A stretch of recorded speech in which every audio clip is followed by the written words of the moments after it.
Good morning, Chatty House. Hello.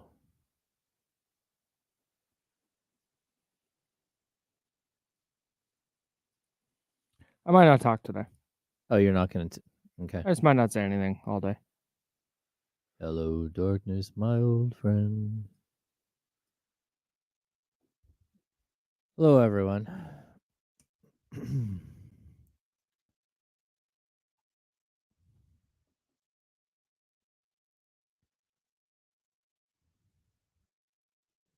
We know who got the belt. Katrina got the belt. What? Yeah, it's big time. It's big time. Good morning, Steven Castaneda.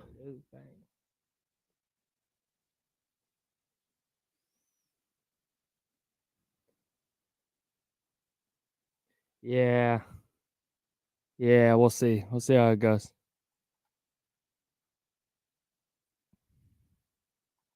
Did I send you the one sheet attachment that they sent? What up, bro?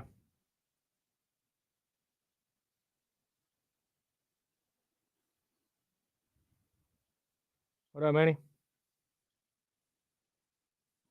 No, we're not going to show it, Jason.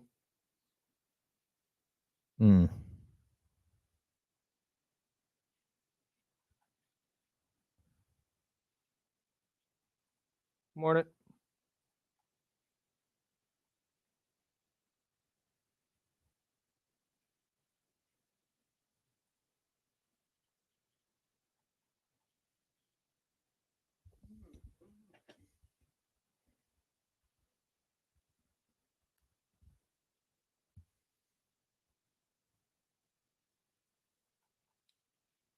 Oh, the answer to that question that I asked earlier is here. Oh, are we on?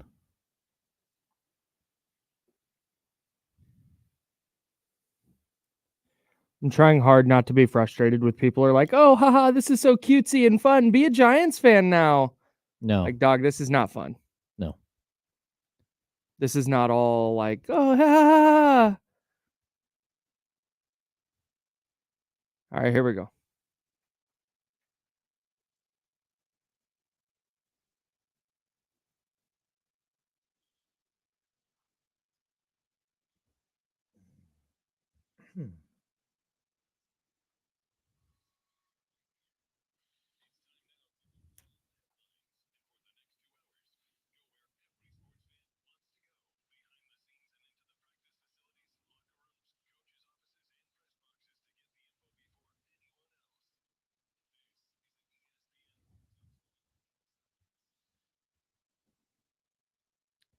All right. I just want to do a radio show. It's fine. We're here? Yeah, we're here. It's Thursday. Typically the best day of the week. I'm processing, man. I am in the midst of dealing with this, and in a normal if I did not have to talk about sports for a living, I would definitely be sitting a lot in silence today, trying to kind of figure out how exactly I'm feeling. If you've if you've missed the memo, the Oakland Athletics announced today that they will be playing the 2025 and through 2027 seasons with an option for the 2028 season at Sutter Health Ballpark in West Sacramento. They are not taking on Sacramento as a city. They will be ditching Oakland and going by the Athletics. No team name, no Sacramento A's, no Oakland A's of Sacramento, no Las Vegas A's by way of Sacramento, no Oakland to Sacktown, Bay Area back down A's, nothing like that. They're just going to be the Athletics, and they're going to play their home games at the AAA ballpark of the Sacramento River Cats. As far as I know, they're going to share the field with the River Cats. According to the fact sheet that we got, Major League Baseball will work closely with both the A's and the River Cats to ensure schedules are constructed to meet both Major League Baseball and minor league baseball guidelines. The A's and River Cats will have dedicated facility space. They will both play simultaneous. So the River Cats will work their home schedule around the A's home schedule. Yes. Okay. Yeah. Yeah, so those are just kind of the facts of where we're at. There will be a press conference today.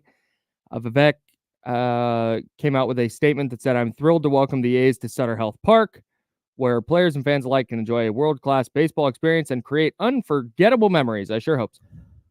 Okay, so I'm going to start there, Kyle, because the statement by Vivek, number one, like there are people who live in bubbles, right? That walk around this earth and have no idea what they're saying is true or not. That they think everything that they say is true, and that like their words are just words and they have no meaning.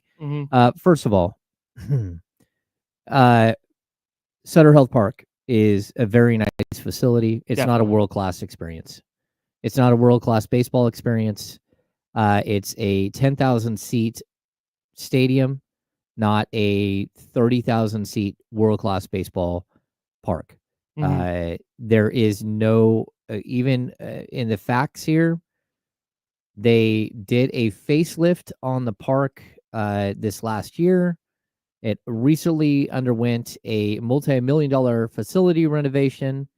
It will be modified to meet Major League Baseball standards, but I don't know what Major League Baseball, including upgrading LED lighting and adding additional clubhouse. No mention of bleachers in the outfield, which of course it does not have. And I think the other thing Vivek is missing is that you can watch world-class baseball at Sutter Health Park, but that world-class baseball will be the opposition. It will not be the team that you are going to bring in and support here. Yep. Because the A's don't care. John Fisher doesn't care about actual baseball. No. And about putting a product on the field that makes sense. Nope. He is cheap. He is the worst owner in professional sports. And now he is your owner in Sacramento. So for a very, very small bit of time. Right. Now, there are some advantages that can happen here from Sacramento. Sure. And I hope that that Major League Baseball is actually going to consider Sacramento. I mean, we just listened to Ken Rosenthal. He mentioned expansion. He also mentioned that Sacramento is the 20th largest media market in America. I've seen it at 19 most of the time, 18, 19, 20. Top 20. And Las Vegas is 40th. But not top 20. Not top 20. No. Just like, most of the places that the Kings tried to relocate to before Vivek took over weren't top 20 either. Virginia Beach? Yeah, Virginia Beach. Yeah, I don't think it registered. It might have been 58th in the country. So look, I think you're going to have baseball in Sacramento, and there are some pluses here. There's a possibility for expansion, but that would require a new stadium to be built, and I don't think that. I mean, these guys right now, Sacramento can't find loose change enough to buy a MLS team and to build a stadium. They just can't. They've been trying for the last like 6 or 7 years to get the backing to build the MLS stadium and to actually get a team. They've lost expansion because of that. I have a tough time believing that someone's going to walk in the door with like $2 billion for an expansion fee, and on top of that, another $2 billion to build a stadium, whether it's in West Sac, whether it's in the rail yards, wherever it is. Now, look, I'm a baseball fan, and I would love to see it, and I would love to see baseball in Sacramento. This one all feels cheap and dirty and really, really tough, and that's from someone who is an A's fan who would love to see baseball in Sacramento, even if that was the A's fully relocating and being in Sacramento and getting a new ballpark. I think that would have been a happy medium for at least for me. But for so many others, I think this is just a bad day. And it's a day where, once again, reading the statements, I hope somebody asks Vivek the tough question. The tough question is just sitting there, and it's, do you think this is hypocritical for you to save one major league sports city from extinction when he purchased the Kings, and allow another major league city to become extinct because you decided to help out a friend.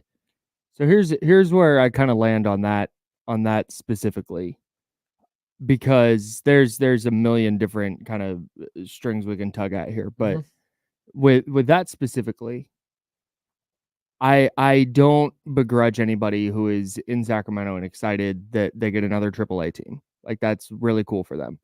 And you'll get to see them play Major League Baseball teams. That'll be neat. If that's something you're excited about, I'm not going to begrudge you. I don't begrudge Vivek and whoever else is involved here. If this is the play for an expansion team, then fine, because the A's were done with Oakland.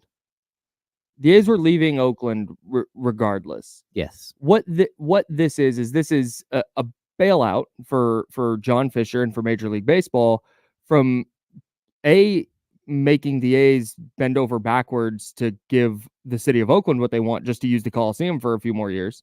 And B, it's a bailout so they're not homeless. Because past 2024, they didn't have a place to play. Yeah. And the season started, FYI. So they needed to get this hammered out ASAP to avoid going into an offseason where, they got to make a schedule. They don't know. And if you don't know where you're playing your home games like that could have been really, really tough for Major League Baseball. So did Sacramento and Vivek bail them out in that way? Like, yeah, for sure. But I don't think that what this did, and I think the reason this is hard for me personally, again, I grew up in the Bay Area. I grew up going to A's games. I still go to A's games. I love the Coliseum, and I always will.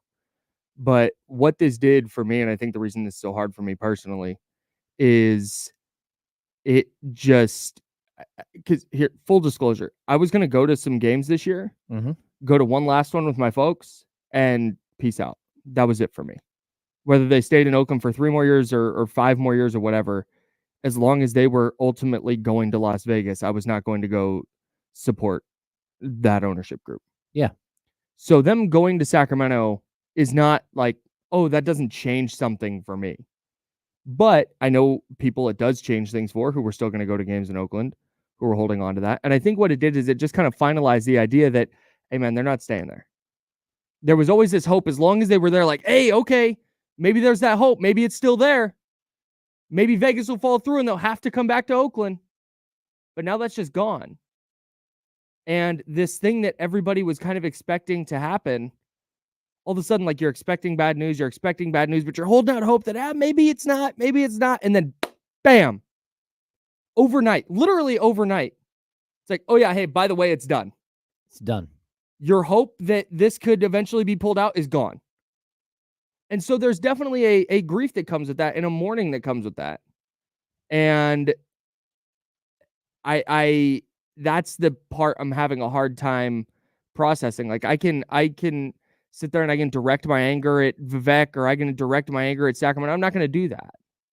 Like, did they help facilitate them leaving Oakland? Like, yeah, for sure. But they were out of there anyway, man. If you thought that the John Fisher-led A's were going to stay in Oakland in any capacity beyond 2028 or so, whenever they get the stadium done in Vegas, if they get it done in Vegas, like, you were kidding yourself. The hope was, yeah, hey, maybe they just can't find a home. They have to stay in Oakland, and eventually things get sideways enough that the league forces Fisher to sell. But every step they've taken, not just this year, not just the last couple of weeks, not just we're talking years of this, where MLB, Rob Manfred, and the Major League Baseball owners, all 30 of them, including John Fisher, have facilitated this every single step of the way. They have allowed this to happen. There have been so many points over the last decade where they could have been like, okay, hang on, this is enough. We're stepping in. This is not good for baseball. What is happening to this team and this city with this ownership group? This is not viable. Alas, they waived the relocation fee because John Fisher's broke. And they've done everything they can to undermine the fans and to demean the fan movements that have happened to try and keep the team in Oakland.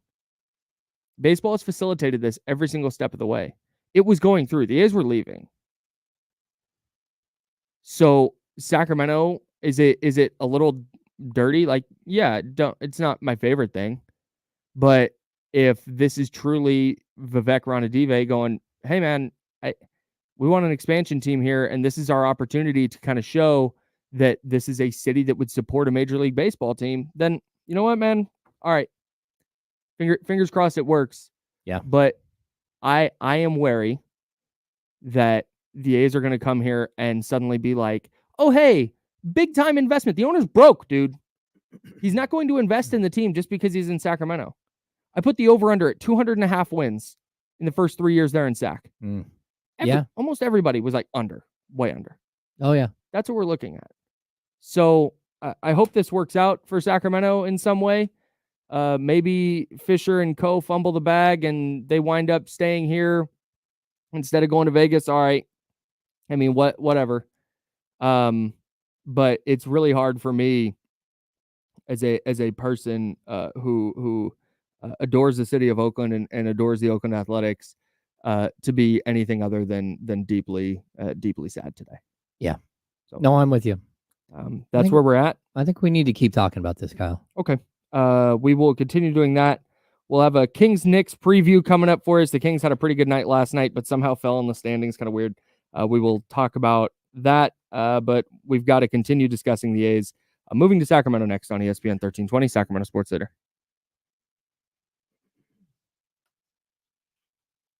We're clear. Yeah. Okay, so I want to take one of these questions online, like on air. But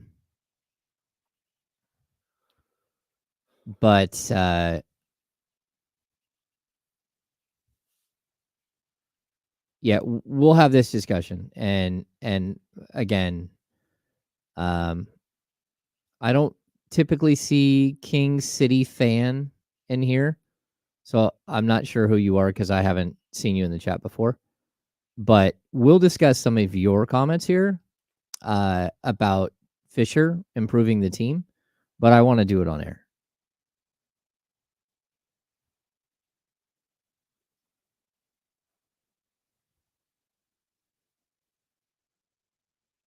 Did you start it?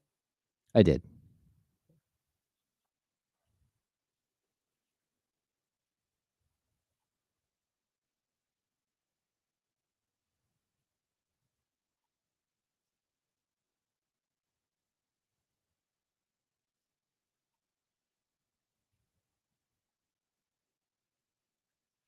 Right. This is kind of, I don't know if gladly, but they would have found somewhere. Salt Lake City, yeah, Salt Lake City Portland. Salt Lake City thinks they're ahead of everybody for relocation. I mean, for expansion. They have $900 million of Utah money already set aside for new arena, for new stadium.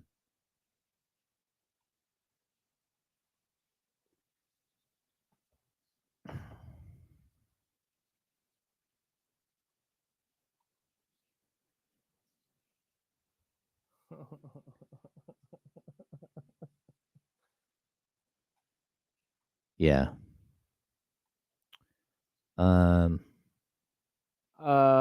Maybe. I don't think that many people, if they try and host some kind of boycott thing like they did in the parking lot, I don't think it would be super well attended. Yeah. I think once they're out of Oakland, I think people will just kind of be numb to it and done.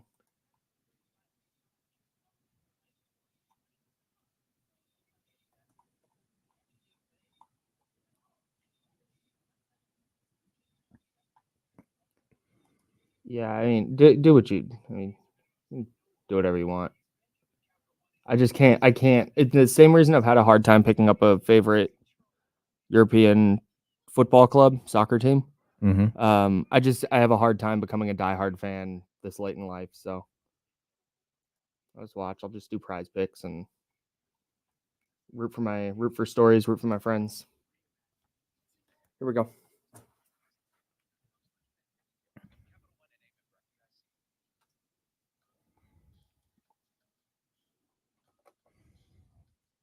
Now, back to the Insiders with James Ham and Kyle Madsen, brought to you by Jiffy Lube on ESPN 1320.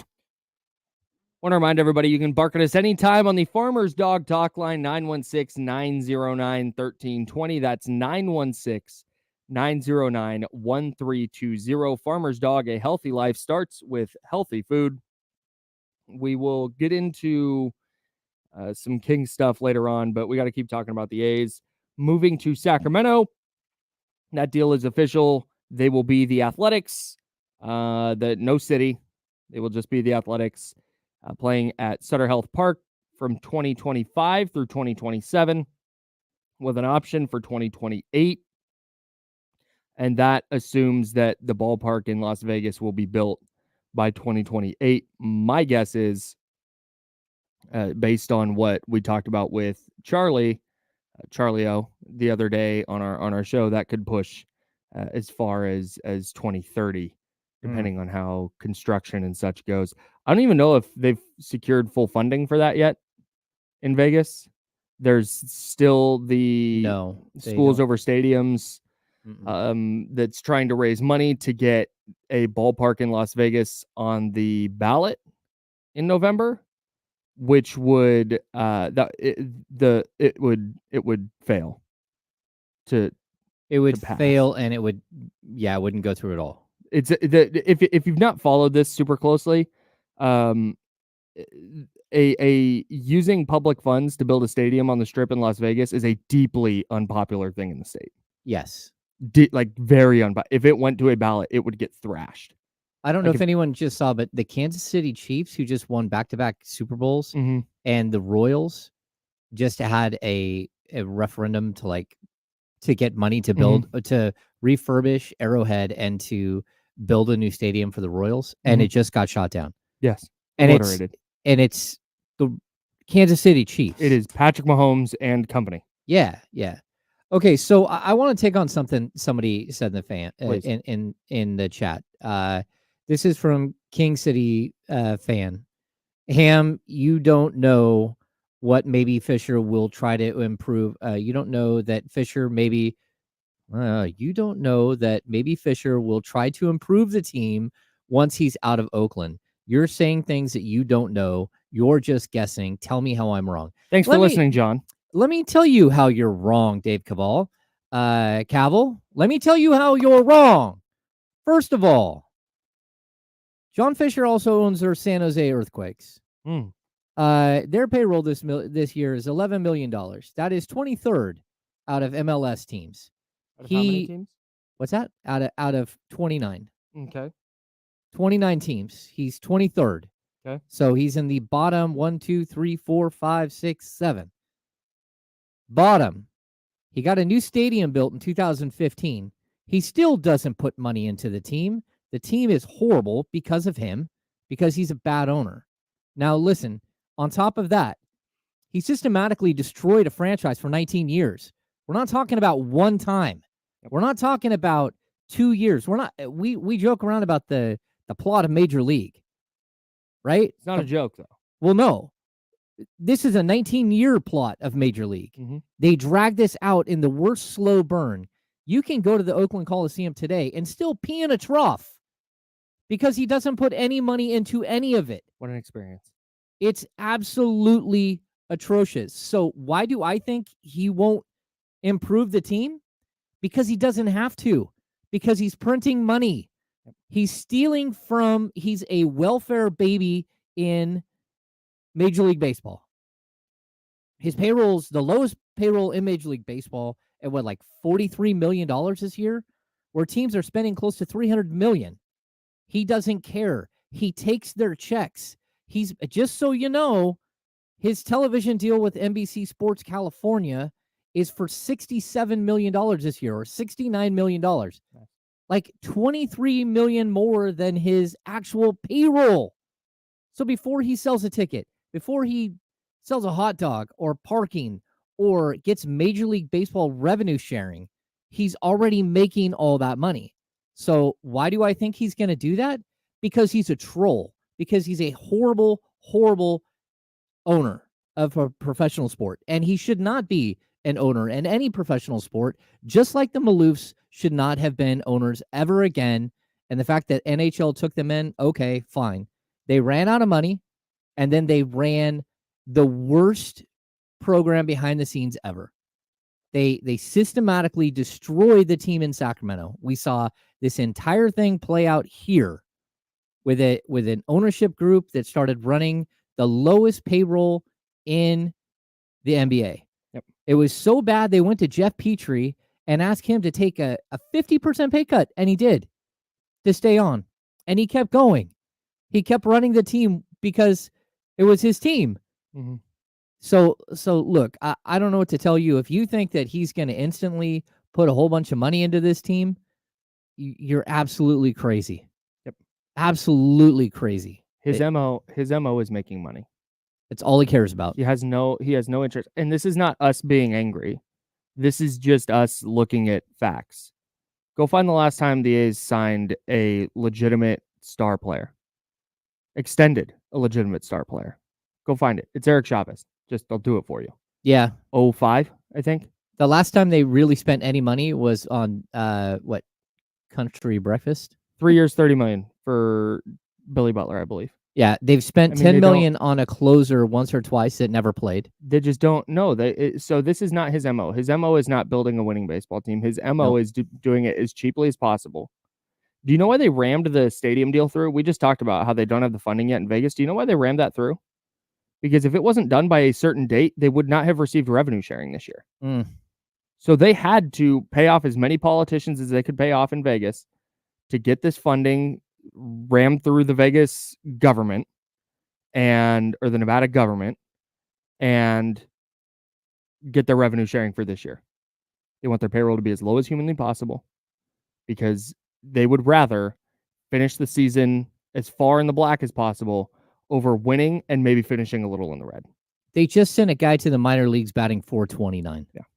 And you know why? Because that minor league team is in Las Vegas. We have some people who want to tap in here. Farmer's Dog Talk Line 916-909-1320. Farmer's Dog, a healthy life starts with healthy food. Hey, you're on. What's your name? Where are you calling from? Hey, I'm Trevor. I'm from the East Bay, but currently residing in Sacramento. Came up here for college. I've been to a couple Oakland A's games back in my childhood, but I grew up a Giants fan, and I've been used to Mount Davis the whole time I've been there. I didn't realize that wasn't really a thing until the Oakland A's or the Raiders were gonna hopefully end up moving down there. I'm curious if you guys think that there's going to be a lot of money that's poured into the hope and this pipe dream that the A's will end up in Sacramento, just for it to all become decrepit 20 years down the line when they end up going to Vegas anyway. Yeah. Thanks for the call, Trevor. Yeah, I think it's more like they're going to go 3 years, 4 years down the road. The question is whether either his financing falls through and somehow the A's get stuck here, and then even still, you'd have to find a way to get him out as an owner because that's a problem right now. It's a huge problem. But it's not like a long-term thing. And I did grow up before Mount Davis was built, and the Oakland Coliseum was a beautiful ballpark with a stunning view of the Oakland Hills back behind it where Mount Davis was. Al Davis ruined that ballpark when he came back. Yep, definitely. Farmer's Dog Talk Line, you're on. What's your name? Where are you calling from? Hey guys, this is Matt. I'm calling from West Sac right now. What's up, Matt? West Sac, home of the A's. We blame you, Matt and West Sac. Your fault, Matt. I live in Land Park, guys. Come on, I'm just working over here. No, I'm a Giants fan, and I'm just a baseball fan in general. And to be honest with you, it really does hurt me seeing what's happening to not only the city of Oakland, but to A's fans everywhere. So just on behalf of all Giants fans, I commiserate with you guys. I'm sorry that this is happening. I also think that it is important because of everything that James just said to keep in mind that Vivek is not necessarily the villain here. Like, yes, it's dirty and it sucks that he has to be the one that's, I guess, sort of facilitating this, but Major League Baseball is really, really, really just, I don't know. It's just really ugly from them. Everything that's been happening, not just Manfred, but all the other owners who are on board with this. Even the Giants ownership group, I'm really, really disappointed in them as well. The things that they've been doing this offseason. And I know it's small potatoes compared to that, but things like letting Brooks Moon go and just not considering how fans feel And it kind of feels like just baseball in general is really sort of just getting to the point where it's like these owners are just doing whatever they want and not really taking into consideration. So anyways, with that said, just want to say it sucks. I'm sorry. And I will not be watching any of the A's games here in West Sac. Even when the Giants come, I'll just go watch them in San Francisco. Awesome. Thanks for the call, Matt. All right, we got to hit a break. You want to talk a little Kings? We can push the A's stuff. Yeah, let's talk Kings for a little while. We got to get the Kings in here. Yeah. Kings are at the Knicks tonight. Big game for them. Let's try and fix the energy of this show. It's been a tough one. Appreciate y'all for listening. We will be back in a second talking Kings-Knicks. Huge game for Sacramento. It's coming up next.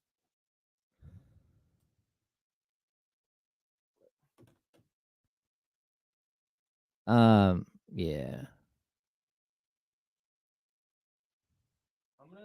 I saw you start something. Yeah, I'm gonna address it just real quick because I don't really want to. Yeah, you don't want to get angry on the show. Yeah. This here is a load of shit. I get it. I get like the sentiment. If you don't, and I'm trying not to. I don't want to be disrespectful. If this wouldn't be the sentiment if you knew what was going on. Yeah. This has been a systematic destruction of a team by John Fisher, where he has purposely not invested in the team. They have, we're talking 30 years or so, have made it pretty clear that they don't want to be in Oakland, starting with Lou Wolf, who's no longer the primary owner. Now it's John Fisher. And there have just been repeated efforts time and time again to get the team out of Oakland. They've not invested in the players. They've not invested in giving back to the fans whatsoever. Every time that there was a good or fun player, you could bank on that player being traded for pennies on the dollar, or for prospects who might come up and be good one day and then eventually be traded. This is not something that happened over the last 2 years. This isn't a matter of people not being A's fans anymore. It's a matter of people did not want to continue bending over and giving their money to an owner who would not invest in the product. I think that is a perfectly righteous thing for a fan base to do.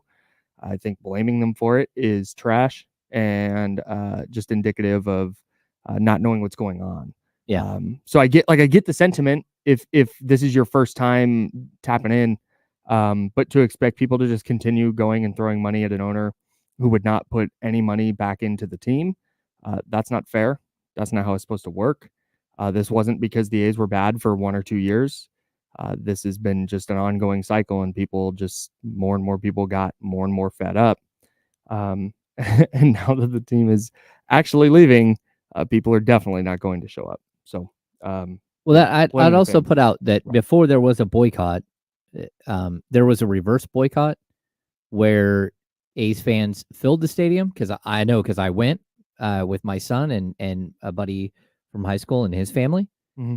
And not only did the A's jack up prices for that day, but they limited how many seats were available.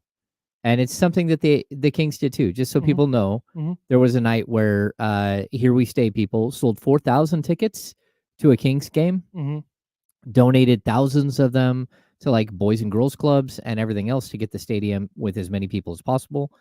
At the last second, the Kings released another 3,000 seats, so to just diminish what the fans had done. That's so trash. They did. And so, like, look, this is something that owners like this do. Like, they get vindictive, and just be honest, like, they just ran this thing into the ground so badly that, like, how can anyone sit here and, like, this team, their over-under is 57 wins, 56.5. How can you say he's just going to all of a sudden start paying for a 10,000 seat ballpark? You're right. They might average more people here because it's just new and it's different, but wait till year 3 when they're winning 58, 60 games a year. I still think they'll sell out a lot of games. Here we go.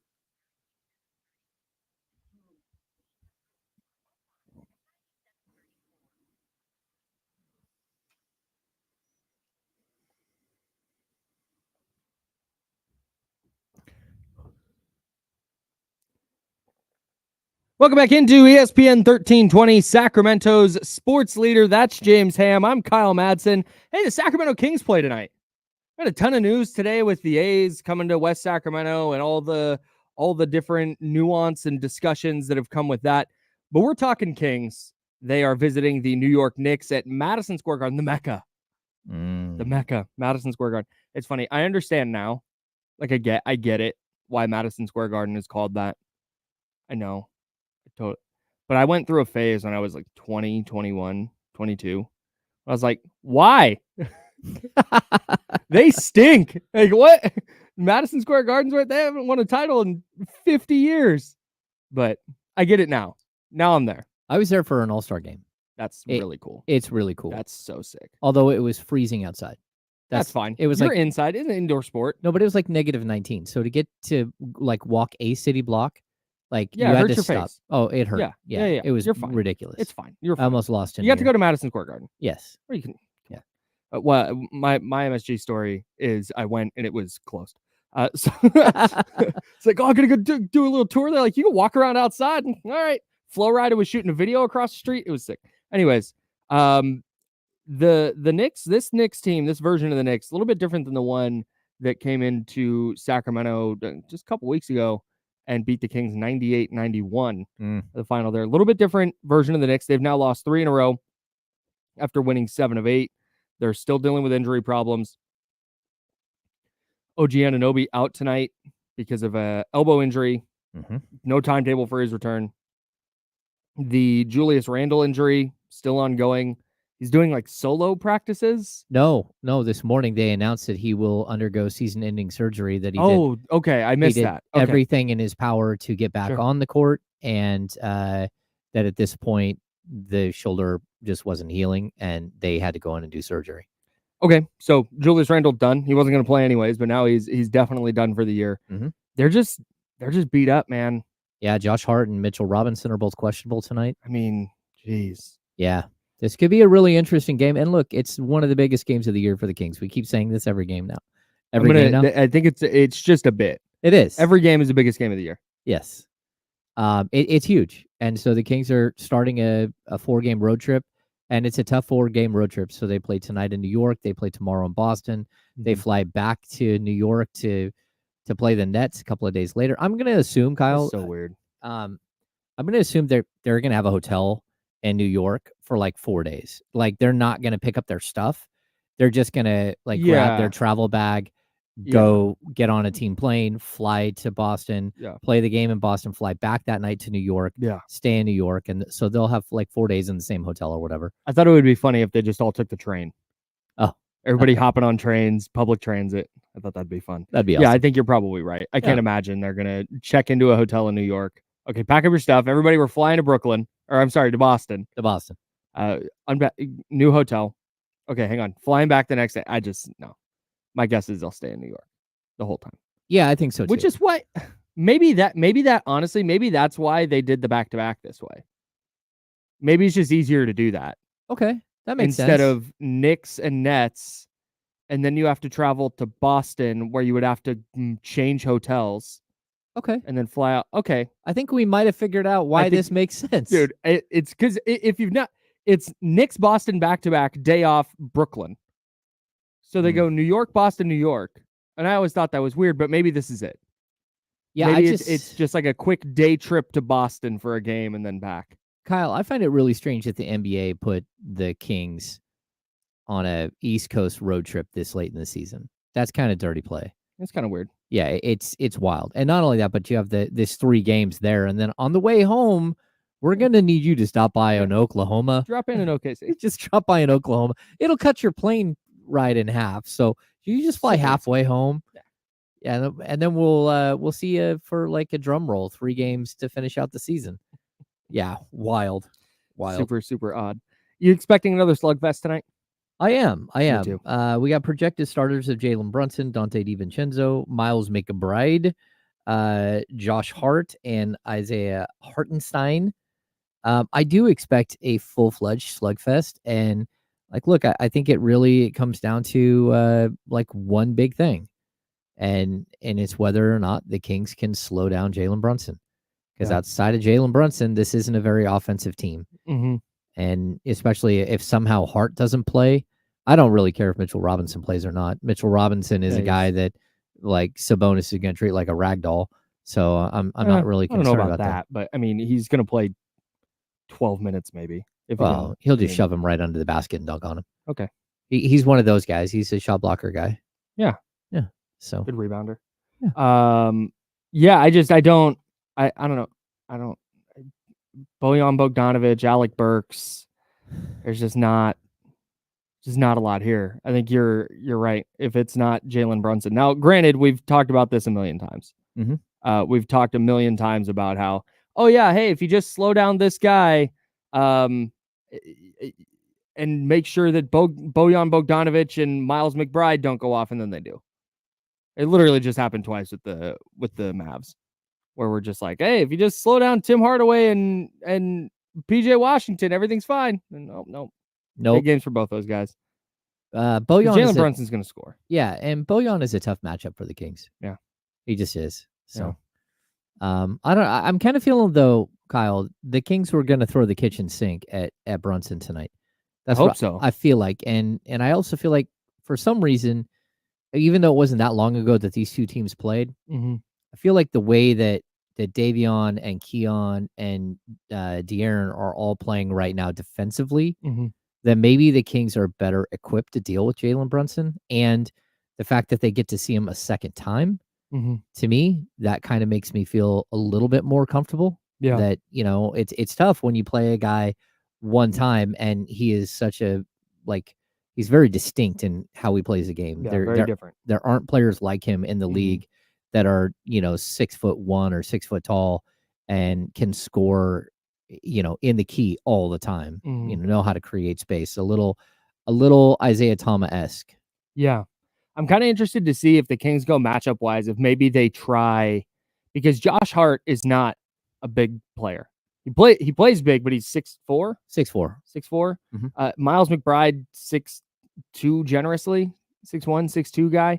And then you got Jalen Brunson. I kind of wonder if you go Keegan on Jalen Brunson, because he can deal with his strength a little bit better, maybe. And you put Keon on Dante DiVincenzo or Miles McBride, and you put De'Aaron on the other one, because DiVincenzo and McBride can both fill it up. They can both shoot it. So I think that kind of cross matching can help. Where I think you have to throw a bunch of different looks at Jalen Brunson, but I think making Keegan the primary defender there, where there's a little bit more length, and Jalen Brunson's going to get his shot off. He's going to create space. That's just what he's really, really good at. His footwork, using his shoulders, little savvy vet push-offs. How big of a fan I am of those. He's going to create his space, but I think Keegan can has the length to still bother the shot a little bit, and B is maybe a little bit stronger than Keon Ellis, maybe a little bit stronger than De'Aaron Fox when Brunson does get into the paint and starts moving people with his shoulders. Yeah, and I would say too, if they decide to go small, if they do start McBride, which is what they did the other night. McBride's a good defender, and that's kind of where he's kind of building his name right now.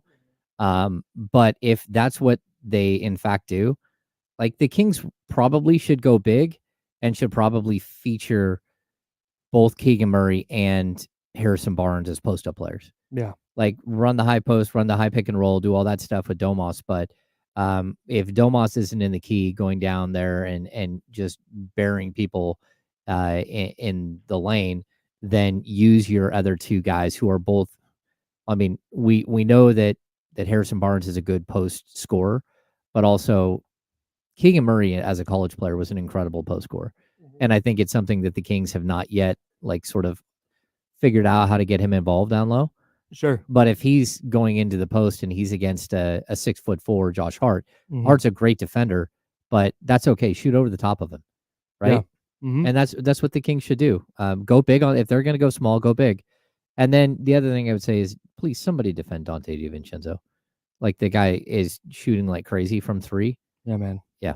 6 of 15 the other night against Miami, 31 points for him, team high. I'm also a minus 17. Weird. I don't know. The Knicks all feel sort of they have a type. Josh Hart, Dante DiVincenzo, Miles McBride, just very similar in good defenders, doing the right stuff. Go to Villanova and like shoot it. Yeah. whatever what's in the candy machine that says Villanova on it. They like Yeah. They're just in. 13. We're in. Yeah. So should be a fun matchup. I need a De'Aaron Fox MSG moment. That's missing on his resume, I think. He's had one. Has he? Yeah, I believe he's had a Is big that like game. a 45-point night in MSG? Yeah, I think he's had a big night in MSG. All right. Well, okay. We need a big one tonight. Yeah. Yeah. Never mind then. De'Aaron can stink tonight, I guess. He only had 17. No, it's fine. He's already had his MSG moment. No, I'd like him to have another one tonight, especially against Jalen Brunson, another guy that's going to be an All-NBA player.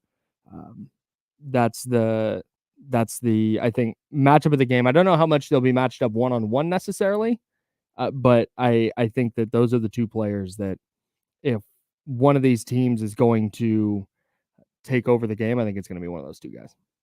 But the Knicks are also capable of losing when Jalen Brunson has 61.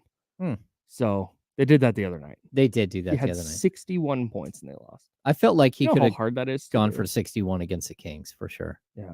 Yeah. So if he's going to go for 61 tonight, you got to make sure that DiVincenzo and Hart and all those guys are under 10. Because that's how you wind up losing a game like that. So we'll have some keys to victory for you coming up a little bit later on in the show here on ESPN 1320, Sacramento's sports leader. This A's thing's really bothering me, man. It's getting under your skin, isn't it? Yeah, a little bit. I think Charlie O is going to drop by. He's on his way back from the press conference, and we'll probably have him drop in after the press conference. And yeah, I'd love to know his thoughts on this because he's been. I mean, you heard him last time he was in here. He's been covering the A's since 1985. He's been around. He knows what's going on here. So I'm interested to hear from Charlie. I hope he does drop in as we continue chatting about the A's moving to West Sac, at least temporarily, and we have to say at least temporarily because it's the A's. I mean, there's everything's on the table. I think for me right now, I have two separate trains of thought here. Okay. And it's conflicting. So I'm going to try because there's a part of me that's like, yeah, sure, Major League Baseball and Sac, man. Like that's great. Anybody, and here's my thing. I saw some real like hostility from A's fans last night outside of Sacramento toward Sacramento. Yeah. I'm not going to go there. I can't get there. I'm sorry. If you're an A's fan looking for me to drag the city, I won't. And if you're a person who is like, yeah, I'll go to Major League Baseball games as long as they're here, then cool, man. I don't think anybody's going to throw rocks at you for it. For me personally, I won't go, but that has nothing to do with the city. That has nothing to do with Vivek or the ballpark or anything like that. That just has to do with John Fisher. I was done going to A's games after this season anyway. But the fact that this is slamming home the reality of, hey, this is done.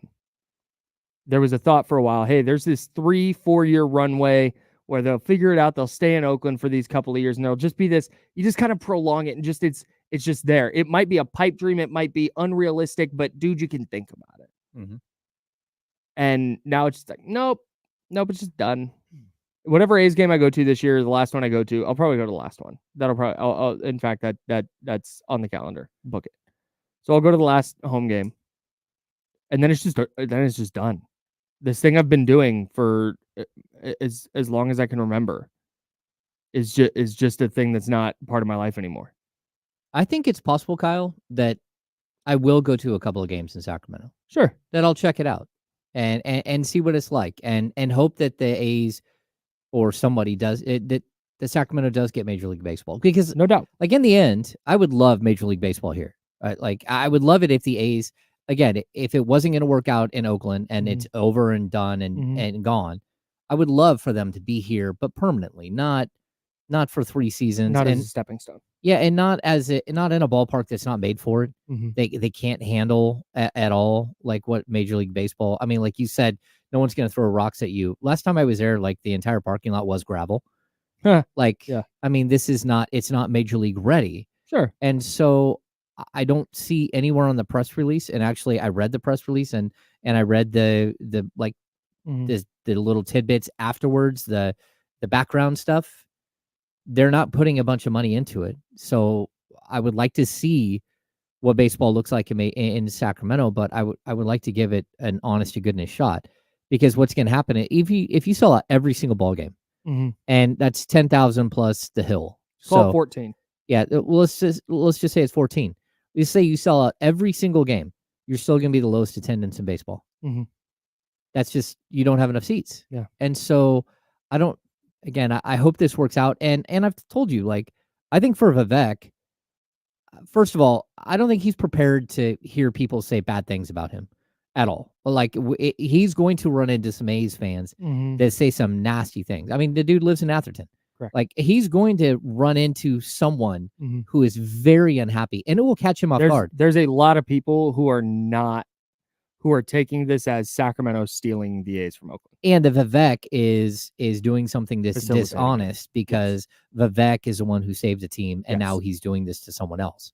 Right. So I don't think he's prepared for that moment where somebody just unloads, because it will happen. Like, I don't know when, but at the same time, I can see the pathway for Vivek to go, okay, first of all, he's going to get a contract with all 31 other teams, right? Is there 32? 29 other 29. Okay, there's 32 football, right? Yes. All right. So the other 29 teams, he's going to get a contract for them to stay at the Sawyer Hotel. So, and that's like huge amounts of people. Like, when a Major League Baseball team rolls through, not only is it days at a time, it's not like an NBA team that comes in for 1 or 2 days. We're talking 3 or 4 nights, and then the next team, and then the next team. Like, Major League Baseball, the way the schedule goes, he's going to, like, that's going to be a lot of money. It's also going to be, like, we had a A's day game the other day against Boston Red Sox, yesterday, day before. If there was a Kings game that night, those players are going to be, like, some of their better players are going to be in the stands watching, because all they have to do is walk under the tunnel from the hotel and get right into the city. So that's a way that Vivek will not only make money, but also build the cachet of going to a Kings game. Yeah, Zach Geloff being courtside is going to really get the fans out. Yeah, that's not, but Aaron Judge sitting courtside is. Yeah, right. And so I get what you're saying, but I still think that that's going to be one of those things where, like, this is a way for, again, the Kings to grow what they're doing. I think it will actually increase the nightlife downtown, because all of a sudden now you're going to have true, like, if it's River Cats or the A's, it's going to be sold out, like, nonstop. So there's going to be more people in downtown. I think the economic growth of what it could mean for Sacramento is probably tremendous. So that, and I think guys have to pay state and local tax. So there is a lot of advantages to this. It feels dirty, and it also feels so temporary. And it's like, is the juice worth the squeeze, right? And it's like, what are you getting out of this? And if you don't have a promise of Major League Baseball coming to Sacramento after this 3 years, like, what did you do it for? Because if not, this has a really good chance of just sullying your name and making you be like a pariah outside of Sacramento.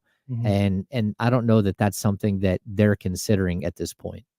Yeah, I mean, maybe a little bit in the immediate, but let's say this just goes, because this is what it's a scoop and score for Vivek here. The city of Oakland, just to be clear, asked for the moon from the A's, as they should, because the A's were leaving. There was no reconciling that relationship while John Fisher owned the team. So when the A's came to the negotiating table to try and stay in the Coliseum to make sure they have a house while their new stadium's being built, city of Oakland asked for everything. And why not? Like, what? It's not gonna benefit them to just go, oh yeah, hey, keep your 50% stake in the Coliseum. You just stay here, you hang out until you want to leave, totally fine. Like, no. Your ex wants to crash at your house, you're like, yeah, but rent is $2,000 now. Or what, Yeah. So I don't blame the city for doing that. And to that point, Vivek went, all right, well, they need a place to stay. I view this as an opportunity, and that's what it is. So like I said, I have a hard time blaming him or the city of Sacramento in this. It sucks, but my not supporting it is me not supporting this organization. It has nothing to do. It has nothing to do with the city. And I think, and frankly, I think some of the anger towards Sacramento, I totally understand it. I totally get it. And there are going to be people who just hate Sacramento forever now. Yeah. But I do think that will, outside of the portion of the A's fan base who has turned Sacramento and Vivek into the villain here, I don't think that's going to hold water over the next 10 years. Once the A's are in Vegas, that's what it's going to be. It's going to be they moved to Vegas, and the brief Sacramento stint is going to be a footnote. A footnote, yeah. And I'd also say, like, look, I know there are some media members who have gone like full bore, like, I would never go to a game. I'm not doing that. This is like an abomination and all that stuff. Like, I don't like the way it feels. I will admit that I don't like the way that it feels. But at the same time, I think there are a lot of fans of the Oakland A's that live in Sacramento that are going to be very excited about going to games. And I don't begrudge any of them. I will likely go to some A's games. And that's after years and years of driving all the way to Oakland to go see A's games. Sure. But I think, like, look, again, there are a lot of Cubs fans in Sacramento that can now see the Cubs. Yeah. There are a lot of Red Sox fans. There are a lot of Dodger fans. Yeah, no doubt. That are going to be like, oh my gosh, the Dodgers are rolling through town. Like, Sacramento is sort of a transplant city. And so I think it's going to do tremendous. Yeah, Yeah. Unless they are just really, really awful and you get into year 3 or year 4 and people are just like, I don't want to go again. But does it even matter if they're awful, because you're still going to see other teams? It may or may not. I don't know. Yeah. The other side of this coin, well, like I said, I think some of the anger at Sacramento's misdirected. I just have a little sensitivity for people today. If you are in Sacramento and you're hyped about this, like, be hyped. Like, I'm not going to begrudge you one bit. Even if you're a Giants fan and you're like, hell yeah, I get to go watch the Giants right down the street. That's great.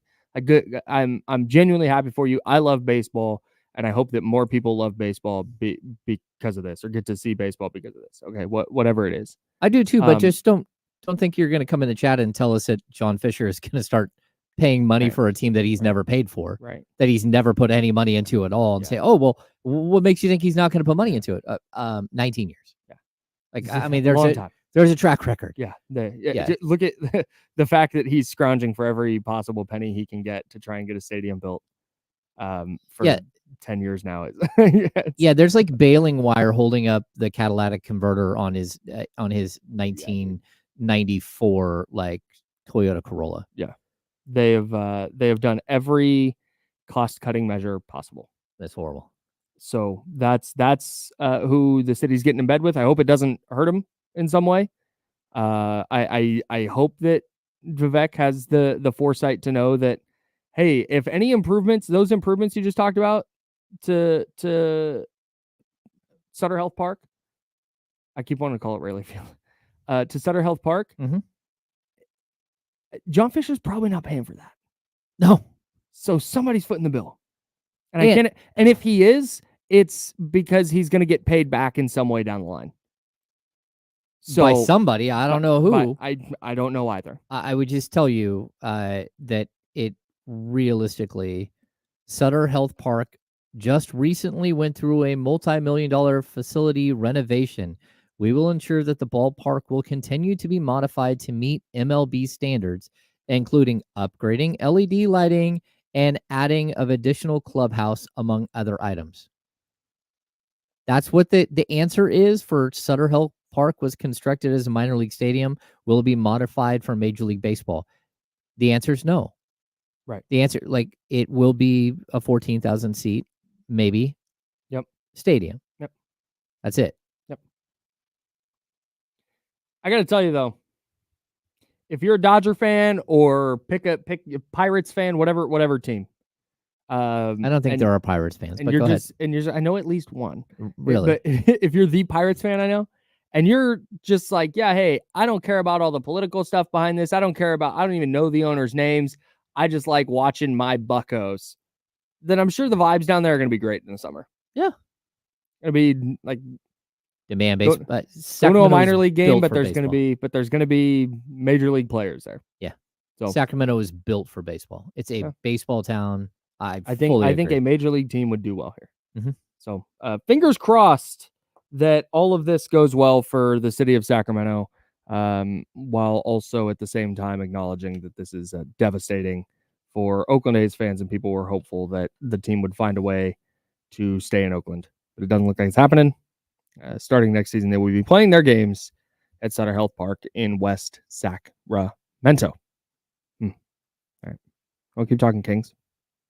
Yeah, We're just going to try and talk Kings until I get bothered enough by the A's thing to bring it back. That just keeps happening. It's just clanging around in my brain right now, dude. Okay. I'm in a weird space. I'm in a weird place today, dog. What do you want from me? It's okay. What do you Kyle. want from me? I'm here for you. All right, thanks. I hope you are too, listener. Hey, I've got somebody on the line here. Hang on. We will get to you right after the break, I promise. And 916-909-1320 if you want to hop in on the conversation as well. That's James and Kyle. We're sponsored by Jiffy Lube on ESPN 1320. Clear. I've got to do some stuff real quick. Hang on. Okay. I want to point out something that's very interesting to me. What are the terms of the deal? What are the terms of the Comcast deal? I think this is really interesting, and it's something that I'm going to give a little bit of weird point of view thing.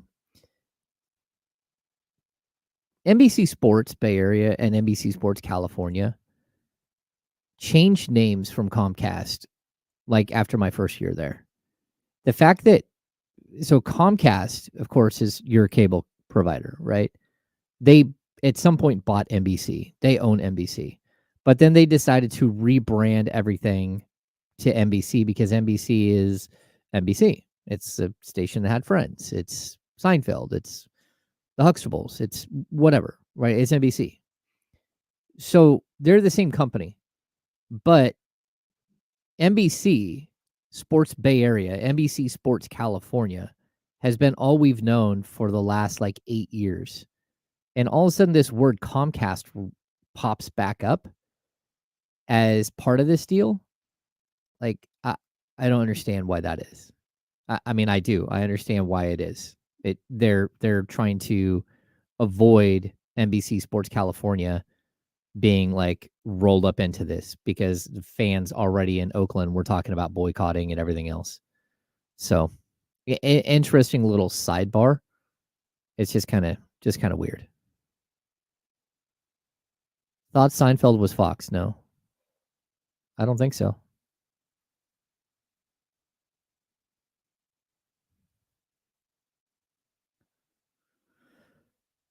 I think it's also really strange that both the River Cats, and who are a Giants affiliate, and the A's will play in the same park. Yeah, I'm fascinated to know how the Giants are taking that one.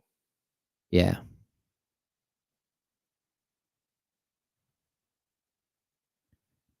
Yeah, will A's games be broadcast on TV and radio in the Bay Area? NBC Sports California live A's coverage will continue to be available in the same areas following their relocation to Sacramento, including the San Francisco, Oakland, San Jose, and Sacramento markets.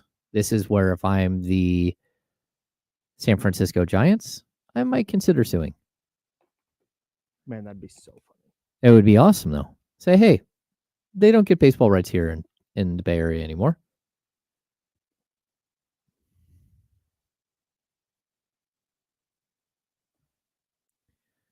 Yeah, and see, this is something that I've brought up. Oklahoma, New Orleans Hornets for 2 years, showing they could support a pro NBA team. Maybe you'll get the White Sox when Reinsdorf moves them. Yeah. The one problem here, Jalen, which we should save this for air, the biggest issue that you have with that is that Major League Baseball is not run by by the right person to do that. Hey, they're not even calling themselves the Sacramento A's, so why would we? Yeah. Yeah, they are not going to be the Sacramento A's. And hey, look, Kings City fan, we're allowed to be negative. You don't have to listen to like us get angry about a situation like this. I don't know. Yeah, hey, I wasn't saying that as a Comcast employee, you still have access to everything on NBC. That's not my point. My point is that Hang on.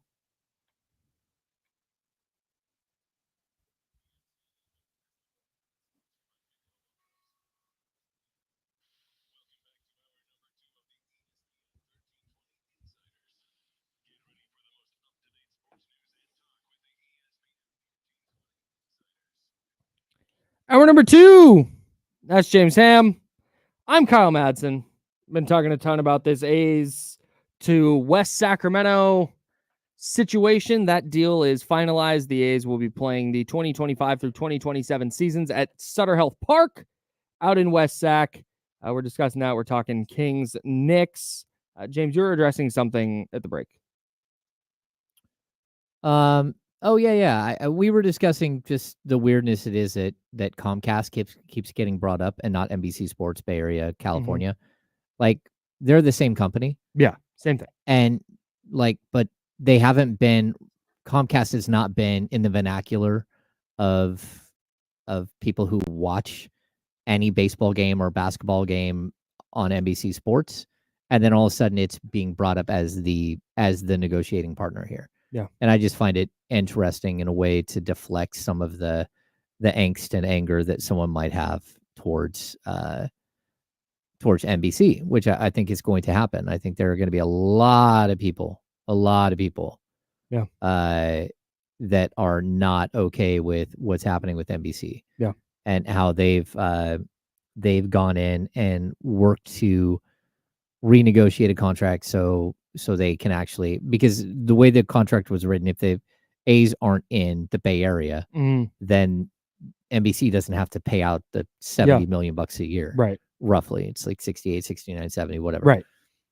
Now they've reworked that deal where all of a sudden they are going to have some sort of contract. And I'm sure NBC was able to cut a whole bunch of money off that. Like this is all like some sort of like jigsaw puzzle of John Fisher trying to piece together, like, how much am I going to lose here? How much would it cost me here? And like, this is the deal he took because it was probably the best deal for him. Yeah. And he's not going to be, I think this is like kind of the weird thing. People are going to move on from, no doubt, from him as like this, like the good folks in Oakland, they're going to move on. They might come to a couple of games here in the first year and boo and stuff. But you get like 2 years in, 3 years in, that's going to go away. And I don't think he'll be embraced because I don't think he's going to put the money into it. But at the same time, I think it's going to be a situation where, you know, maybe you do get to kind of reset who you are and everything else, and then maybe go and do your stuff wherever you're going to go. So yeah, I want to make it clear we're processing this just kind of live. Like this just became official this morning. It got reported last night, but it was announced by the A's this morning. So just kind of processing it. If you're fired up for it, be fired up. Yeah, that's fine. I'm not going to take that away from you. No. This is just me, the vibe I'm feeling and where I'm at. Well, and we're trying to be realistic. Like, hey, it's great. There's going to be Major League Baseball coming through Sacramento, but you're also getting a team that the over-under is 56.5 wins.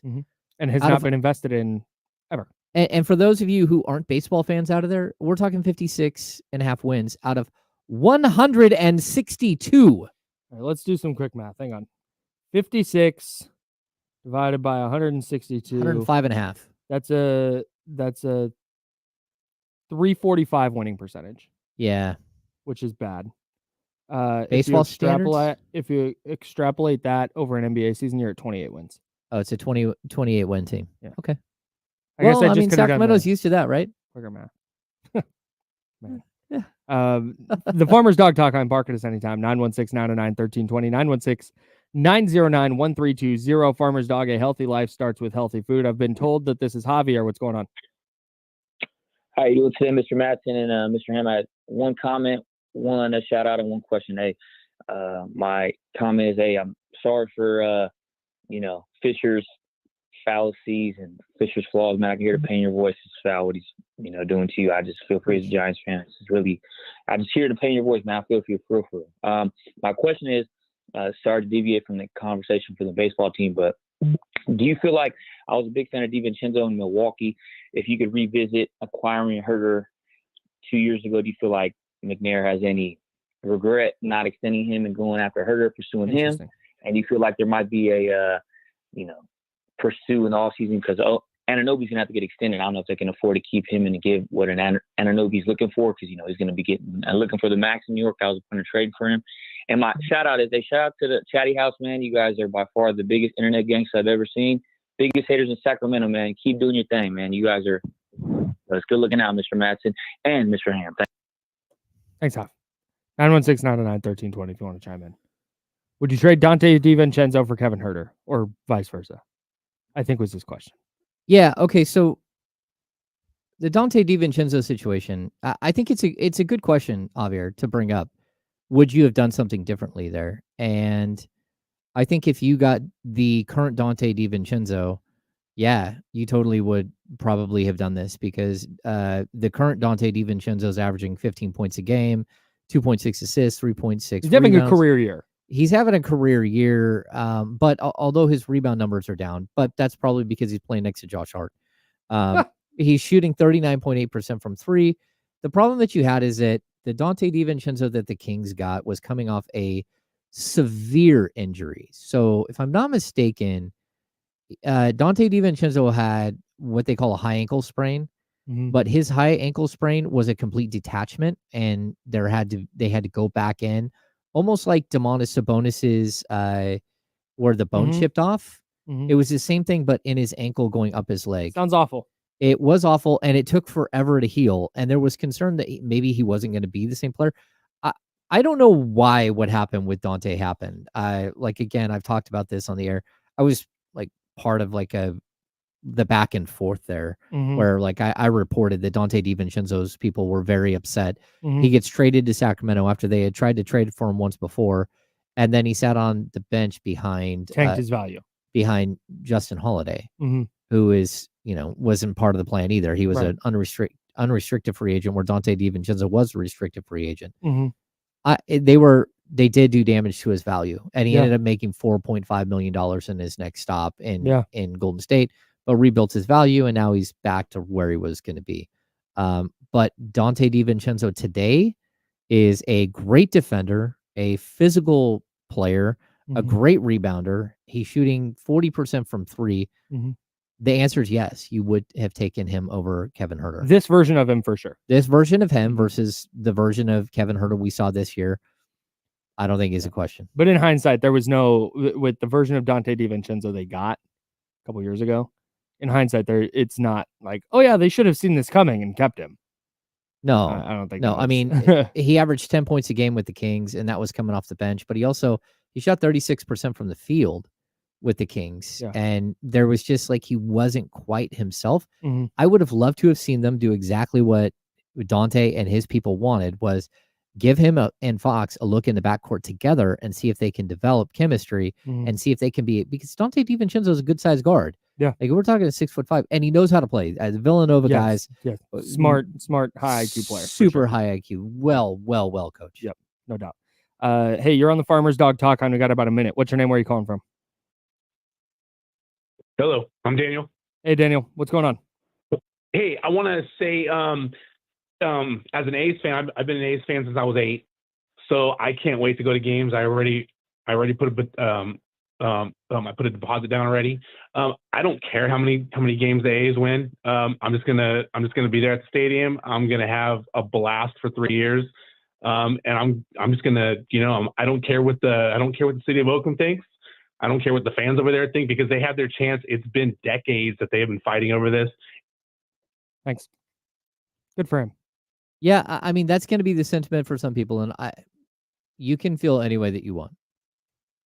I mean, honestly, I cut it. I don't begrudge him at all for being like, I'm an A's fan. I'm fired up. I'm going to go to a bunch of games. Great. Like I said, I'm genuinely happy for him that, hey, he doesn't have to drive 2 hours down 80 anymore to and fight traffic on 880 to get to an A's game. He gets to drive. I don't know where the guy lives. Maybe right down the street, maybe down 80 a little bit, and he's there at a game. Great. Love it for him. The fans had their chance. That's where I cut it off. You don't Yeah, I'd also say like he doesn't care about the city of Oakland. I mean, your team, a city that almost lost your team. You should care. You know, and I get it. Maybe you don't, but I hope he has fun at the games. I genuinely do. Yeah. Like I hope he goes to all of them, 81 games a year, and has a great time. Love that for him. Yep. What I'm not going to do and what I'm not going to allow on our show, and I hope you're okay with this, James, Yeah. is I'm not riding the like, hey, people in Oakland should have just gone to the games, because that's just not a viable. No, it's not It's viable. just not. That's, No, I mean, hey, look, it wouldn't have magically made John Fisher invest in the team. No, I used to go down every year, a couple of times a year, to go hang out with a friend from high school with his family. We go to games. We stopped going. It's just like the product was so bad. Everything about the experience was bad. So I don't know. No, the fans, it had nothing to do with the fans. Yeah. So that was all. Anyways, let's keep talking Kings. Coming up next on ESPN 1320.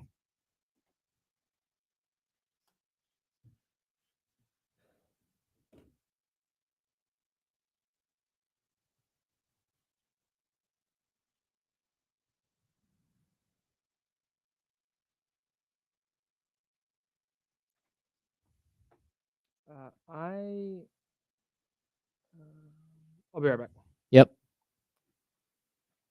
I would say, hey, this isn't history as of today. The team isn't coming to tomorrow to Sacramento. Like, this is going to be a slow burn. We're not even we're not even 10 games into the season. It's going to be like the slowest rip a Band-Aid off moment ever, where I think it's going to be very emotional.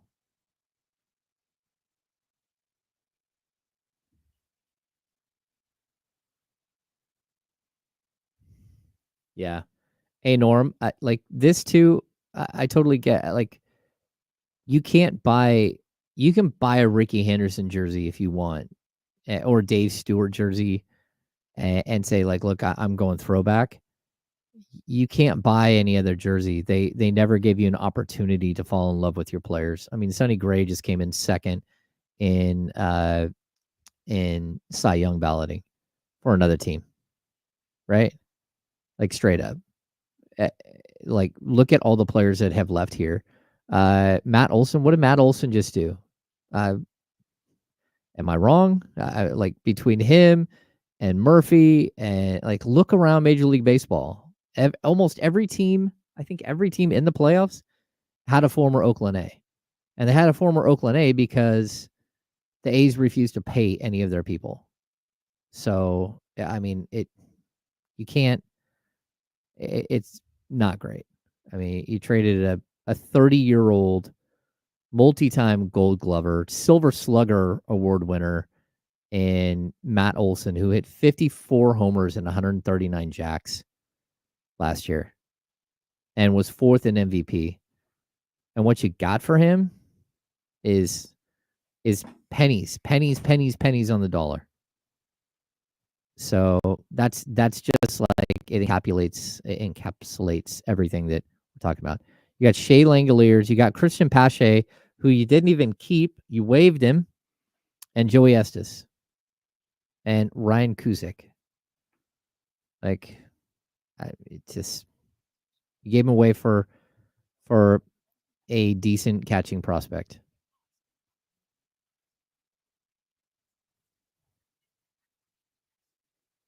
Although Pache did light it up last year for Philly.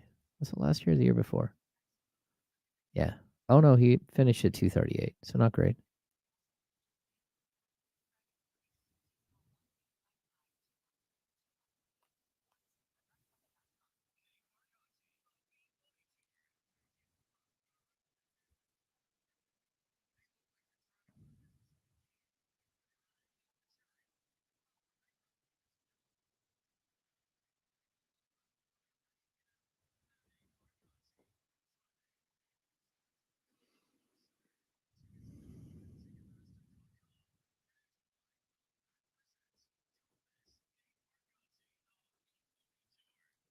They didn't trade Eric Chavez too soon.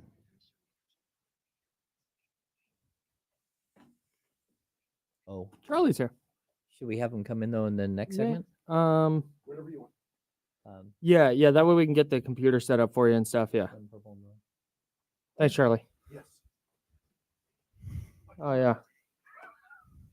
That old chestnut. Here we go.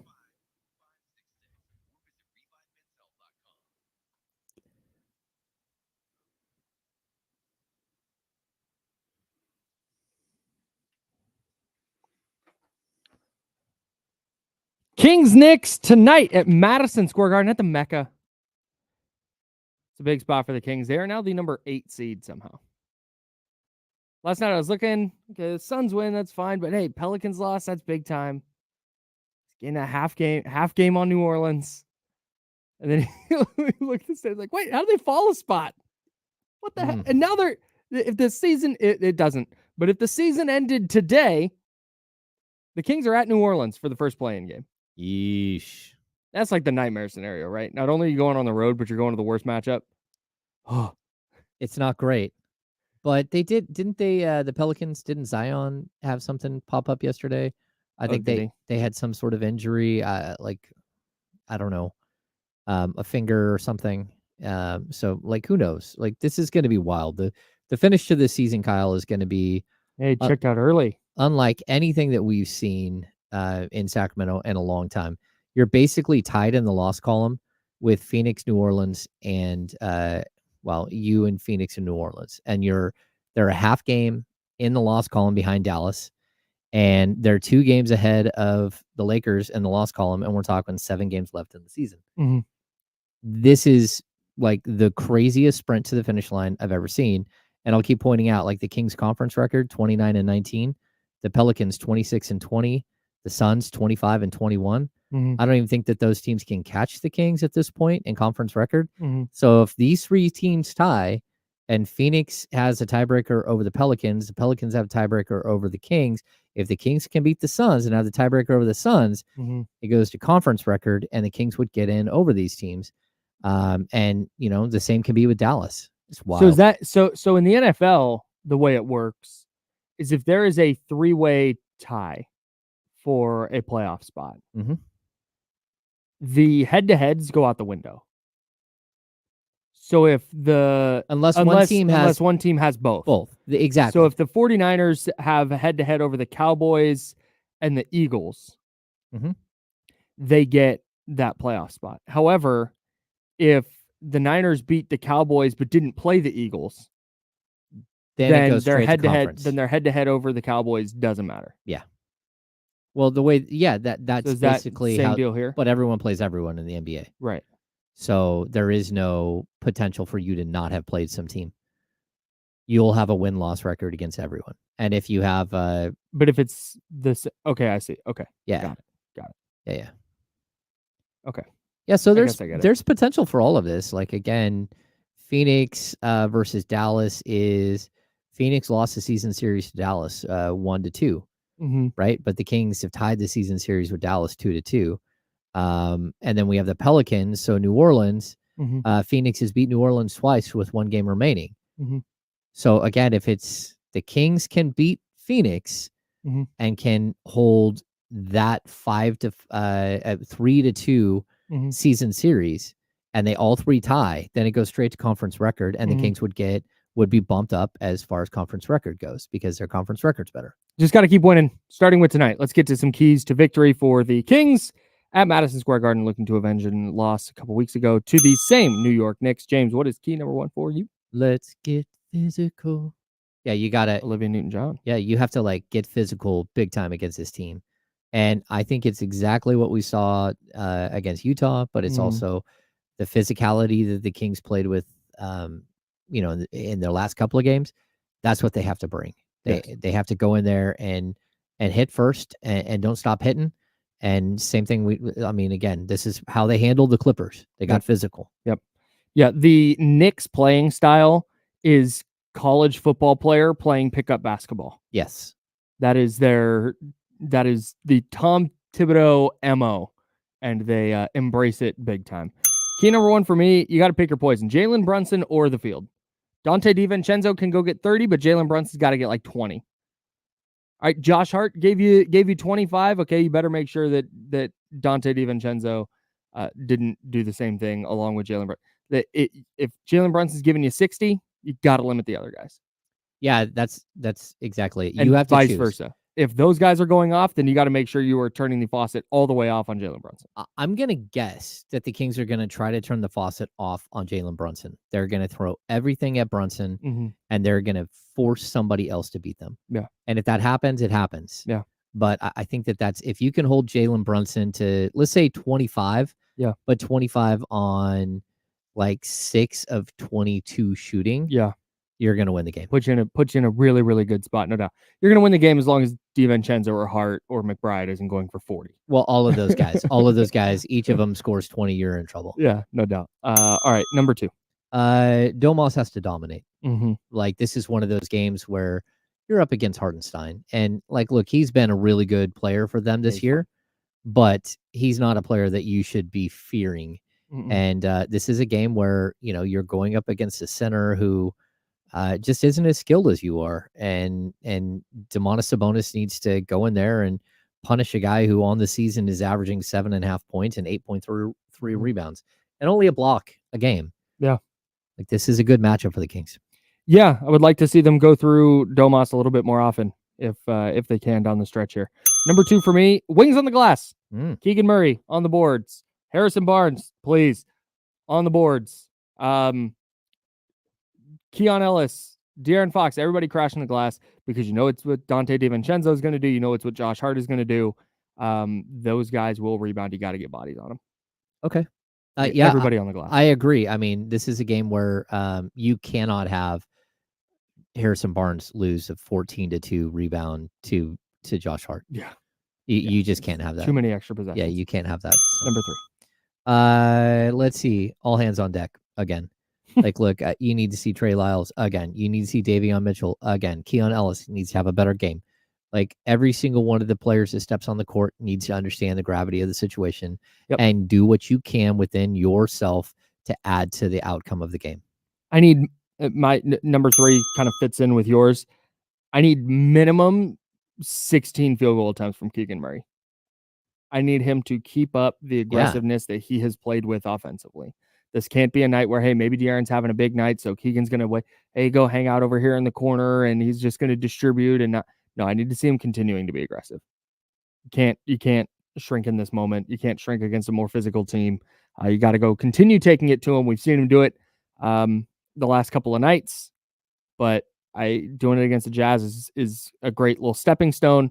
But now this is a spot where, man, Madison Square Garden kicking off a road trip against a really physical Knicks team.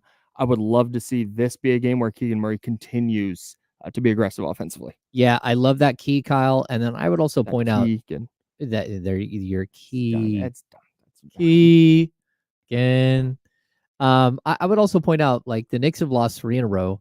They play the Kings, then they go on the road for at Bulls, at Bucks, at Bulls, at Celtics.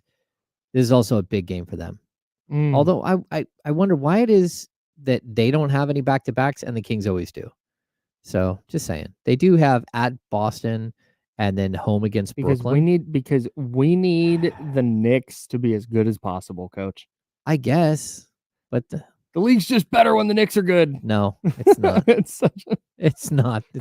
College football is just better when Clemson's good. All right, sure, man. Whatever. Well, I mean, I would even say, like, the Knicks, they're not prime. Like, they're not all that fun to watch. They are a grinder. Chore to watch. Yes, it is this is a full-on grinder team. Yeah, and I'd say this, the way that the Kings, a couple of weeks ago when they played this team, they weren't the same team they are today. Today, the Kings have slowed everything down. They're becoming more and more of a grinder team. And I think that that's a good thing because now you've had a build up to this Knicks game where all of a sudden it's like you face a team that's very different than most of the teams you play. Not only is their star different, but the way their style of play is different. The Kings have become more and more of this style of team in the games after the All-Star break. But, again, they played all the way back on March 16th, which in NBA time is, that's a long time. That's like, it's 20 days. It's a long time. Hey, I want to remind you before we get out of here, enter online ESPN1320.com for a chance to win tickets to the Monster Truck Nitro Circus Tour at Cal Expo April 13th. Listeners have a chance to win have a chance to win. Here we go. From the top, 3, 2, and 1. Listeners have a chance to win tickets to Monster Truck Nitro Circus at Cal Expo on April 13th. Go to ESPN1320.com and fill out the form for a chance to win 4 tickets plus 4 pit party passes. Pit party passes. Pit party passes. Woo! And then also want to remind you, April 8th. That's next Monday. It's coming up. There's going to be a watch party out at Tom's Watch Bar at Doco, right across from Golden One Center. Mhm. It is going to be James Ham of the Insiders. It's going to be D'Lo and Casey of D'Lo and Casey, along with Jesse, also of D'Lo and Casey. Going to be out there April 8th at Tom's Watch Bar for the men's national championship game, national championship hoops game, of course. So hopefully your brackets you've still got people in, and hopefully your national champion is playing. But even if it's not, show up there. The watch parties are a great time. No people in the chatty house. I know y'all will be there, and that's always a good time as well. So I hope everybody pulls up to Tom's Watch Bar April 8th, 4 p.m. for the men's national championship game. Should be fun. So much basketball, so little time on ESPN 1320, Sacramento Sports Leader.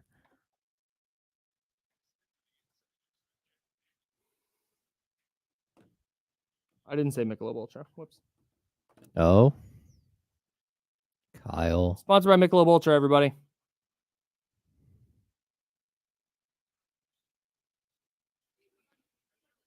Biederman's on the road right now. Into the Cat's Deli, getting a pastrami sandwich. And you just sent a video of the pastrami sandwich getting made, and buddy. Oh, I love a good pastrami sandwich. Buddy.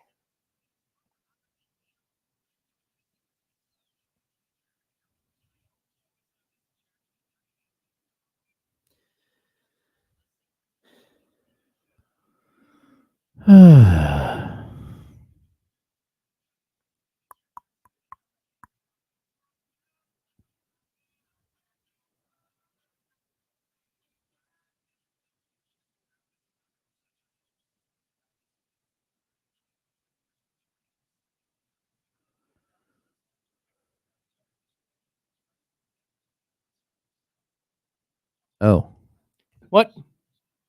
Charlie. What do you say? Well, he should be in here. Oh, I agree. Go get him. Just yell at him. I'm going to go fire this up. I text him. Charlie! Twirl. Spin move. Spin move.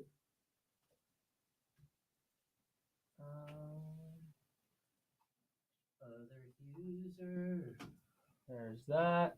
We're all set there.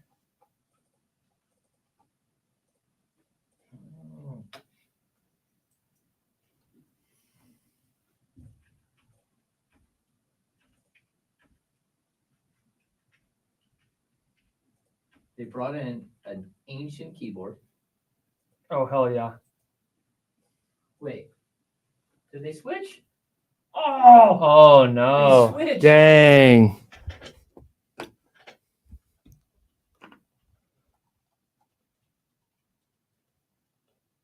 All right.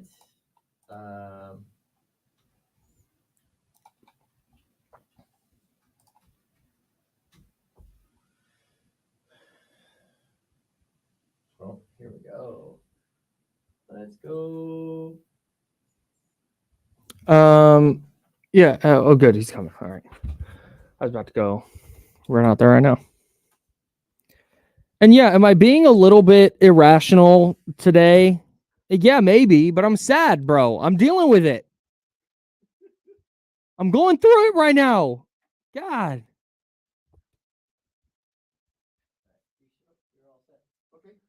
We have about a minute 15. Okay. Where's Charlie?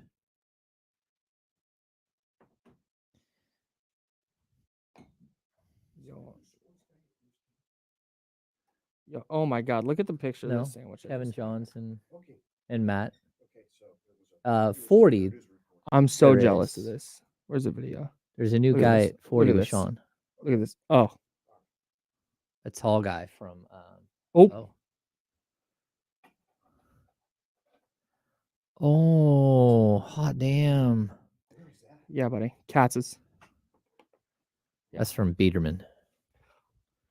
Biederman. Group chat I'm in with Biederman is called the Go Off Kings because one time this person online, Chris had said something, I forget what it was, and somebody consecutive replies. One of them said "Go off, King," and the other one was the meme of Mario holding up a crown that says "You dropped this," and we just thought that was the funniest thing ever. "Go off, King" is such a funny thing to say to somebody. All right. Go off, King. I need to use that more in my daily lexicon. All right, here we go. Charlie.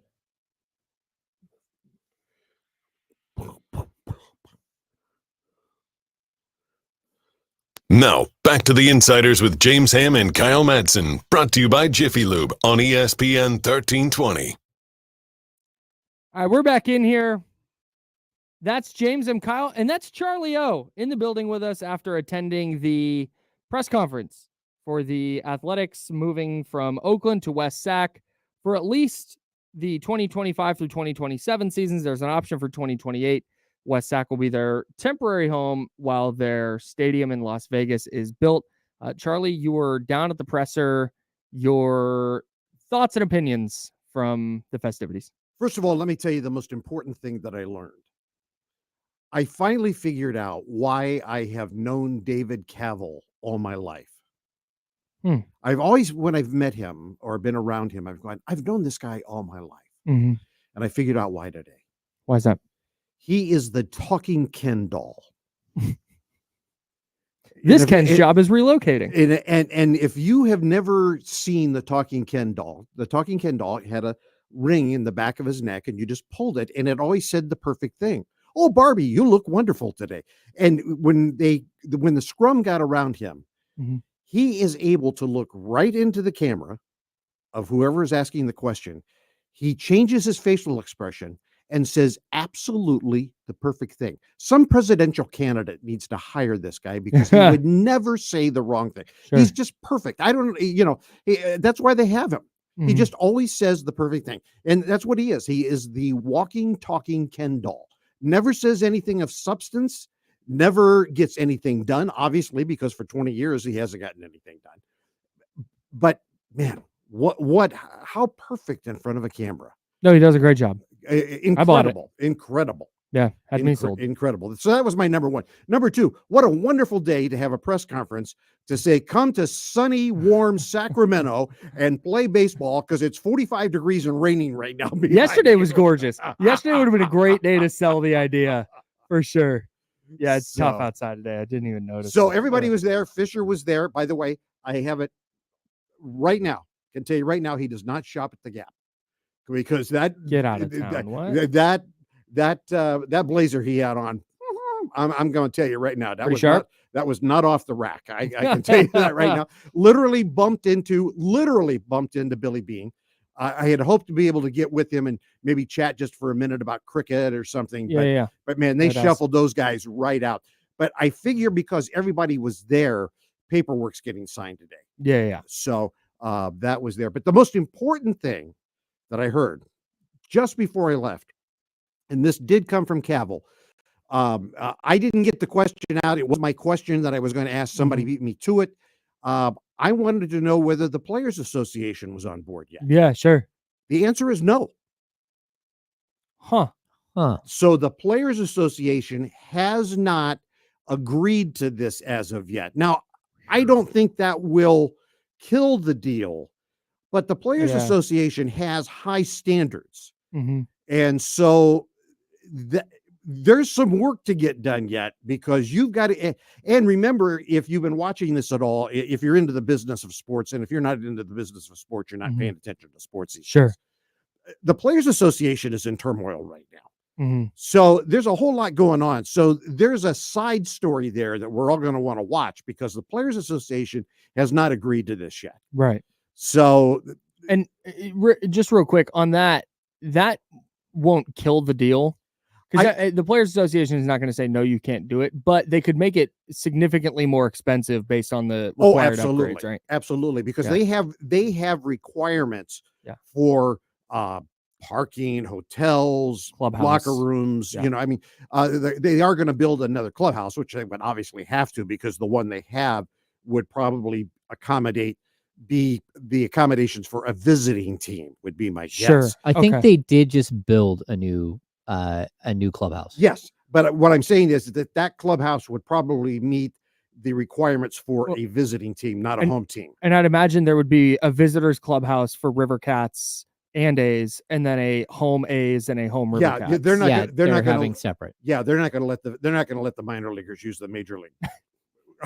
No, no are you way. kidding? God, no. No way. Yeah. And guys, So what happens to a third clubhouse once the A's leave?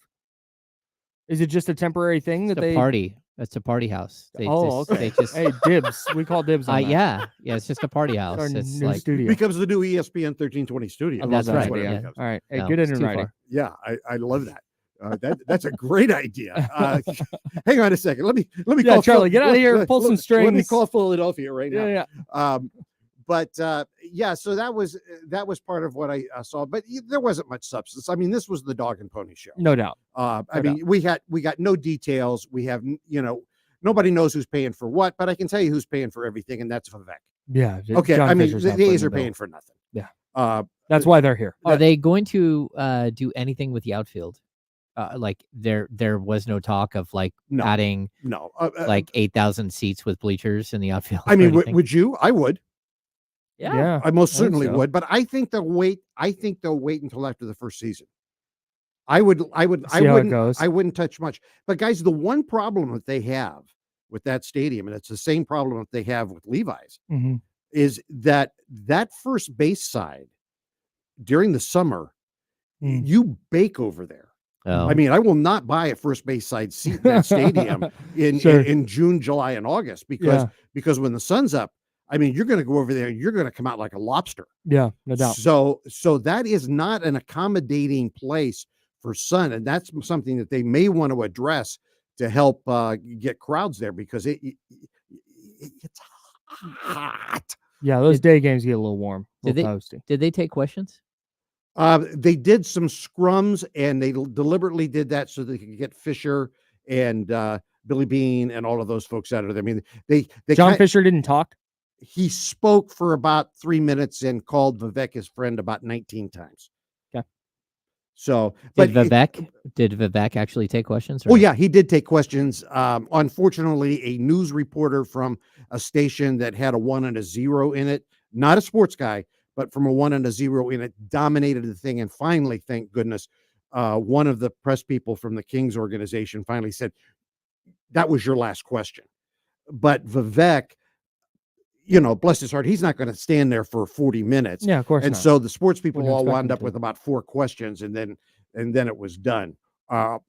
Which is exactly why news reporters should not be allowed at sporting events, because he thinks he's doing 60 minutes. Sure. And what we had there was a sports He's press got an conference. exclusive. Yeah, in fact, I almost said, you know what? There are other reporters. Get him, here." Charlie. I was upset. Tackle him, Charlie. I was really upset. I mean, I got Sean next to me.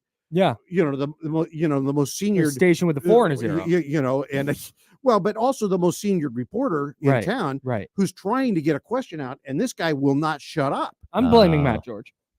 No, it wasn't. That's what I'm doing. No, don't. It blame was him. in my head canon is it was Matt George. Listen, I was holding Matt's hand just so he didn't scream or cry. Because he's upset about this thing. I've been crying on air all day. He can, no, you haven't been crying. I've been whining a little. Well, whining's okay. Whining's okay. But guys, here's my biggest revelation of the day, and I have no insider information.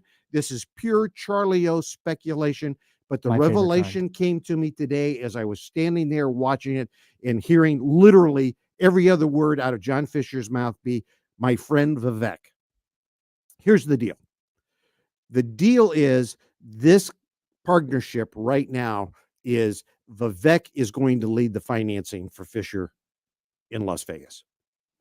Because right now Fisher can't get a nickel off the floor in a casino in Vegas right now. And for this deal to stay alive in Las Vegas, somebody's got to lead the financing issue. Mm-hmm. And as I told you the other day, I think, if I won the lottery, I would go and get on my hands and knees and beg Vivek to handle my finances. Sure. And I think what's happened is that this deal is a thank you from Fisher to Vivek to help build up the cachet of the reputation in this town. And Vivek is going to lead the financing now for them to try to get that deal done in Las Vegas, because Fisher can't get a dime. Yeah, he has no money and can't raise the money. And I think that now Vivek is quietly, it finally made sense to me. And then the backup is, and I mentioned this the other day, the backup is if they can't get Vegas done, then they'll come back here and it'll become let's build figure something West Sacramento. I'm going to guess, Charlie, that Vivek is not going to help him, that he's going to hope while they're friends that he fails and that the team stays here. Like he went, yeah, we'll get you this. I can't help you in Vegas, but you can come here, hang out. We got you. We'll make the stadium renovate. Like they'll pay for all that. Can't foot the money for Vegas, but they'll pay. That's what you're thinking? Yeah, because look, there's a reason why Vivek bought that team. It didn't make any sense when he did it. The River Cats are not a moneymaker. Yeah. That's not true. No, they are a moneymaker. Not in the same way that the Kings are a moneymaker. Oh, no. We're talking about minor league baseball. I mean, if you're going to make, I think there was a longer term vision than just the financial investment in the property. It's the that. property and what you can build there, and the fact that you might be able to build another ballpark there that fits Major League Baseball standards, and then tear down the other. I don't know. That's in my opinion. I don't know that he's going to help him get out of there. I think he's going to be like, hey, you got a partner here. We'll build it here. And if you want to build, if you want to invest, we can do a whole park here, a whole business section and everything. We can do it all here, but it's going to be here. Because I don't think Vivek doesn't have ties to Vegas. And he does have ties here, and he owns the plot of land that you would want. Yeah. The other thing that was very noticeable is there was a total absence, and there was one question that was asked, answered, and then skipped right into another subject. There was nothing mentioned of baseball giving any special consideration to the Sacramento area following this for expansion. So evidently there is nothing on the table that we are now have a most favored city status following this. Maybe so maybe that was just something that MLB said no, because they have to have asked, right? Well, that had to have come up at some point. But I also don't think they're gonna let that show their hand. They're not gonna. But part of me wonders. Okay, there's no mention of that, but part of me wonders if that's because of what James just said. Well, if that is the case, where okay, maybe not expansion, but hey, we're the first fallback option for John. You know what? I think it was Damian that said it yesterday, that maybe expansion is off the table, and I think there's a good possibility of that. I think so because too. they've got a hot mess in Tampa Bay right now, which is awful right there. They've got a hot mess in Miami, even though they've got a stadium. It is a disaster. It's disaster down there right now, and now they've got a hot mess in Kansas City.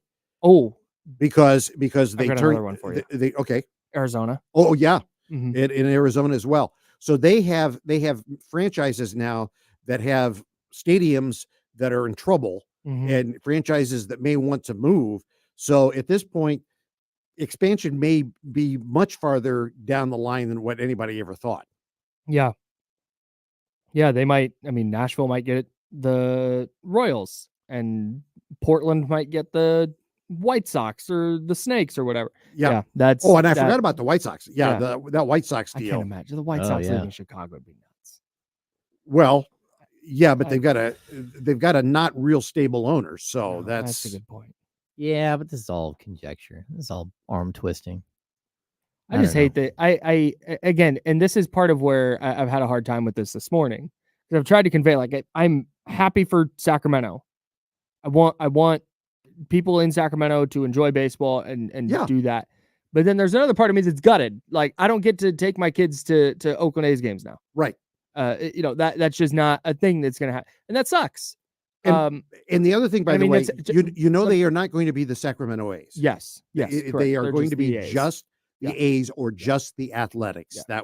They are going to be the team formerly known as. And let me real quick, it's been the case that I was not going to be able to take. I don't have children now, so it wasn't there wasn't going to be a situation where I was going to be able to take my kids to A's games before they left for Las Vegas. But it's just like now this is just like a final nail. Yep. Like any hope that was there is gone. So that's been the tough part to me. It has nothing to do with the city. It has nothing to do with Vivek. It has nothing to do with fans. We're going to go enjoy baseball down there. I get it. Yeah. Just man. So there's much more to come. I mean, we could beat this for the next 4 hours and put all the listeners to sleep. We will not let it go. We'll stay on it. We'll dig it. We'll dig into it. As news is worthy, we'll bring it to you. No doubt. But the most important thing right now is tonight's game in New York. Huge. Because the Kings are fighting for their playoff lives. Yeah. And that's what we got to pay attention to. No doubt. Thanks, Charlie. Appreciate you, buddy. Charlie O, everybody. Check him out. It's our guy. It's our boss. The homie. All right, let's put a pin in this A's stuff for now, because like Charlie said, we can continue talking in circles. But right now, that's just kind of what it is. The Kings not only have to go win tonight in New York, that is every game. Katrina said it before the Mavs game, and if it wasn't true then, which it probably was, it's definitely true now. You talk about must wins going forward. Until the standings are such that, hey, if the Kings lose tonight, they're still in firm position for a playoff spot. Until the standings get there, they got to win all these games. That's right. I mean, that's the bottom line. Boston tomorrow night, you got to win it. That's tough. That's the situation they're in. That's it. Oh, we got a big thumbs down from Jesse. Is he a Celtics fan? I'm just going to sidetrack us here. I'm just going to sidetrack us. Please. They can call their baseball team whatever they want. Uh-huh. I think I've just decided that once they come here, they're the Sacramento A's, and that's how I will refer to them from here on out. Yeah, I don't. And they can call it whatever they want. They can say whatever they want, just like their play-by-play guys can inadvertently call it the Golden One Center all the time, even though we were told very specifically to call it Golden One Center. It's not the Golden One Center. In-house DJ did that the other day too. I mean, they're like it's tough, right? Yeah. But. Yeah, call them if you want to call them the Sacramento A's. Like, dude, they're call here. Them the Sacramento A's, because, like, look, for 3 years, they're your team, man. Yeah, like you're not going to get to tell me what I can call somebody. Call them the Oakland A's of Sacramento. Call them the Sacramento A's of whatever you want to do. That's right. I will call them whatever I want, Kyle, from here on out. If they want to, get me a hat that says, if someone out there makes hats at a Sacramento A's hat. Yeah, a Sacramento A's hat. Sure. That's it. That's what I got. Fun games last night or tonight in the NBA, or fun games and games that matter. Hawks at Mavs. Big Hawks fans tonight. Go Hawks. Go Hawks. But, I mean, you know me, just the biggest Clint Capella fan.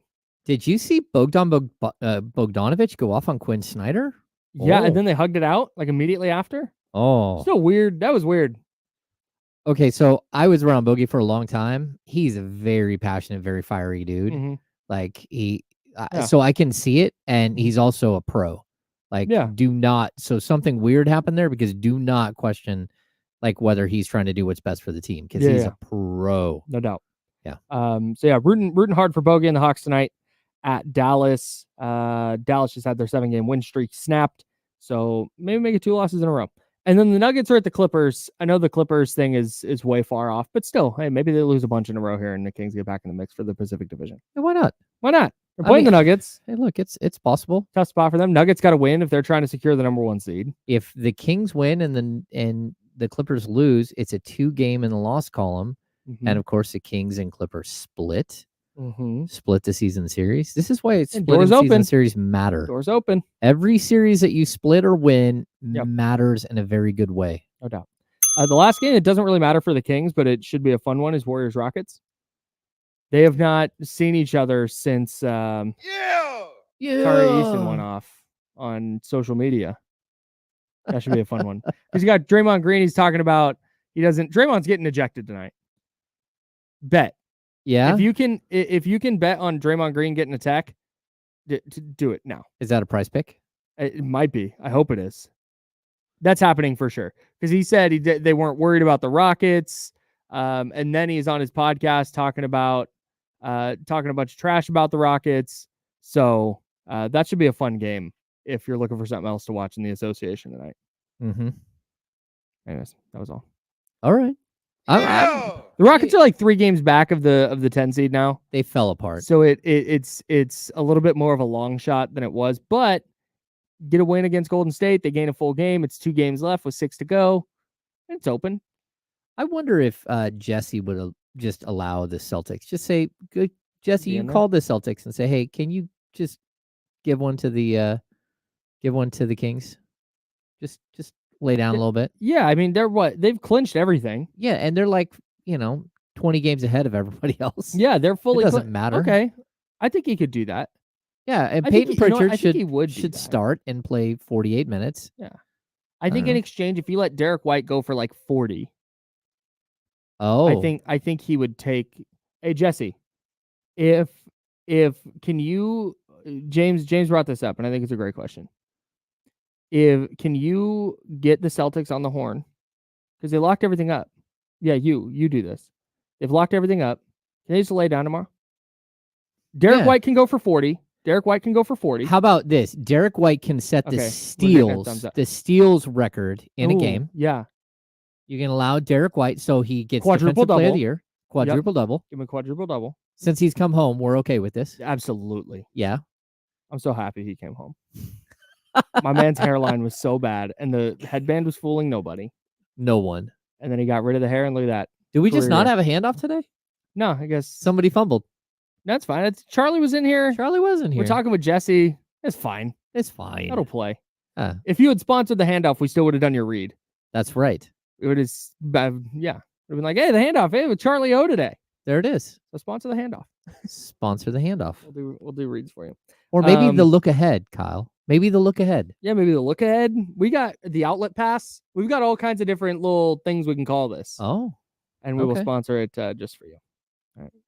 I think that's all I've got for today. Okay. I would like to, before we go, Please, we have about a minute. The Hornets have requested and received permission to speak with Kings assistant Jordy Fernandez. Not a surprise, right? As well as Boston's Charles Lee and Phoenix's Kevin Young and Denver's David Adelman, son of Rick Adelman. All right. Not a surprise that Jordy Fernandez is getting looks. No, especially with their new manager, their new head of basketball ops is very close with Wes Wilcox. Wes hired him in, I think, in Atlanta. Oh. Or maybe in Cleveland. Maybe it's Cleveland. He hired him. All right. That's it for us today. I really appreciate you guys, for real. Everybody in the chatty house, everybody who has listened. I know that it's a little bit of a bummer today, and I'm sorry if that killed your vibe. That's not what I mean to do. Like I said, this is just a weird thing for me that I'm trying to process, and this is my outlet to do so. So thank you for letting me do that, James. Thank you for participating and allowing me to just kind of speak from the heart today. I appreciate you guys. So I appreciate you too, Kyle. Yeah, that's it for us. Kings-Knicks tonight. D'Lo and KC next, right here on ESPN 1320, Sacramento Sports Leader.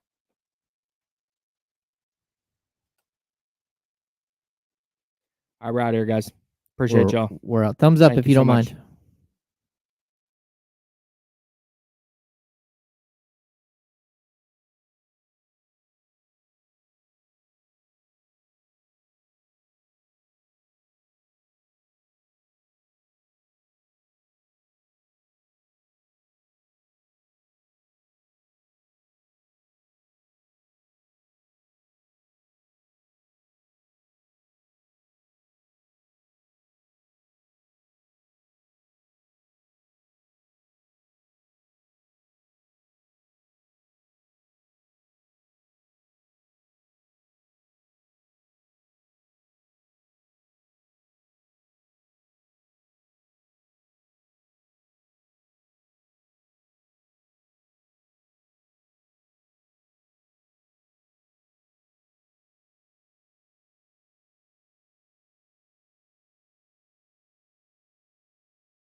Now we're good, right?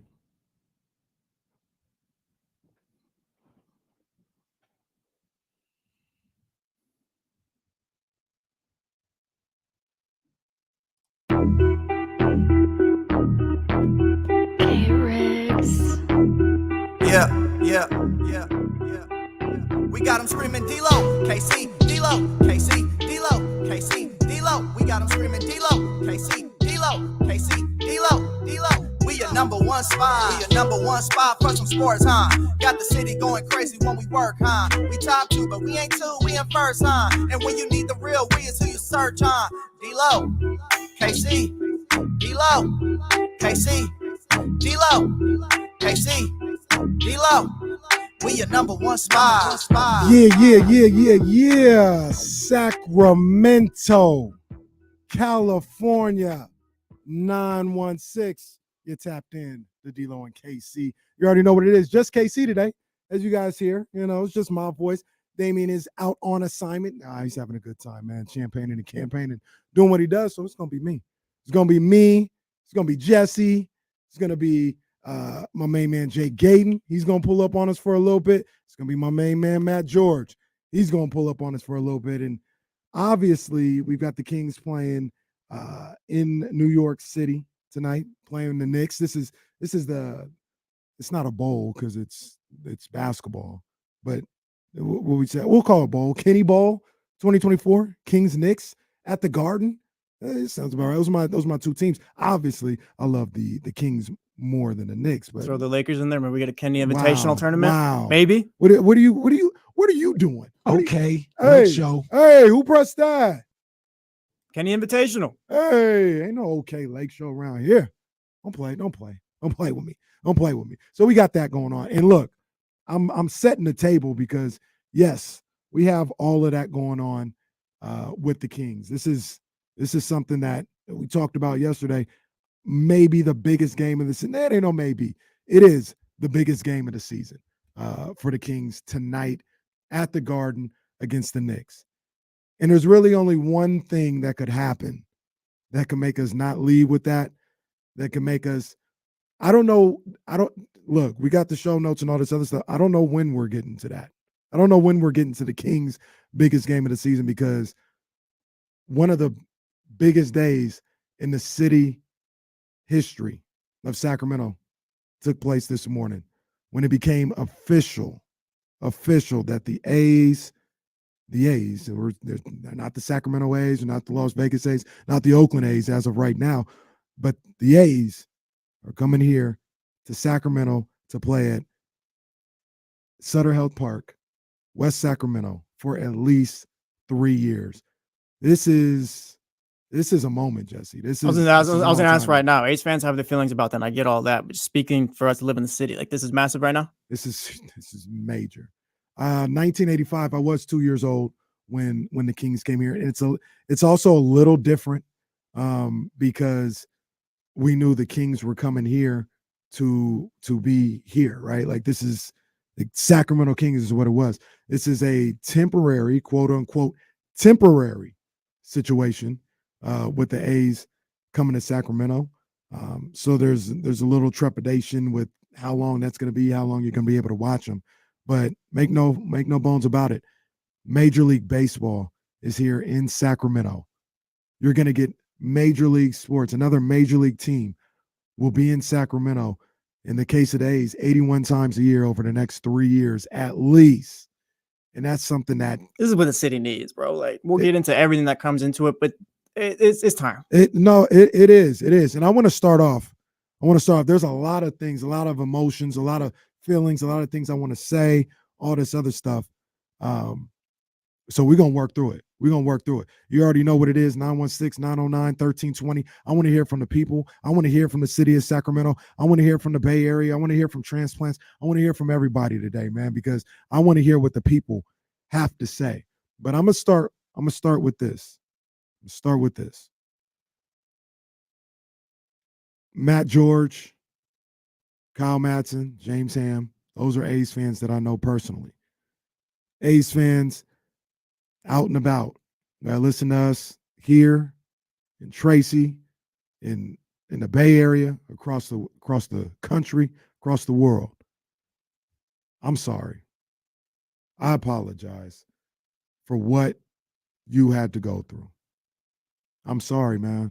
And I felt that last night, and I wanted to tweet that out.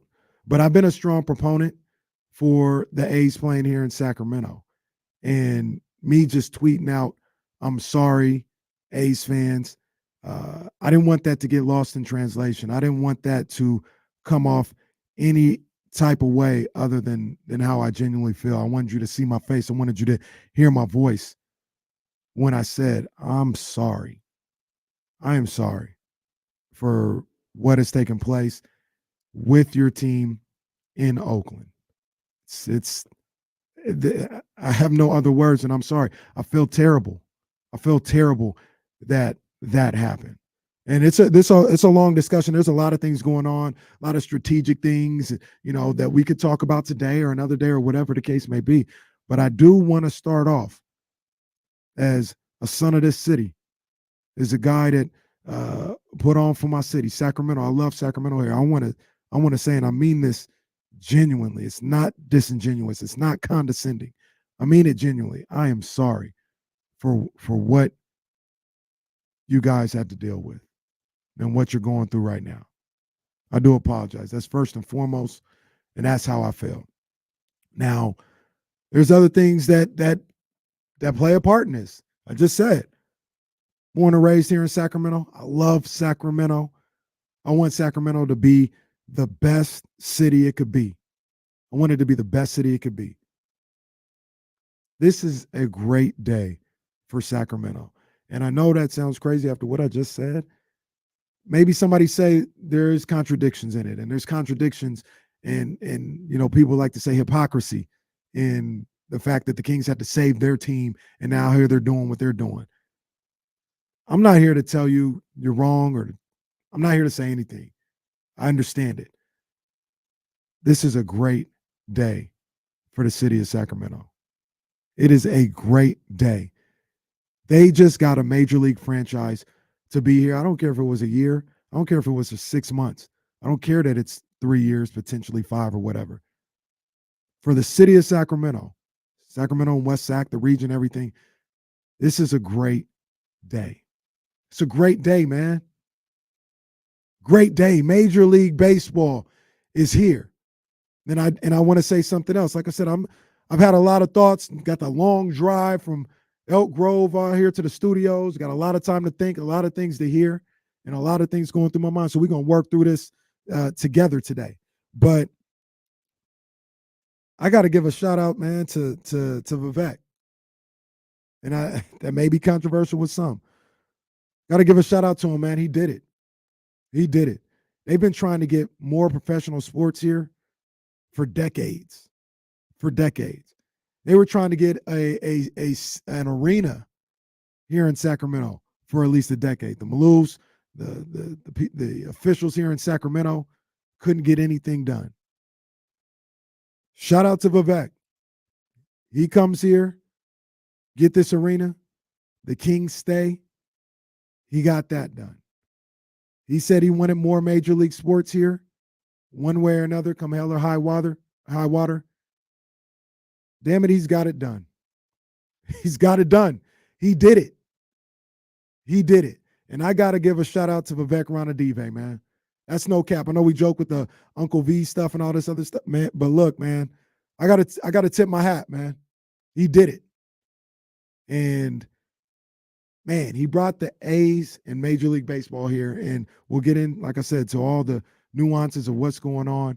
But I don't think he's done. I think this is a strategic play. I said it yesterday. I've said it from the start. I don't believe that this is just, let me help my buddy out. I don't believe that. Now, whether he's able to turn that into a Sacramento franchise, whether it's the Kings expansion or anything else, I don't know. But I think he's got an eye on ownership in Major League Baseball. That's not even a guess. That he absolutely has an eye on Major League Baseball ownership.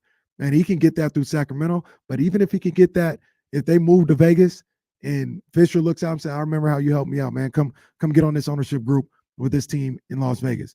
I think he's got his eye on that. He's making moves. And in this particular case, he made a move to get this team here to Sacramento. Like I said earlier, it's just me. We got Jake Gadon coming at around 1 o'clock. We got my man, Matt George, and I mean that, my man, Matt George, coming through here. I know it's a tough day for him, man. And we'll talk to him about anything he want to talk about. If he don't want to talk about this, you want to focus on the Kings, we'll do that. If he wants to vent and talk about this, we'll do whatever he wants to do, man, because I feel for my dog right now, for sure, for real. But Jesse, man, you're a guy that is from Modesto. You don't like the Giants or the A's. Not like that, but you're not a fan of the Giants or the A's. You're a Red Sox fan. You now live here in Sacramento. Man, talk to me, man. Talk to the people. What does this day mean listen. I get the A stuff and all that, but just being from Modesto, you can only go to as many Modesto A's games. Like, all right, I can't hit up John Thurman Field only so much or whatever. I never lived in a city with sports teams. Like, you got to drive out to Sacramento, drive out to the A's. I've been in the Coliseum like 20 or so times at least. Go see the Red Sox. I hit the Coliseum to see random games or whatever. Same with the Giants too. But the fact that, like I was telling Crystal like yesterday, like I get off work, maybe let's go to the game or whatever. Like there's, I'm excited for it. You know, just because I feel like it's big for the city. Sacramento has so much potential to reach, and I feel like I get it. Like there's the moral aspect or ethical, whatever you want to call it, with Vivek kind of standing with Fisher, bringing the ace here, but he's giving the city a chance. Where like the Vegas stuff does not look good right now. There's no. It's all just ideas. It seems like and stuff like that. He's giving the city a chance. I'm hyped. That the Vegas. That's the other aspect of this. This Vegas thing is like. It's like 50-50 right now. I think I'll even put it a little higher than 50-50 just off like gut feeling. Like I'll go off gut feeling. Rob Manfred, John Fisher, and whoever else. There's too much money involved for if they want to get to Vegas, not to be able to do it. We saw it with the whatever the vote was before when it was like, it's kind of iffy. I don't think they're going to pass this. I don't think they're going to pass this. 2 days later, unanimous. Bags were dropped off. That's how it goes. Right? Like, so in this particular case, that's what I'm thinking about with Vegas, where there's too much money involved. There's too many things at stake for that to completely fall through. But you never know. You really never know, man. Well, I feel like too, because I get A's fans are hurt, but like say somehow you're still able to keep the team like they're not in Oakland. Like they've been leaving Oakland. Like Oakland's been done with. Like that's been done with for a couple of years. But say they don't go to Vegas, and at least like I'm down being hopeful, I guess maybe like you still get your team maybe an hour away at least. It's still local enough. Like you still they're not that far if it does work out that way. Maybe that's how they feel about it too. Because I get leaving the city of Oakland, so they deal with how they deal. I think about it this way: if the Kings were to leave and the Seattle deal fell through, and they went to the Bay Area as a second, I don't know if I'd be happy about that. I don't know. Maybe I would. I don't know. I didn't have to. I'm just trying to see like the silver linings of it, I guess. No, I hear you. No, you're right, and that's what we try to do, you know. But like I said yesterday, I'm not going to tell anybody how to feel. Also, don't tell me how to feel because it's mixed emotions. But I'm excited about this, man. I'm excited about Major League Baseball. There's so many different questions and so many different things that we've got to talk about. We've got 4 hours to talk about it. I want to hear from you. 916-909-1320. My people in Sacramento and surrounding areas. Major League Baseball is coming to the city, man. It's coming here, man. This is a monumental day. Obviously, we'll talk about the Kings. We'll talk about the night in the NBA because business is picked up in the playoff standings. We'll get into it all. It's your main man, Kenny Caraway. KC, I got Jesse with me. I got Jake Gadon. I got Matt George coming with me. And I've got you right here on Sacramento Sports Leader, ESPN 1320. Yeah, man. Ooh, let me get my water.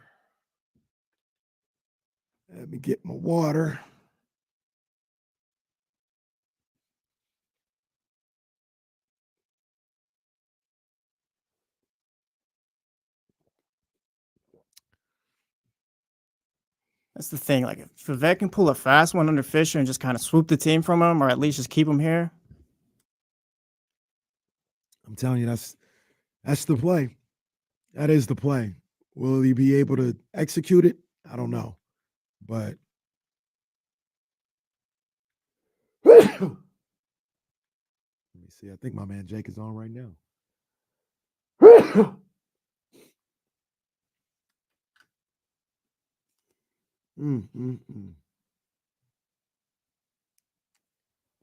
So, guys, bear with me. I'm gonna talk as much as possible in these breaks. But last time we had the show, and I was doing it by myself, it was crazy by that fourth hour. Hey, pause. I don't have. It's taking calls, so I'm gonna just sneak this in. I'm gonna sneak this in while the ref isn't looking. My throat was going crazy. It's going crazy. The ref wasn't looking. I'm sneaking that in while the ref wasn't looking. You know what I mean? But yeah. So I got to preserve my voice because I got a whole KSFM show to do afterwards. So I'm gonna interact. This is what we do on here. I'm gonna interact during the break. But I gotta, hey, little snitches. The ref didn't see it. The ref didn't see it. You know what I'm saying? So I got away with that hold. You know what I'm saying? I got away with that hold, man. The ref didn't see it, man. You know what I'm saying? Oh yeah, we were on the phones. What happened? No, nothing happened. No, hey, hey. I need my assistant reps. Dame's not here. You guys are my assistant reps today. I was answering the phones. What'd he say? Hey, no, I didn't hold. I need a quote in the chat.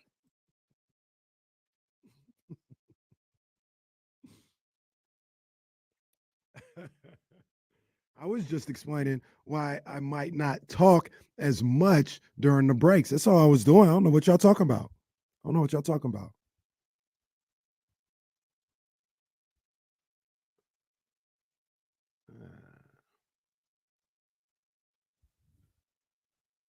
So that's Manny, huh? So that's how you see. Oh, he's on the phone again. Yeah. Hey, Brian. Hey, chill. Hey, chill, Brian. Chill. Don't be a snitch. Hey, but we've 2 or 3 plays have happened. How are you going to retroactively give me a flag? We went back to review. There's some sport where they can go back. Can't remember which one it is, but we went back. We reviewed. It's a 15-yarder. Resume play. Whatever. What?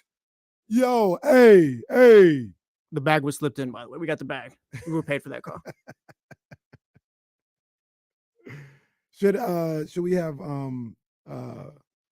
pocket watching today? I'll control I'll look up the player and I'll guess. Yeah, okay, come on.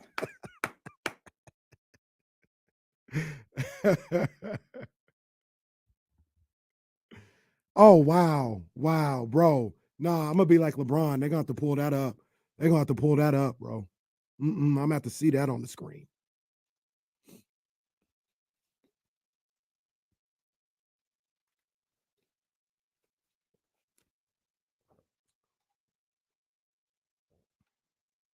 I noticed something today. I noticed on Twitter how to see the people that are watching. Did you ever find that, Jesse? Say it again. On Twitter, you know how we're like, damn, how do we like show the people that are watching on Twitter? I think I found out how to get that number. Oh, are you talking about? Yeah, well, you can look at it on Twitter. Yeah. I'm looking at it as we speak. They got the broadcast up. I don't know, maybe a crossover episode?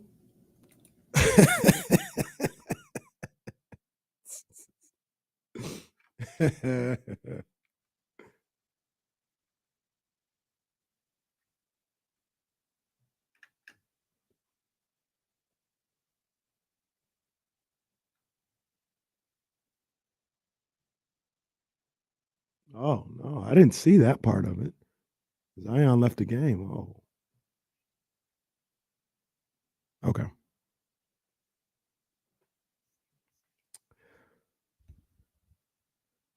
D-Lo and KC, just KC today, as we are talking to you on this monumental day in the city of Sacramento. Monumental day. I will talk about it throughout the day about how how sorry I am for all my people who are Oakland A's fans and the city of Oakland. I'm going to continue to talk about that. You know what I mean? I'm going to bring it up from time to time. But I'm not going to shy away from the fact that this is a historic day in this city's history. A historic day. I got, so the thing about it is, I got to a number of different conflicting feelings about how this has gone down, what it is, what it means, what it represents, all this other stuff. But there's two things about all this, right? Number one, I have love for this city first and foremost. And like I said, this is a great day for this city in this region. Shout out to Vivek. Shout out to Mayor Steinberg. Shout out to the mayor of West Sac. They got it done, man. They got it done. This is a great day for this city in this region. So there's that. Number two, I got a job to do, right? I got a radio show. I got a 4-hour radio show. And if I didn't have a 4-hour radio show, out of respect for, the people who are my people, you know what I'm saying? I wouldn't be walking around town and, and skipping and having a good time and stopping strangers on the street, talking about, I probably would just take it all in, and just, kind of be respectful to a certain degree. But it's not what this is. We talking about it. We talking through it. And that's what we're going to do here on D-Lo and KC, man. We're gonna talk about the good, the bad, the pros and the cons. Well, I'll say it too. Like, you can feel for A's fans, but I've been seeing on Twitter too, like, as a Sacramento resident, whatever, you don't have to feel bad about the A's coming here either. You can be excited about it too. Yes. Like, there's multiple aspects to it. Don't let anyone make you feel bad about it. Like, there's both ways you can feel. Yeah, man. Absolutely.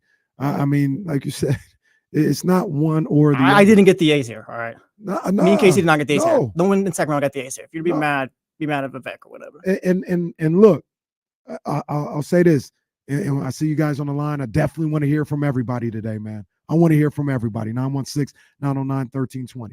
But I'm going to say this, and I know it rubbed some people the wrong way. I'm not trying to do that, but I just got to talk about things as I see it. This is how things go, unfortunately. The line that I continue to use, and I'll continue to use, is the game is the game. And it's not fair. It's not always fair. Kings almost left by the skin of their teeth and things that, to be honest with you, I know we like to. I love all my people here in Sacramento who did everything they could to help the team stay here. I love my people crown downtown. You know what I mean? We joke about it. The RV, to here we stay, all this other stuff. I love all that. But I did my part. I did what I could do. I went to games at the end to show that, hey, this is a viable market. People show up, we sell out, all this. I did everything that I could do, but I'm also aware of the reality of the situation. The reality of that situation is, if Kevin Johnson wasn't the mayor here, that wouldn't have happened. They'd be gone. And what I mean by that also is it's not Kevin Johnson per se, specifically. It's the fact that Kevin Johnson was an ex-NBA player. David Stern loved what Kevin Johnson was doing here as the mayor of Sacramento. He loved KJ. He loved the profile boost he could get as a commissioner by saying one of my former players is the mayor of a city like Sacramento. And because of that, there was a relationship there.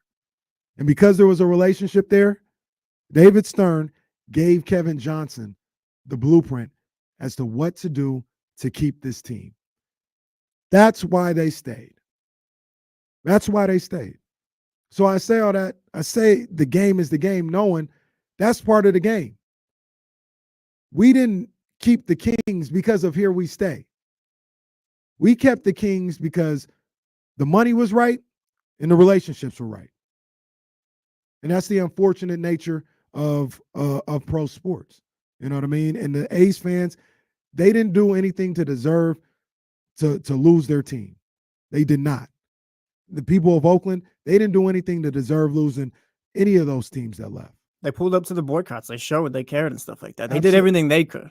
Everything that they could. But ultimately, and this is my point, when I say the game is the game, ultimately, it's out of their hands. It's not their decision. You know what I'm saying? So I only say that not to excuse anybody or anything else like that, but I feel like when you see things a little clearer and take them for what it is, maybe it's a little easier to accept things that happen, right? Like, for instance, if the Diamondbacks don't come up with a stadium plan in Arizona and they're looking to relocate and the guy wants to move them to Oakland, you think Oakland not going to take that team? You think the people of Oakland going to be like, no, keep them in Arizona? Absolutely not. We romanticize sports a lot, but it is ideally just a business. That's what it is. That's what it is. And you'd be snatching the team from Arizona for the greater good of your city, and I would understand it. I would understand it. The Baltimore Ravens. Baltimore had the Colts. Colts up and left in the middle of the night. Literally. They had an opportunity in Baltimore to steal the Cleveland Browns. You think the people of Baltimore, hell, you see it now. What, they don't show up to the games? That is literally, Baltimore Ravens are literally the Cleveland Browns. Literally. They don't show up to the games? They don't support that team? Absolutely they do. Every team belonged to someone's city at one point. Absolutely. Going back to the 1900s. It's the game, man. We're going to talk through it, man, throughout the day. I got a number of different feelings and thoughts about this. We'll get into it. My main man, Jake Gadon, who's been really like sniffing around this for years at this point. For years. When there was an inkling of it, the first person I remember who like reported on it, talked to me and said, yo, look out for this. This was at least a year and a half ago.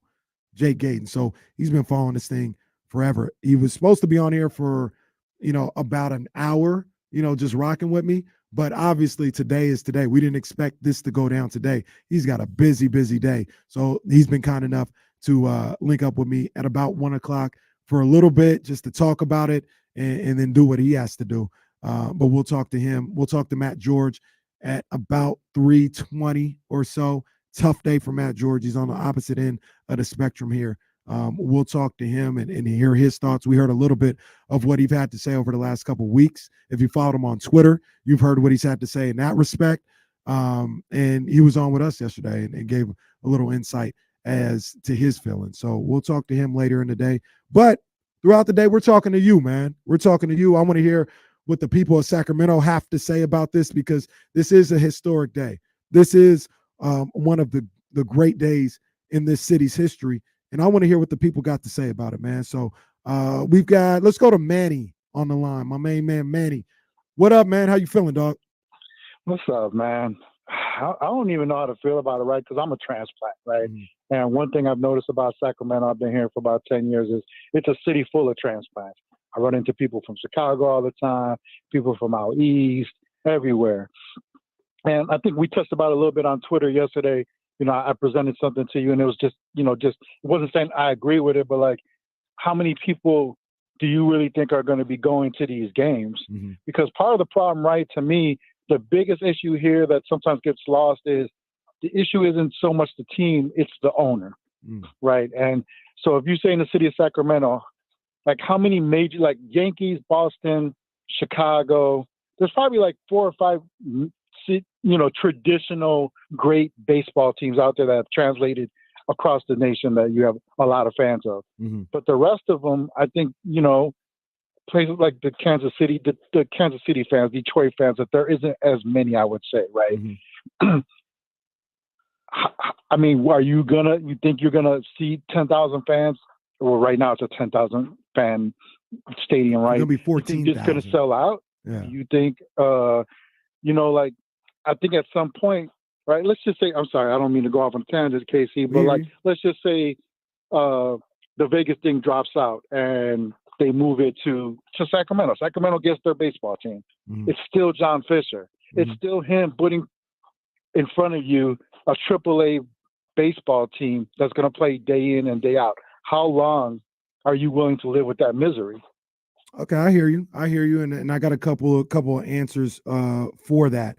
So let's go one by one here. When you talk about if Sacramento will show up and sell out for the the major teams, right? Like, because the argument I've made a number of different times when people will ask that question is, what you think? They're like, can Sacramento support a Major League Baseball team? Will they show up for the A's and all this other stuff?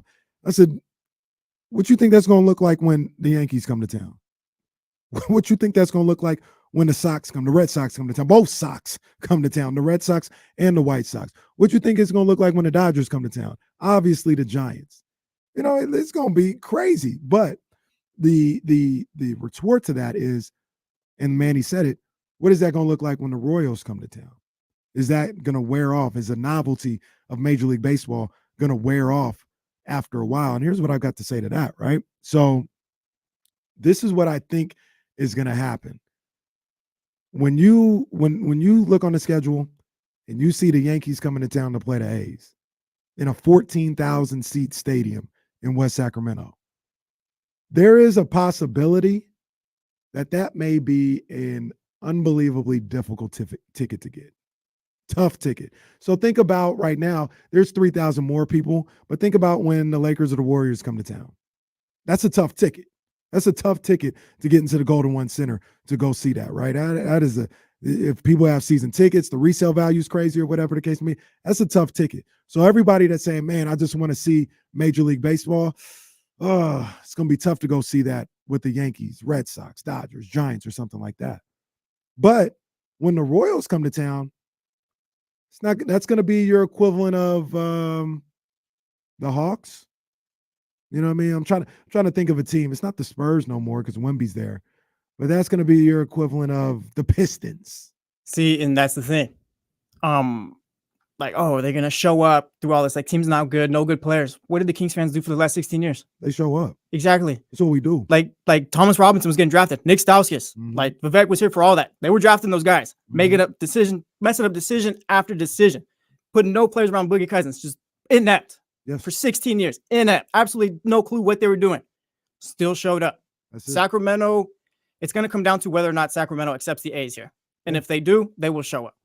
I was working 50-50 years ago, selling 50-50 raffle tickets at Kings games, and you show up on a Tuesday night against the Detroit Pistons, and it's more than half full. And it's like, what are you all doing here? It's the Pistons. Right. They like their teams. They'll show up if they accept the team. That's it. You're spot on.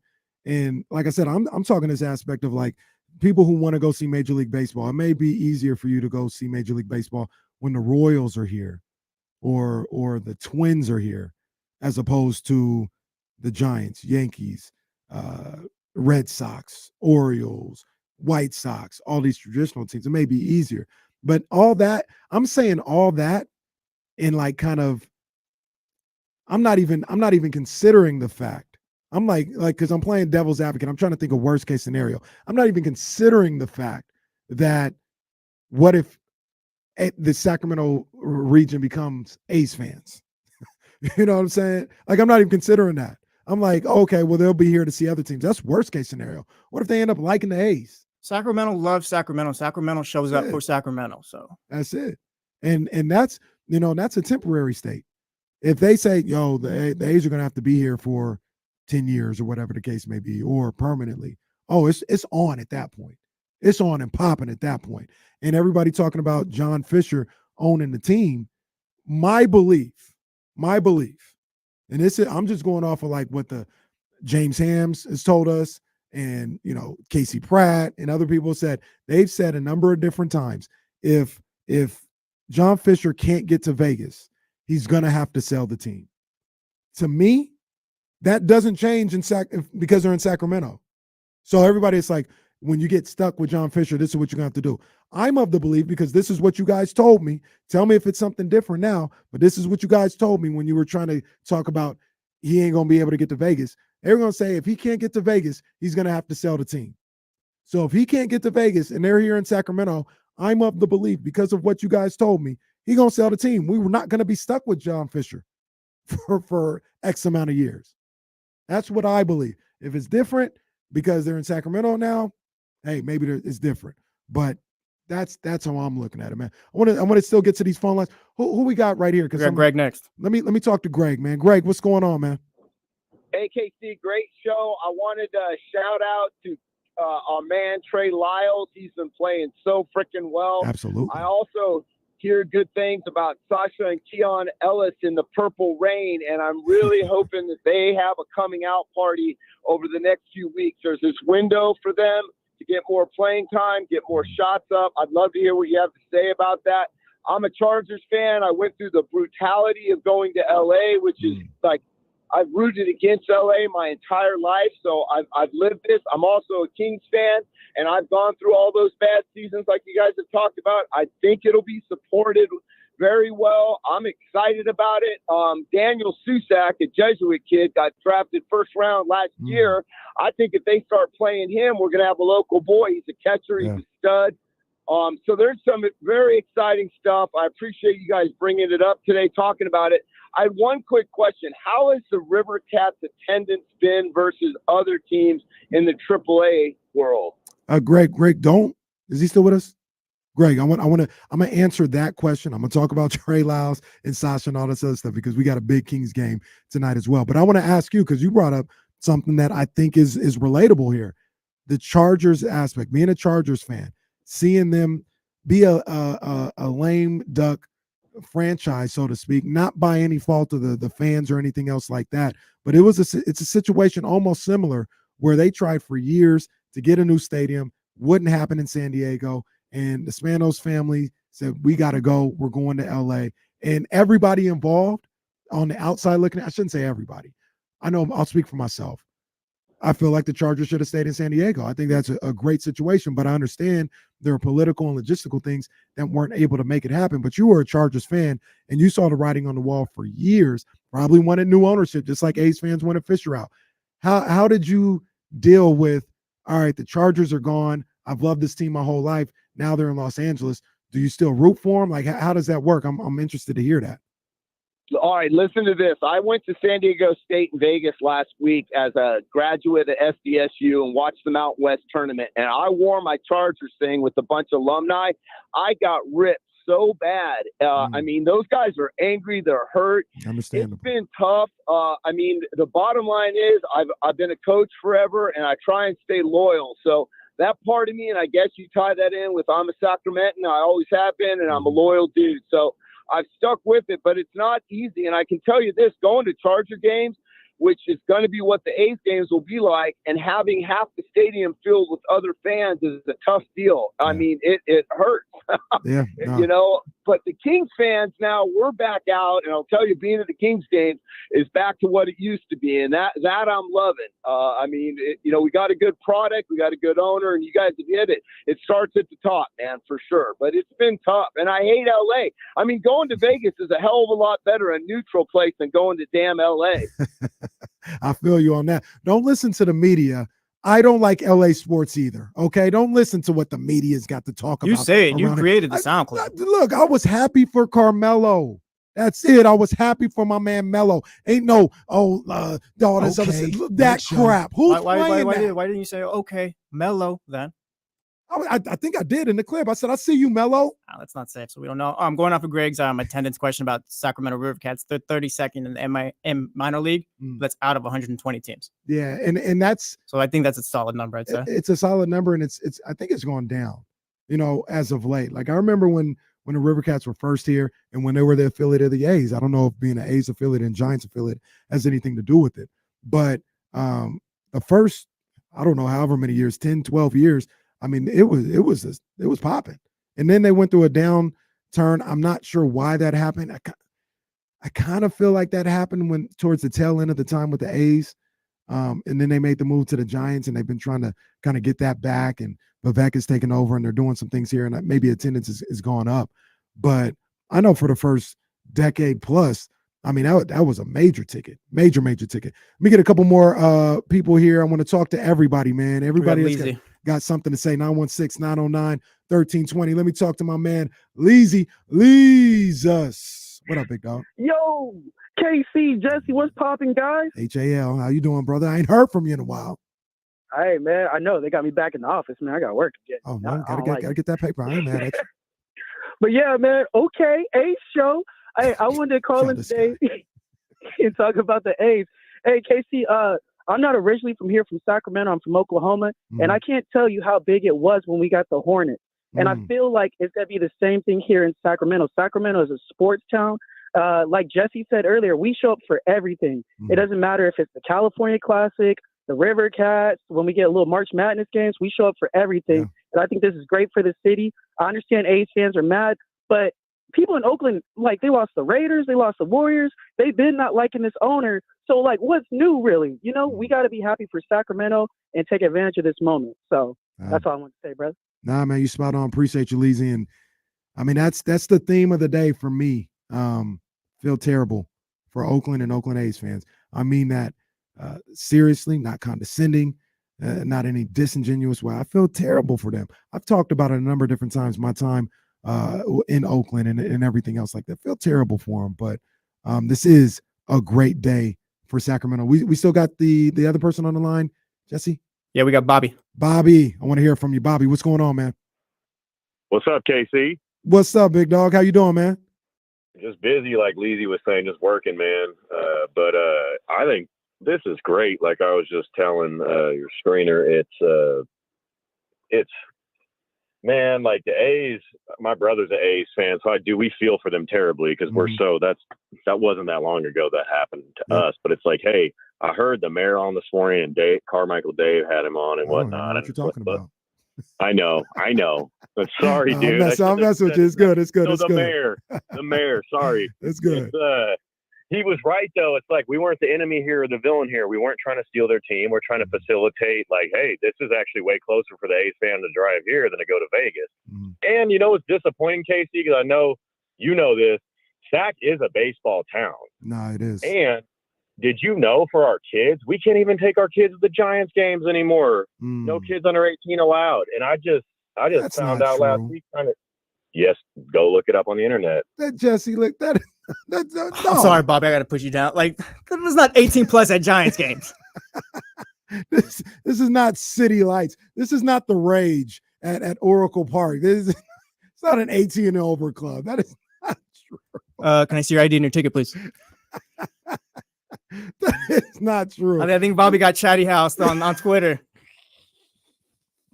Bobby, yeah, talk about going to Kings games is the same as the Rage, the same as the jukebox, 18 and over. No, man, no, that ain't the truth, man. But everything else that he said, I'm in lock and step with, man. And look, man, I understand people that talk about, hey, it's different. We didn't steal the team or whatever. Jesse, I got a question. Yeah. Someone in the chat. We can talk about it after. Someone in the chat earlier. I don't remember who it was. Said Sacramento is just paving the ways for Oakland to leave Sac and all that. Was the road already paved? I feel like they got the lights up already too. Like I feel like we were past that. I'm just asking a question. I don't know. Maybe you guys can fill we'll me talk about that. And I'll speak honestly about that. Because I've done some research on the situation. I'll speak honestly. I'll keep it a stack. I'll keep it a buck at all times. And we're going to talk about it. I want to hear from more of you.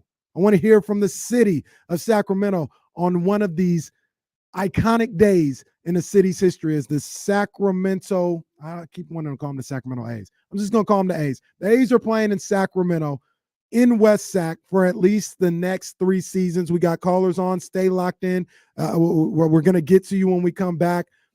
I want to hear from everybody, man. 916-909-1320. I didn't forget about the Kings because tonight is the biggest game of the season at the Garden. We'll get into the Kings, but this is a historic day. We'll get into it all, man. D-Lo and KC, ESPN 1320, Sacramento's sports leader.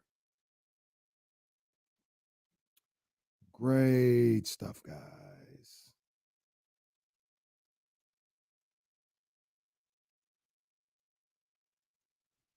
Well, I know that I'm gonna talk, and we're gonna talk. We're gonna talk about it. We're gonna talk.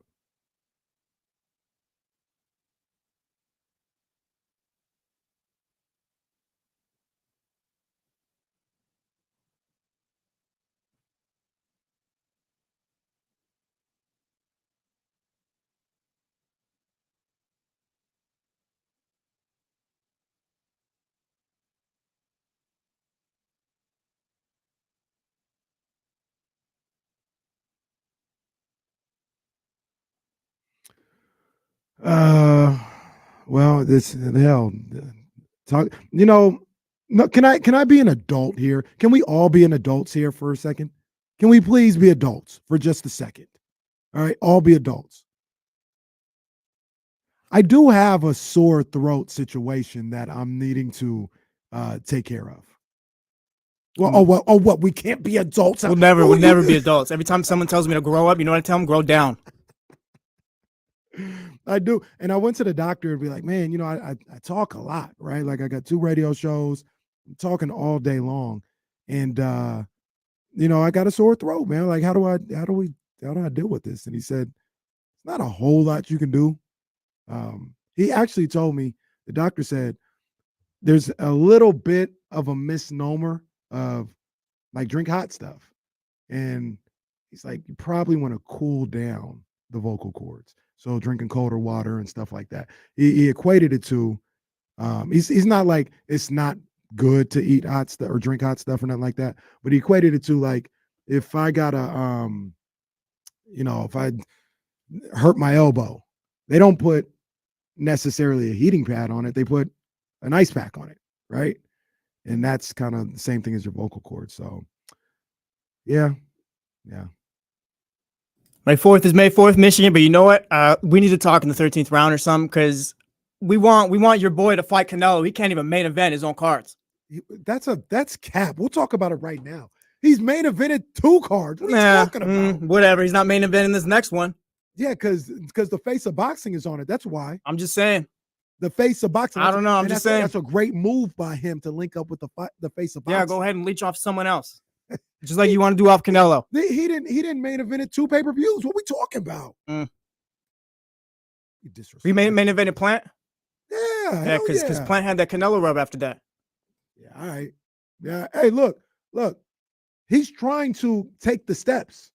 Good. Keep taking the steps. Earn it. The guy that needs to give him the ultimate rub, pause, isn't willing to dance. I can't lie. I hate like when we say like, oh yeah, Dak Prescott's got that Cowboys rub. Or, like I hate it now.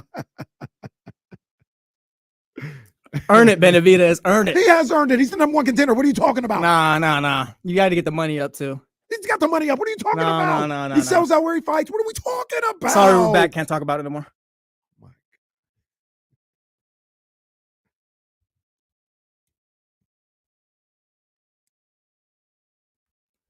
Nah, man. Nah, it's about to be to hell with the Kings and the Knicks. To hell with the A's coming to Sacramento. Jesse got me turned up talking about Benavidez needs to earn it against Canelo. No, we might spend this whole next segment talking about that. Fight the man, Saul. Matter of fact, that's what he needs to be called from here on out. I'm back to calling him Saul.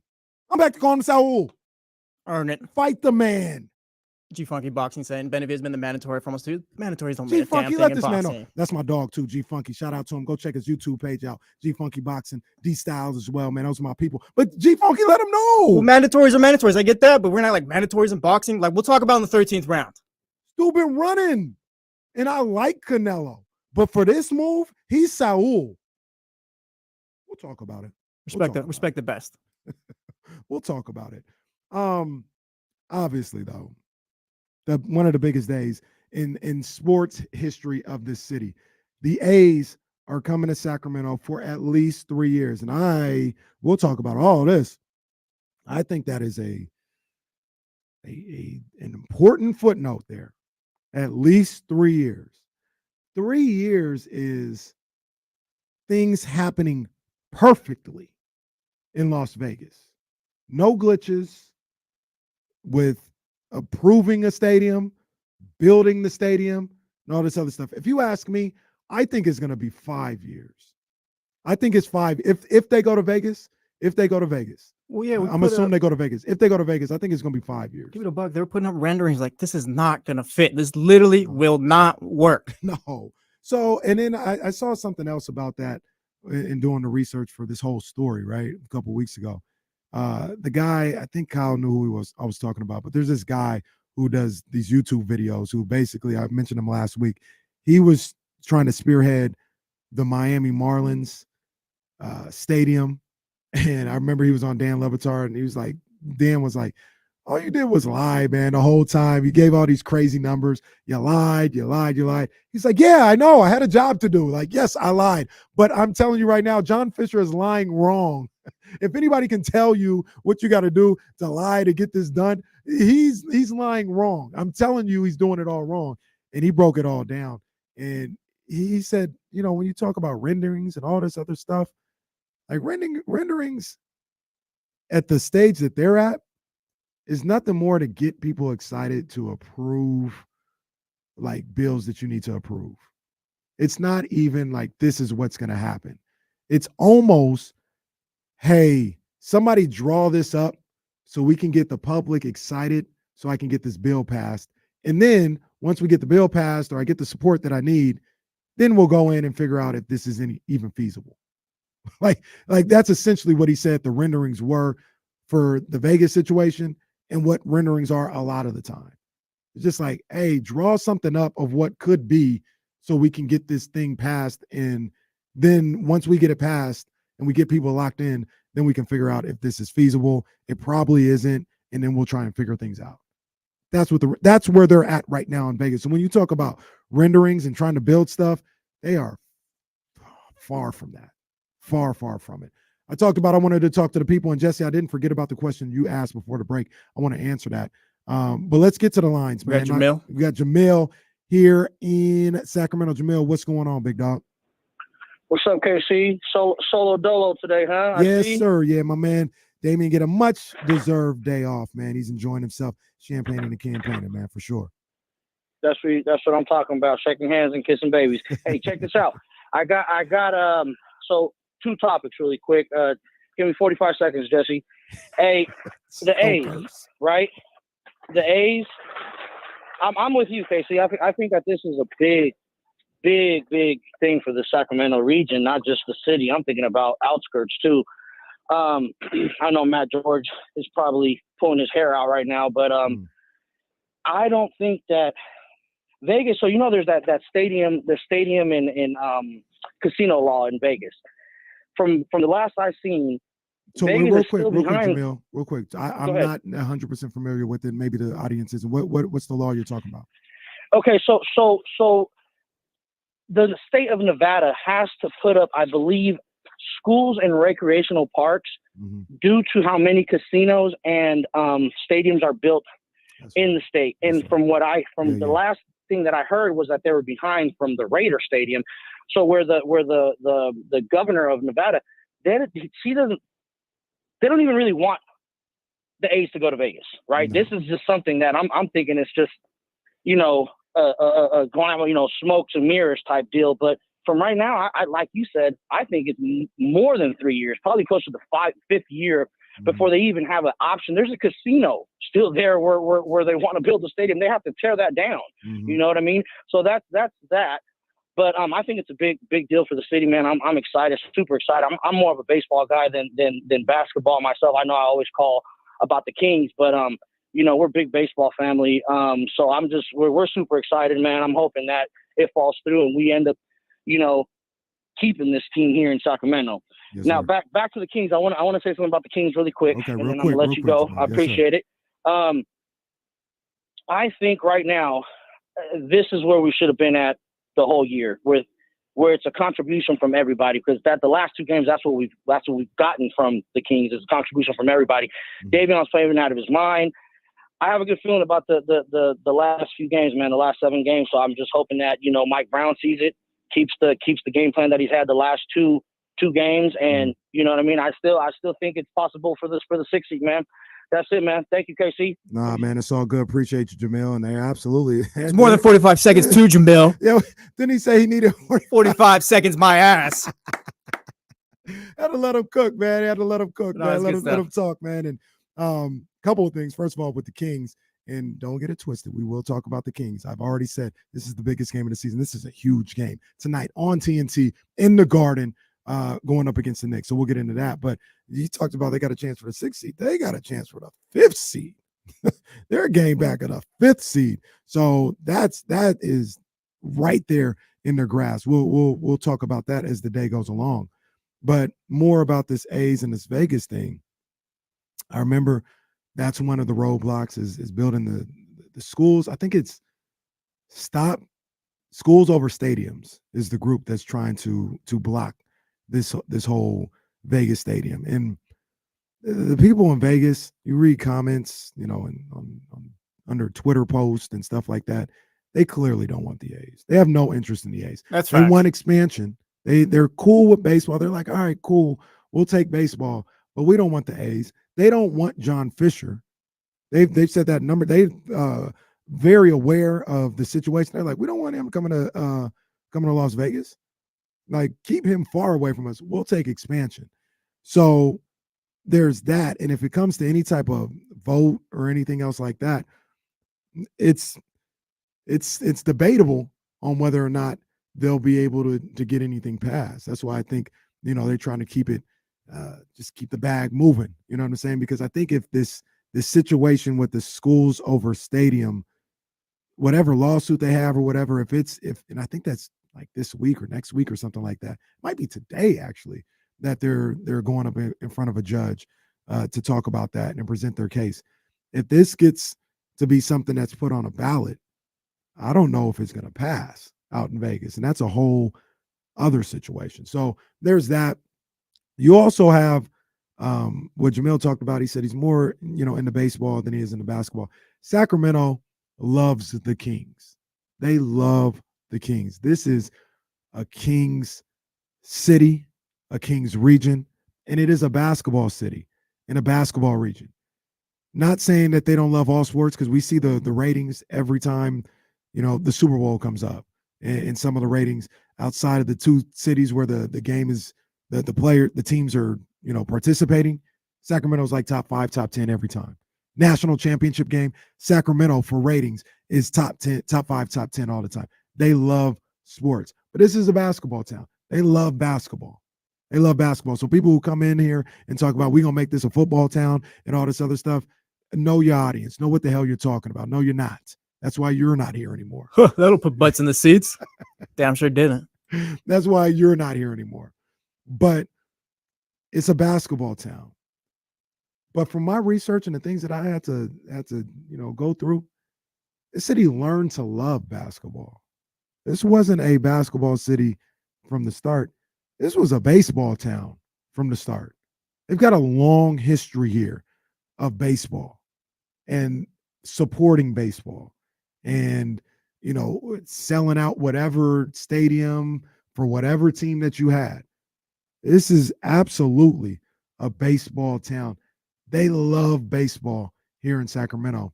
And I've got no doubt in my mind that they're going to support this team if it becomes their team. And if it's just a temporary thing, they're going to support baseball here in the city, man. Real quick, you're listening to ESPN 1320, KIFM West Sacramento, an Odyssey station. D-Lo and KC, brought to you by Sky River Casino. Just me here today, just KC, as D-Lo is enjoying himself, man. A much-deserved day off, man. And we're talking about the biggest story in Sacramento sports. I think the Kings staying. The Kings staying is still bigger. That's Kings staying, I 2. think. Well, you guys know better. I'm not like a full-on Sacramento resident. I feel like Kings staying would be better, just because like the A's could still leave. Yeah, that's what I'm thinking. The Kings staying is still the second biggest sports story in the history of this city. The first is obviously getting the Kings. I mean, that's also a win for a team keeping their, or a city keeping their team, where you don't see wins that much. No, you don't. You don't. The percentage is low. The percentage is low, and there's things bubbling all over the place in other sports. We see what's going on in Kansas City. I don't know if anybody checked that out. That's one of the things I'll say right now. As a city, if you want to stand 10 toes and owner pay for it, like, it's cool. Chiefs are probably out of there. They probably are. Now, I don't think the Chiefs are leaving the region, from what I hear. They'll be in the region. Yeah, they'll be in the I was region. talking to Charlie, they'll be in the region, but they've been in Kansas City for like 50, 60 years. It's like you say, it's a game you got to play. If you don't want to play it, that's fine. But no, it is a game. Like, you're playing a game. Ain't no loyalty in this game. And if you're gonna play in this game, you've got to pay up. We talked about, I talked earlier about David Stern and Kevin Johnson and that relationship and everything else like that. There was also a price to pay to keep the Kings here in Sacramento, and the people that had to vote for it and all this other stuff, they paid that price. They said, yep, we'll pay it. Yeah, they played the game, and I don't know, like, people Kings speak are for themselves. Yeah, I don't know. People seem happy about it. Yeah, the Kings are here. So I'm not here to talk about anybody or put down anybody who doesn't want to play that game.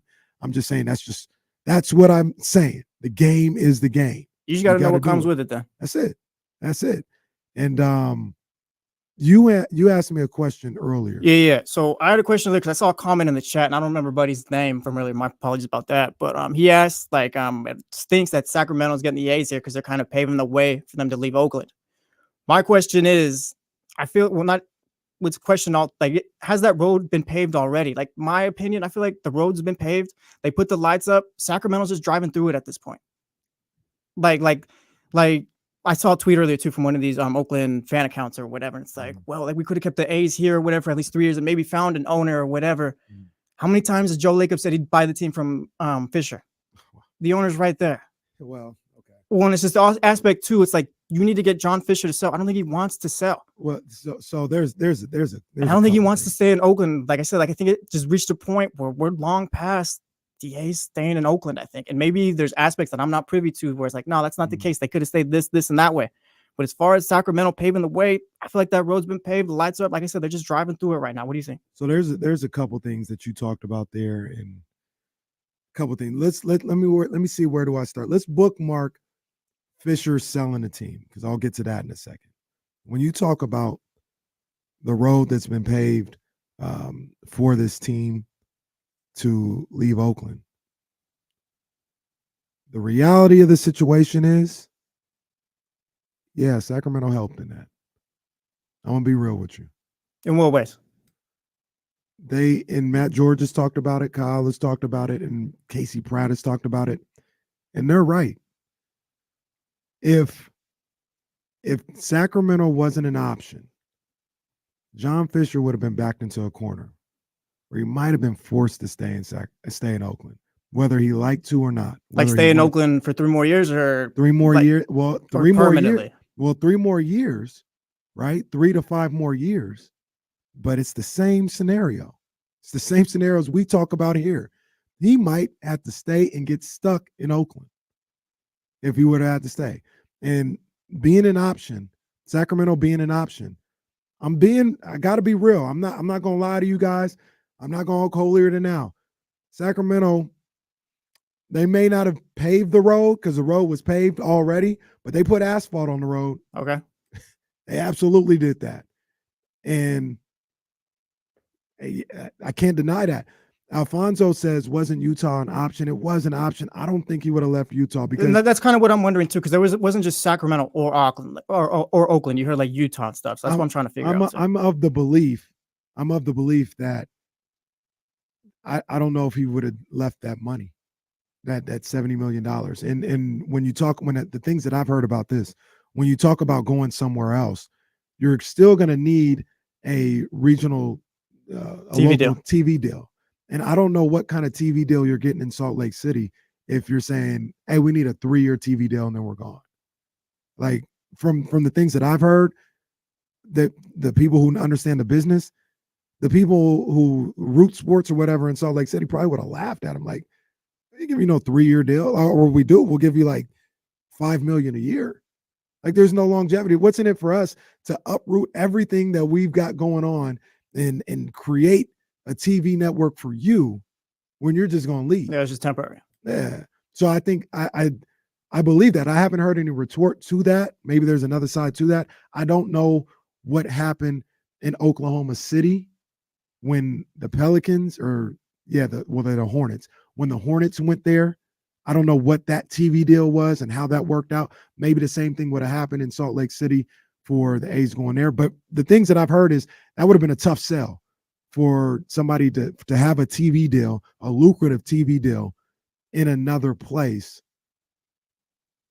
for Fisher. So I got to be honest. I think Sacramento played a part in them permanently leaving Oakland. Okay, and then one more question. How would we feel? Hold that for me real quick. I want to get to the we got Nate real quick. Nate, you said? All right, let me holler at Nate, man. Nate, what's going on, big dog? Yo, what's going on? How you doing, man? I'm good, baby. How you doing? I'm good. I was just trying to see, like, I know, like, we didn't always have the Kings. I know we bought them, like, I think we bought them outright from KC or wherever we got them from, but are there, like, any similarities to, like, the River Cat, not the River Cats, the A's thing and how we got the Kings? Well, Nate, I'm glad. So I already last week I talked about, because I was talking to A's fans. I appreciate the call, Nate. Anybody who wants to call in, 916-909-1320. But last week I talked about it because a lot of A's fans were like, oh, this is Oakland's team and all this other stuff. And a lot of A's fans who are Kings fans were talking about how wrong Sacramento would be for being a part of this and all this other stuff. And I said, you do know that the Kings didn't come from here or weren't born here in Sacramento. They were taken from Kansas City. Our guy Scott Gobranson, who comes on and talked about the Raiders during the season, he is from Kansas City. He talks about how they left Kansas City. He was a resident in Kansas City as a kid. They left, the Kings left. And we don't think about that because we love the Kings and we fought for them and they stayed here and all this other stuff. But anybody that's sitting here talking about how can Sacramento do this to Oakland and take the A's and it's slimy and grimy and all this other stuff, but you're a Kings fan, chill. And I say all that saying that's what I already knew. Shout out to Jill Adge, who was talking about this last night and came up with, I mean, anybody could find it, I guess, but Jill Adge did the work, found a story about how the Kings got here. Nasty work by the people who got the Kings here. I don't mean to disrespect anybody. I benefit from it. I'm here. From what I read, it was John Fisher-esque how the Kings got here. They did Sacramento, or they did Kansas City dirty in that situation. The people who sold to Luke and Bill, I don't want to say Luke and Bill because I'm not sure if he was on. I know he helped bring, I don't know. I don't want to disparage anybody's name, but I'll just say that ownership group that brought it to Sacramento.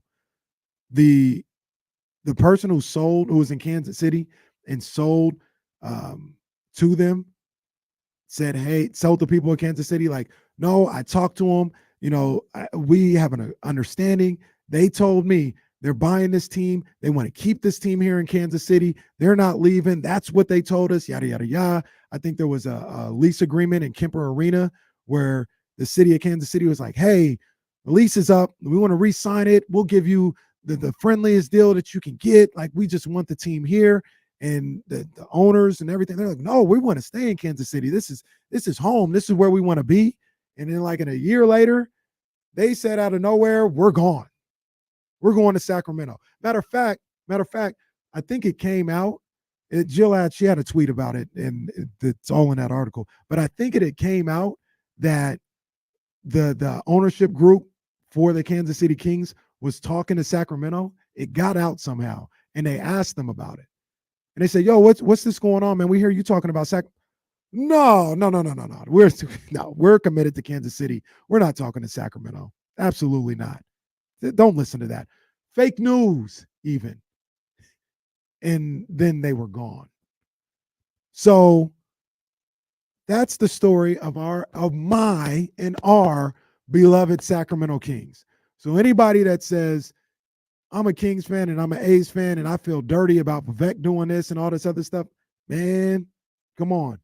It's not any less important because we're X amount of years removed from what happened. This is what I talk about. I'm not apologizing either. The game is the game. We've got the Kings. I love the Kings. I feel like my life and how my life is kind of played out is different maybe because I grew up in Sacramento with the Kings. Look, to be honest with you, Sacramento is growing and it is what it is. It is destiny to me that I lived in Sacramento and the Kings were here. What the hell was the NBA doing coming to Sacramento, California in 1985? It's destiny. It was meant to be. And I don't apologize for that. I love the Kings. I love that they're here, that they stayed. This is meant to be. It is meant to be. But I'm not going to ignore the process of what it take for them to get here. So there's that. And I look at this situation, Jesse, and like I said, I hope it's not condescending. I'm talking through everything that I'm feeling because there is a number of different emotions to this move. Yeah, the Sacramento helped pave the way to get the A's out of Oakland. And I feel bad for that. But if it number one, it results in Major League Baseball being here already, I'm happy about that. This is a great day. So there's that. But if it results in the ultimate Sacramento A's, and that's how we got them. I'm sorry, man. I can't apologize for that. I'm not going to apologize. No one's going to talk about it 20 years from now. Nah, I'm not going to apologize for that. I feel, and it's not going to mean I don't feel bad for Oakland in the way that things played out. I don't feel bad. Hell, full transparency, if the Kings were to leave Sacramento when they did and go to Seattle, would I have been a Kings fan? I don't know. I don't think so. I don't feel that way. But I'm not going to get mad at the people of Seattle for trying to get basketball back. Well, that's the thing. It's like the people that live in the city didn't get the team here. No. Be mad at someone, be mad at the owners or whatever, but don't be mad at the people who are excited that something's happening to the city. Be mad at the owner. I'm not mad at Hanson and Ballmer for trying to bring – come on, man. They were trying to bring basketball back to their hometown. They were going to be heroes there. The villain is here or whatever. They're heroes there. My man, what's the OKC owner? I'm drawing a blank. I'm drawing a blank on his name too. Yeah, but he's a hero in Oklahoma City. He's a hero because he brought professional basketball to his city. I'm not going to get down on officials, on owners, on anybody that's trying to do this. Jeff Fisher, he's got no ties. Clay Bennett is the name. My bad. Jeff Fisher, he's got no ties to Sacramento, so I don't have any love for him. But Vivek has put some roots down here in Sacramento. He's a hero here. My man, Jesse, we're going to kind of blow through this a little bit because I know it's usually break time, but we got my main man, Jake Gadon of CBS 13. He's in the building. Busy. My man, Jake Gadon. When I told him or asked him yesterday to come on the show, he's like, sure, man, anytime you need, man, it's all good. And this thing is going from 0 to 100 real quick. So he's got a busy day. He can't be with us the entire time that we had put away for him, but I appreciate him making some time for me today. Jake, what's going on, man? I don't even know where to begin. You've been on this story for how long now? Year and a half, 2 years, when nobody was even really thinking about it. You talked to me and was like, yo, and I think people were working to make this happen. This was 2 years ago. 2 years ago. It was like, yo, I don't know how this happens, but you've been here from the start. Just your thoughts on today as the Kings are here in the A's are here in Sacramento temporarily. I'm putting quotation marks up, but temporarily for 3 to 5 years. Stunned. Like, literally, I'm stunned. Like, I thought this was, everyone was like, oh, this is a pipe dream. This is not going to happen. No way. No chance Sacramento's going to get a second professional team. Look what happened with the MLS. It was terrible. How is this going to happen? No, they're here. Historic day for the Capital Region. Historic day for baseball fans. I understand the two divided sides on this. And Casey, we talked about this at length with the A side, and I feel terrible for Oakland. But it's also a huge day for Sacramento. Like, you try to balance both of them because I think with the A's fans, they're dealing with a lot of this news with their heart instead of their head. Like, the team was going to leave, okay? Like, that was a matter of fact. But where they were going to leave was kind of up in the air, and that's where Sacramento and Vivek Randave swooped in and said, this should be great for Sacramento, for the capital region, the capital city. This is $1 million success, guys. Like, I just don't know. I can't understate that. Like, that's going to be huge, not just for this year, next year, the year after, like, for the 3 years that they're here. Like, this is going to see economic development in this area that we weren't expecting. It's an influx of money to the area that we weren't ready for. We're not ready for, but weren't prepared for. That's why I think just overall, I think this is a huge day. I think that it came to fruition. Mad props to Vivek Randave. Like, that dude has got a vision for Sacramento. He sees it, and he has the pockets and the money to get it done. And look what happened. We're here. 3 years of Major League Baseball here at Sutter Health Park. Could be a fourth year, and it could be even more after that. If Sacramento does this right, like, I'm going to implode people in Sacramento, implore, after the A's come here next year, fill that ballpark. Show Rob Manfred, the MLB commissioner, and all those bigwigs up there that this is a baseball community. This is a baseball city, that we can pack 14,000 every single day into that ballpark. And if you give us a ballpark with 25 to 30, we can still do it, and we can have a professional team here. Like, no questions asked. That's what I'm imploring on the city of Sac. I hope A's fans can sit there and understand that they had to play somewhere. And I understand that you'd rather have them at the Coliseum, but this is just a big time move today. It really is, man. It is one of the biggest days in the city's history. And there's so many things to go over. And just real quick, Jake, when you got to go, just let me know you got to go, because I know you got a lot going on here today. But you talk about Vivek, and I mentioned it earlier, and he did it. He did it. This is a guy that gets the job done. He gets the job done, and people have talked about him as an owner and who the job he's done with the Kings and the on-court performance and all this other stuff. I know this. I know when it comes to building up a city or spearheading it or talking to the right people or whatever the case may be, he gets the job done. And he's had this vision for Sacramento for years. And I know when you started to hear about this, you probably felt like, man, that's kind of wishful thinking. Like, how are you going to do that? Minor league ballpark, all this other stuff. Maybe it can't be retrofitted for major league, all this other stuff. He got it done, Jake. He did it. And that's the mad props that I have for him, because when he says he's going to get something done, he's a man of his word, and he's going to do it. He said it 2 weeks ago to me exclusively on that interview, and he did it again today. And I'm intrigued to see what other things that actually come to fruition. Of course, the ballpark's going to need some major upgrades. We got some more. Talk about that. Talk about. Let's start there.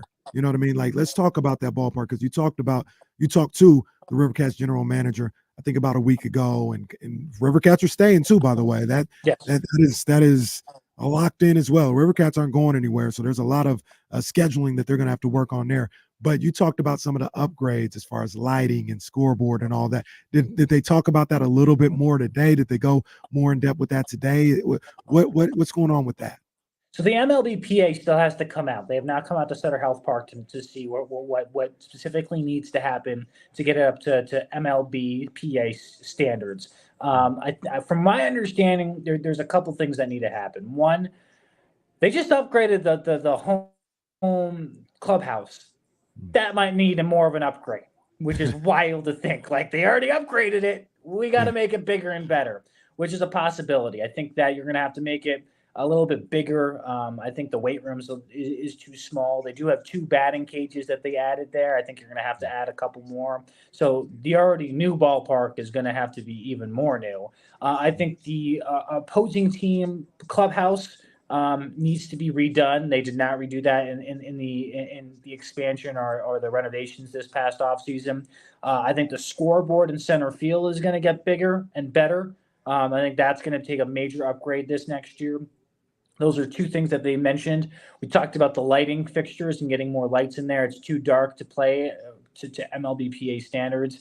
The one thing that I was really intrigued by, and Dave Cavall, if I'm saying his last name correctly, the A's president and general manager of baseball ops, said it's not out of the question to add more seats. Where that will be and how that looks, I don't know. Could they do it on the right field side? Maybe. But they're one thing they're really excited about is the fact that we have time to get this done. They have time to plan it out. They're going to have that whole offseason of 6 to 8 months, which I guarantee by September they're going to go right to work out there and make sure this is up to snuff by March, which will be a very fun thing to cover for the next 6 months. But those are like the 4 or 5 things I know for a fact that they're going to have to redo and make it bigger. I did see an article from the San Francisco Chronicle that said that, maybe they'll get a tunnel because right now with Sutter Health Park, if you go into the what's it called, dugout, the dugout is not connected to the actual clubhouse itself. The clubhouse is in the center field. So do you build a tunnel to that center field spot instead of having people walk in? That's a possibility. Those are questions that that have to be answered that I don't have answers for right now. Yeah, I hear you. There's a lot going on there, and we've in our conversations about this for years at this point. We've talked, and then when it got like really real, maybe about 6 to 9 months ago, we would talk and we would say, man, I hate it for Oakland, but if you can get this team here, not only will you get Major League Baseball here for X amount of years, but we keep using the term, and I hate that we got to use the term, but they might mess around and get stuck here. What are some of the things that you're hearing about Vegas and why that's not just a slam dunk? So the thing with the Vegas stuff is A's sound very confident that they're going to go there. And I'll be honest with you, KC, I still think it's confident that you can say that they will be gone in 3 to 5 years. I think that you're pretty confident in saying that. But what I was saying earlier is why I'm imploring people to go to this is Sacramento's best shot of getting a second team here full time that's professional.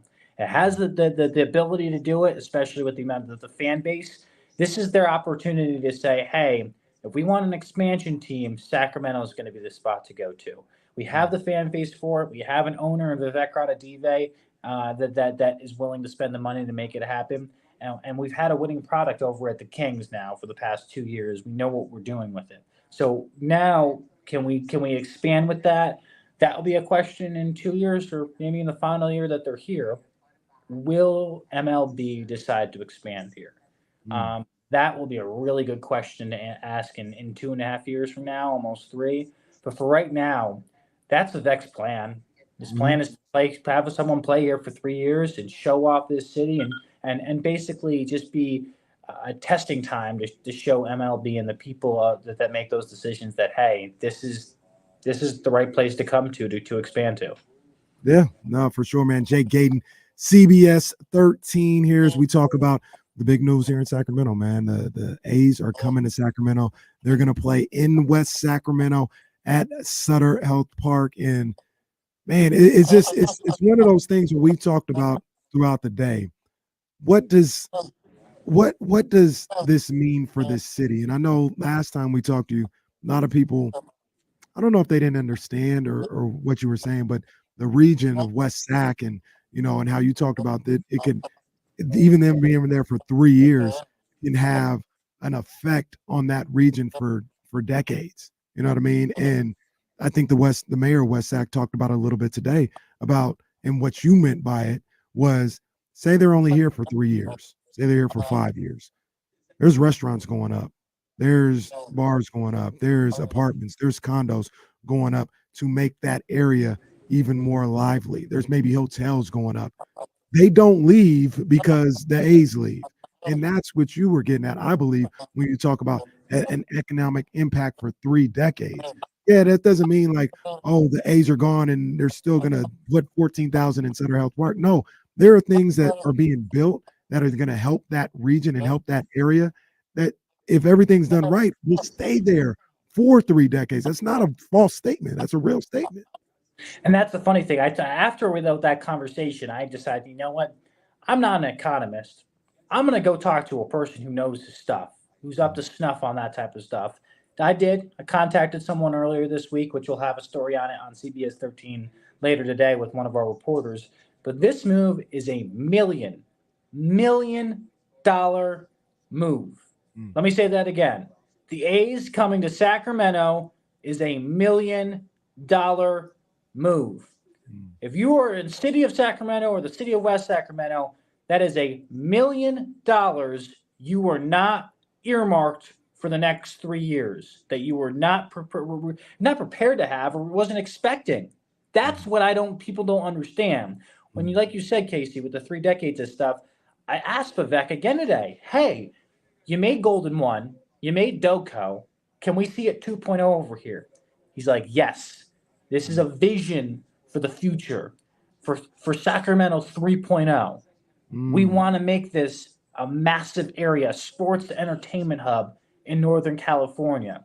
So yes, more money is going to be poured into not just the stadium, but surrounding areas of the stadium. The West Sacramento Riverbank area, the Bridge District, as they like to call it over there. Expect more buildings to go up over there, apartment homes. There's vacant lots over there by Drake's Bar. That will be invested into, especially in this first year, if they have that much traction to the ballpark, which I believe they will, because it's going to be 150 games, KC. 150 going to be played at Sutter Health Park in 1 year, in less than 6 months. Poor you know ground what traffic that's going to be? Yeah, that's a lot of money, man. That's a lot of money coming through there, man. Cha-ching, cha-ching, cha-ching, cha-ching, cha-ching, okay? That's a lot of money coming through there. Yeah. So I sit there and I say, this is more than just baseball. This is the welfare of your son, everyone else's son and daughter who decide to stay and live in Sacramento once they grow up and go to school. And if they decide to come back here, this is a major move for the city of Sacramento. Simple as that. You can be upset. You can be sad about it as an Oakland fan. I understand where you're coming from. Like, truly, I do. But if you're an Oakland fan, and this is what I would pose to you, if you're an Oakland fan and you have a son or daughter, and you plan on living here, and you want your son and daughter to live here as well, wouldn't you want a better life for your son and daughter to live here, and more opportunities and more things to do than what you had as a kid? It's like the saying, like, leave a place better than you found it. Like, heck, why wouldn't you want that for your kid? Why wouldn't you? Yes, you're losing a team and in a place where you grew up, but isn't the whole part of life is trying to just make a better life for you and your family than what you had? At least that's how I've lived my life. I don't know about anybody else, but I think that's as an A's fan, that's the perspective you got to have. Yes, this stinks for you and your team. Stinks for the Coliseum. You don't have a great team. Like, you don't have a great owner. Like, I get that. I really, really do. And this stinks overall. You have a terrible product on the field as well. But this will help economically to the city, to the area that you wouldn't see if they didn't move here. Yeah, no, you spot on, Jake. We got like a minute left. I know you got a busy day ahead of you, but I gotta ask you: are your men and women? Are y'all gonna double dip? Are y'all gonna dominate college basketball with a UConn men's national championship and a UConn women's national championship? How you feeling? Is Damian there today? He's not there today. He's not here today. Damn it. Yes, sir. We're gonna bleed blue this whole weekend, okay? All weekend long. Look, I think the men's thing is. I think it's almost a done deal. I'm not trying to jinx it, but I think it's a done deal. Women, y'all ain't beating. Y'all might beat Caitlin. Y'all ain't beating Don. Don ain't gonna be denied this year. I don't disagree with you on that. And the NCAA is doing everything they can to make sure the men's don't freaking win because they delayed their flight. No, that was crazy, man. What happened there? last. So let's show up at 4:00 in the morning and make sure they do media day today. Like, what are we? And can we also talk about this? Why is the NCAA, while they're flying on private jets, they have UConn flying on a budget airline in Allegiant? What are you doing? Throw them on Delta, okay? I've been on Allegiant before. UConn versus everybody. I guess that's what it is, Jake. Hey, Jake Gadon, CBS 13. I'm not even like just talking crazy when I say this. Probably starting at around 4 or 5. You can just see Jake on every hour on the hour. That's about right? Yeah. Basically, here's the funny thing is they're sending me to Detroit tomorrow or tonight. I get it. I'm hitting a flight to Detroit tonight, and I'm going to talk to the A's tomorrow. So we'll be in the Motor City tomorrow, talking to all the A's players and maybe some of their fans about their thoughts on this whole entire move. There we go. Appreciate you, Jake, man. Appreciate you taking some time out. Hey, lock it down. Best radio show in Sacramento, my guy. My dog, clip that, man. Jake Gadon, CBS 13. We'll be right back. More talk about the A's coming to Sacramento. And yes, I promise we will talk about the Sacramento Kings. Big game tonight. We'll get into it all, man. D-Lo and KC, ESPN 1320. My dog, appreciate you, Jake. Catch you, my guy. Talk to you later. Sir. I'll be in touch with you. You guys, I'll be right back. Maybe you can talk to Jesse. I'll be right back. What's up, Chatty House?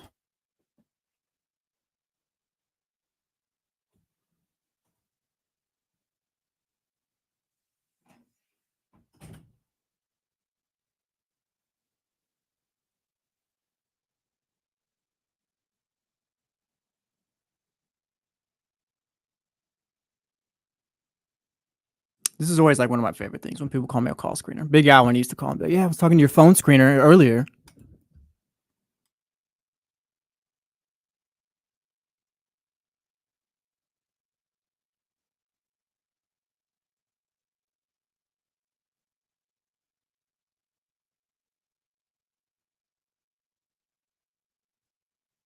John, like that team That's another ownership. Like they are trying to save money. I don't know if it's for because they won't pay into the luxury tax. So I don't know. My theory is they're trying to save money, that ownership group, for the new NBA Vegas team, because LeBron is partnered with them as well.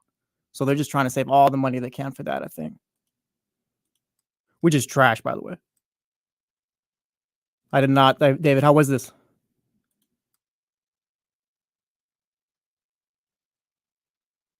Norm, I don't think we have a game today because Kenny's gonna have to look it up. He'll cheat again.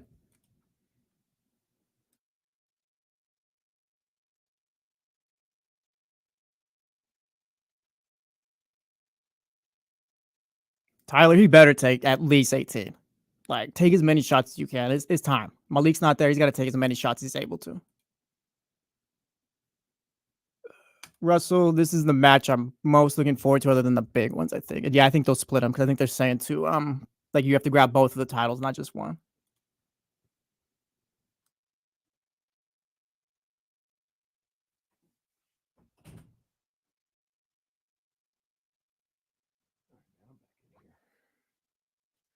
I'm back in here, baby. Miss Tenet's in there, and the thing is, I don't know how long it's been there because no one's bought it. It could be 3 years old, 4 years old. Who knows? The hell? Is it still in a stack machine? Yeah.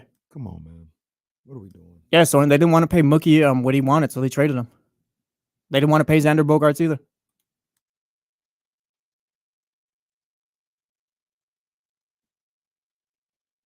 I'm going to go Gargano and his other partner are going to take one of the belts.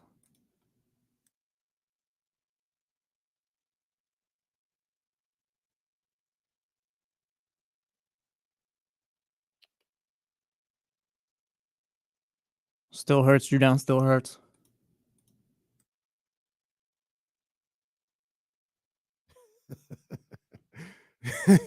Somebody, Deuce just texted me. Was referencing when my man said 18 and over at the Giants game. 18 and over at the Giants game tonight, fellas. BYOB, $5 at the door. Ladies are free. Oh man, that's one of the wildest things I've heard in a while. No, and he doubled down like, no, I saw it.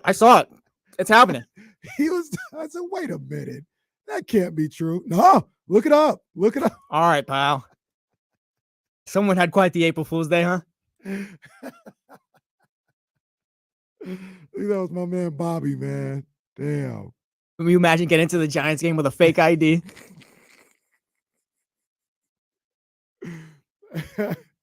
Do you remember? Did you see? I didn't already forgot. Did you bookmark what I wanted with John Fisher, and what was the thing with him again? Is it something he said at the press conference?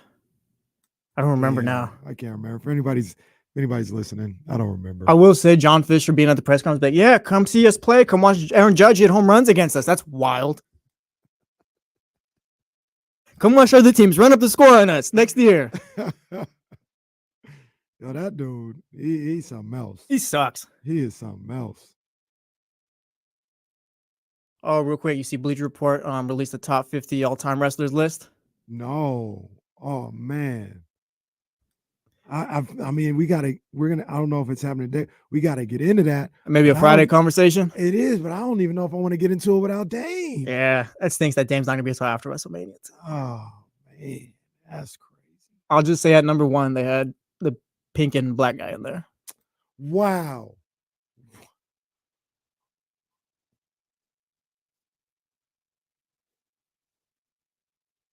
Nah, man. No, hold on.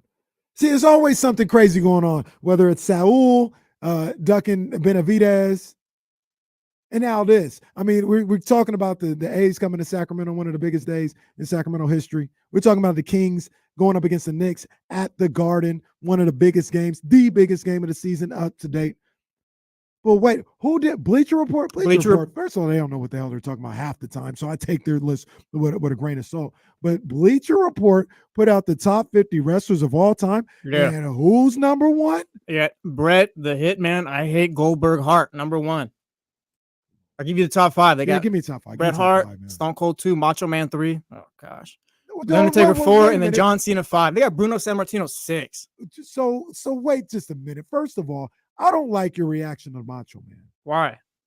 Because he's the guy who came down the ring with the graduation song. He's great. Joe, Macho Man was great. Don't do that to him. He's cool. You might be able to do that to Hogan because he's got, his little 2 moves or whatever. Don't do that to Macho Man. 80s wrestling's not for me, bro. Macho Man top 5. Macho Man is top 5, absolutely. No doubt about it. You live through it. I'll let it slide. No doubt about it. Bret Hart probably top 5. I don't know who you can take out. Hogan, Stone Cold, Macho Man. Is Hogan in there? Oh, Hogan is 11th.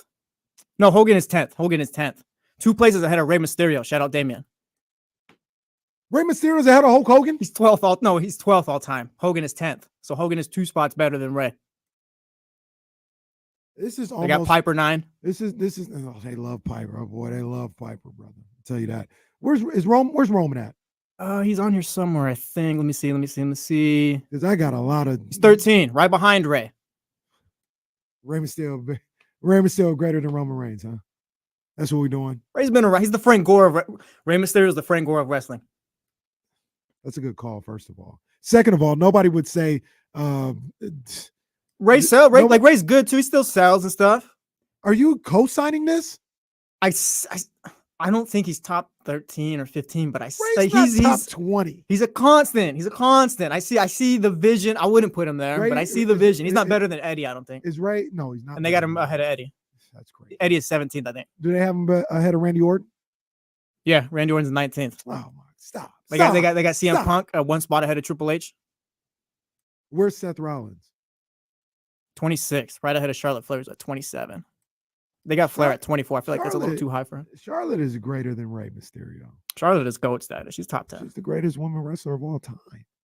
And one of the great wrestlers, period. I think she's top. What you said, they got her at 26? 27, I think. 27. She's top 20, maybe top 15 wrestler of all time. Oh, yeah, she's dope.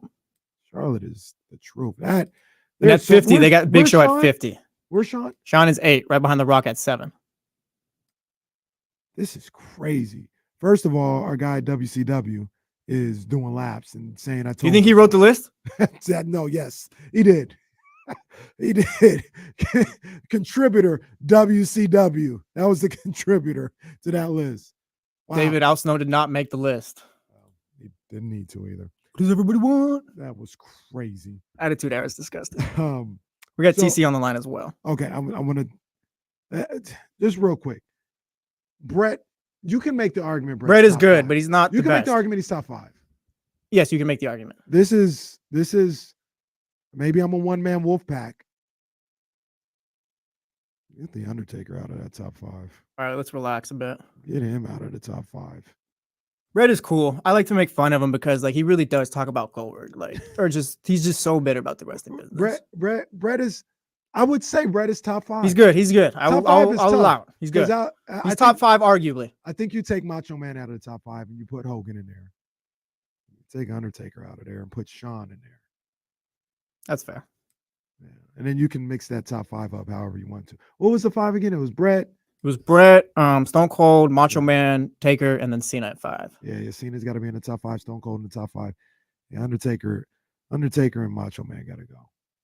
And get Shawn and Hogan in there. Disgusting. Hogan sucks. Don't. TC, what's up? Thank you. TC, what's going on with you, big dog? Hey, man, what's up? Hey, listen, what's up? Hey, you know what? What's up with my 2 dudes, man? Check it out. Hey, I got you. Hey, listen. Jesse, what's up, bro? What's up, TC? What's up? Hey, Casey. Hey, look, so before we get into the Kings, right, and then the A's, as far as wrestling, that got to be like top 10. If all the names that you spitting out, all those guys, I don't know what order, but they got to be top 10. Like Ric Flair at 20, Jesse said that's too low. Like Ric Flair is top 10. When we start talking about top 10 wrestlers, let's check it out. Shawn Michaels, Bret, you know what I'm saying? Bret Hart. You talking about them dudes like Undertaker, dudes like that, Macho Man, Randy Savage. Like these are top 10 wrestlers. Like top 20 and all that. Nah, man. In my opinion, you know what I'm saying. I ain't really been too much into wrestling lately though. But back in the day when I was in wrestling, bro, them is the top dogs. Like Rock at number 8. I know Rock was cool, people's eyebrow, but 8, bro. Come on, man. Wait, is that too high for you, TC? Yeah, bro. That's top 8. You think he needs to be lower or higher? You know what? At least Rock top 15. I'm not even gonna do them like that. I'm not gonna say top 20, top 30. But Rock number 8, Sounds you like get he what wants I'm saying? him to be Like, lower. That's what it sounds nah. like. If you were disrespecting him, TC, where would you put him? Who? Who The we Rock. talking about? The Rock, to be honest with you, I'm gonna put The Rock at like 12. I'm not gonna disrespect him too much. I put him at 12, Kenny. Y'all think he higher than that? What y'all think he like top 3? He definitely top 10. He's borderline top 5. I think he's outside the top 5. 8 actually isn't that bad. I'd probably put him in like 6 or 7, but 8 isn't that bad. I get it. But the Kings, check it out though, y'all. Yeah, man. Hey, that playoff series last year, man, did us justice. I mean, I know people mad about the A's, certain A's fans, but this is gonna be big for the city, man. To kill that drought last year, bro, and open it up for the city. Uncle V spending money, Kenny. Check it out, man. Hey, look, it's for y'all thought Doko was live around West Sac and that bridge. Look, it's gonna be somewhere where you can hang. Hey, he gonna hang swings off the bridge. Oh, We we do not need swings off the bridge. Hell no. Shout out TC. TC a fool for that one. No. You know, the funny thing about it is, I don't mean to get like too morbid or anything, but I did think about like, all right, well, it's gonna be like Doko 2.0. There may be like a almost like a walkway, like, because if you can walk from District 30 all the way to Sutter Health Park, right? Like there's a path there. You walk through K Street, through Doko, under the freeway, into Old Sac, through Old Sac, across the bridge, into West Sac. Like you could have that whole like little strip popping. And I was like, I don't know if I need a lot of people able to walk. I mean, they can do it right now, but like people to be able to walk across that bridge at like 1 a.m, had drinks, all this other stuff. Yeah, maybe not. Literally, they can do that right now, but there's no reason to, right? But now if you're like, oh man, we just left X, we just left Tiger. Let's go to the after party over at Drake's Bar or Jesse's, saying down there by the ballpark. Let's walk over there. Like, I don't know if I need people doing all that. But I mean, it is going to be live over there in West Sac for sure. It's going to be live. We're going to talk more about the A's going to Sacramento. Monumental day here in this city. Monumental day here in the city. When we get back, though, I do want to talk about the Kings because they got a huge game tonight. A huge game in New York against the Knicks. A lot of things at stake. A couple things went down last night in the NBA. So we'll get into all of that, man. D-Lo and KC. Just KC here today. My man Jesse is rocking with me. ESPN 1320, Sacramento sports leader. Oh, boy. Oh, man, look at this. Look what's over here still. Oh, damn. I didn't even know this was over here. Oh, man.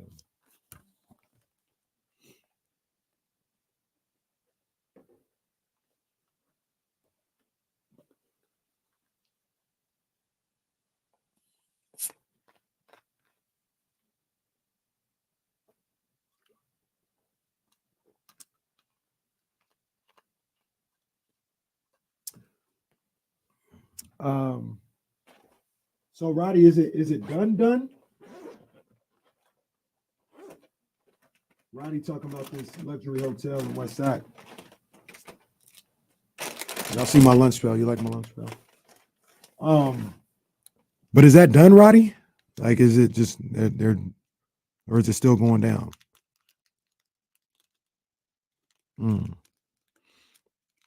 Somebody mentioned earlier, I saw this last night on the news. They mentioned that they bought that empty block by Capitol Avenue.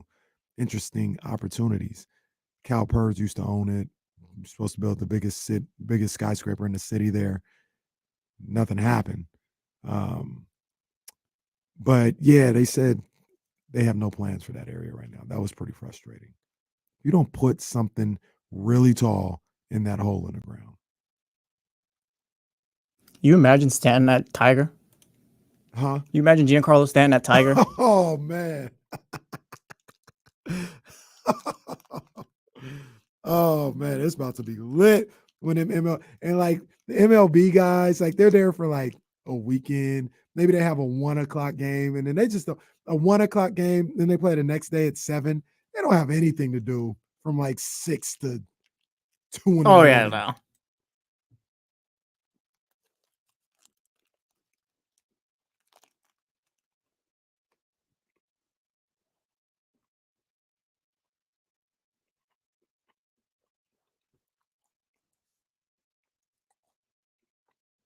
That's what I'm saying too, Patrick. Like, there's gonna be so much here or whatever. Like, there's just so many options and stuff.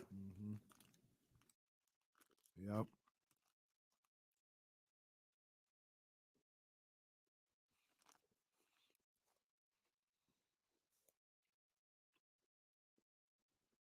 I think they're adding like 4,000 more seats because it's 10,000 right now, right? They're gonna go to 14. They keep saying, I don't know if they have to add, if they're talking about the grass, but they keep saying 14,000 right now. So like I said, I don't know if that they have to add or if that's right now, and if they add more, they can get to like 17. Mm-hmm.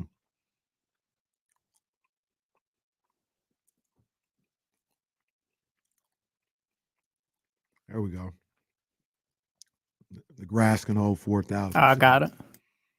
So maybe with extra seating, maybe they can get to 17. It always makes me laugh too. I'm like, oh, you're gonna go to a AAA ballpark or whatever. It's like so tiny or whatever. Dude, you playing a 40,000 seat stadium with 600 people coming. It's not much of a difference, buddy. If anything, it'll look nicer. No, Aldrin. Charlotte. Lita. They had Lita like 49th on that list, by the way. Lita's not top 50. Yeah, no. Get her out of here. Lee's probably like 5-6 better than her right now. No disrespect, but Yo, whoa. Hey. There's a flag on Wheezy. Whoa, brother. Whoa.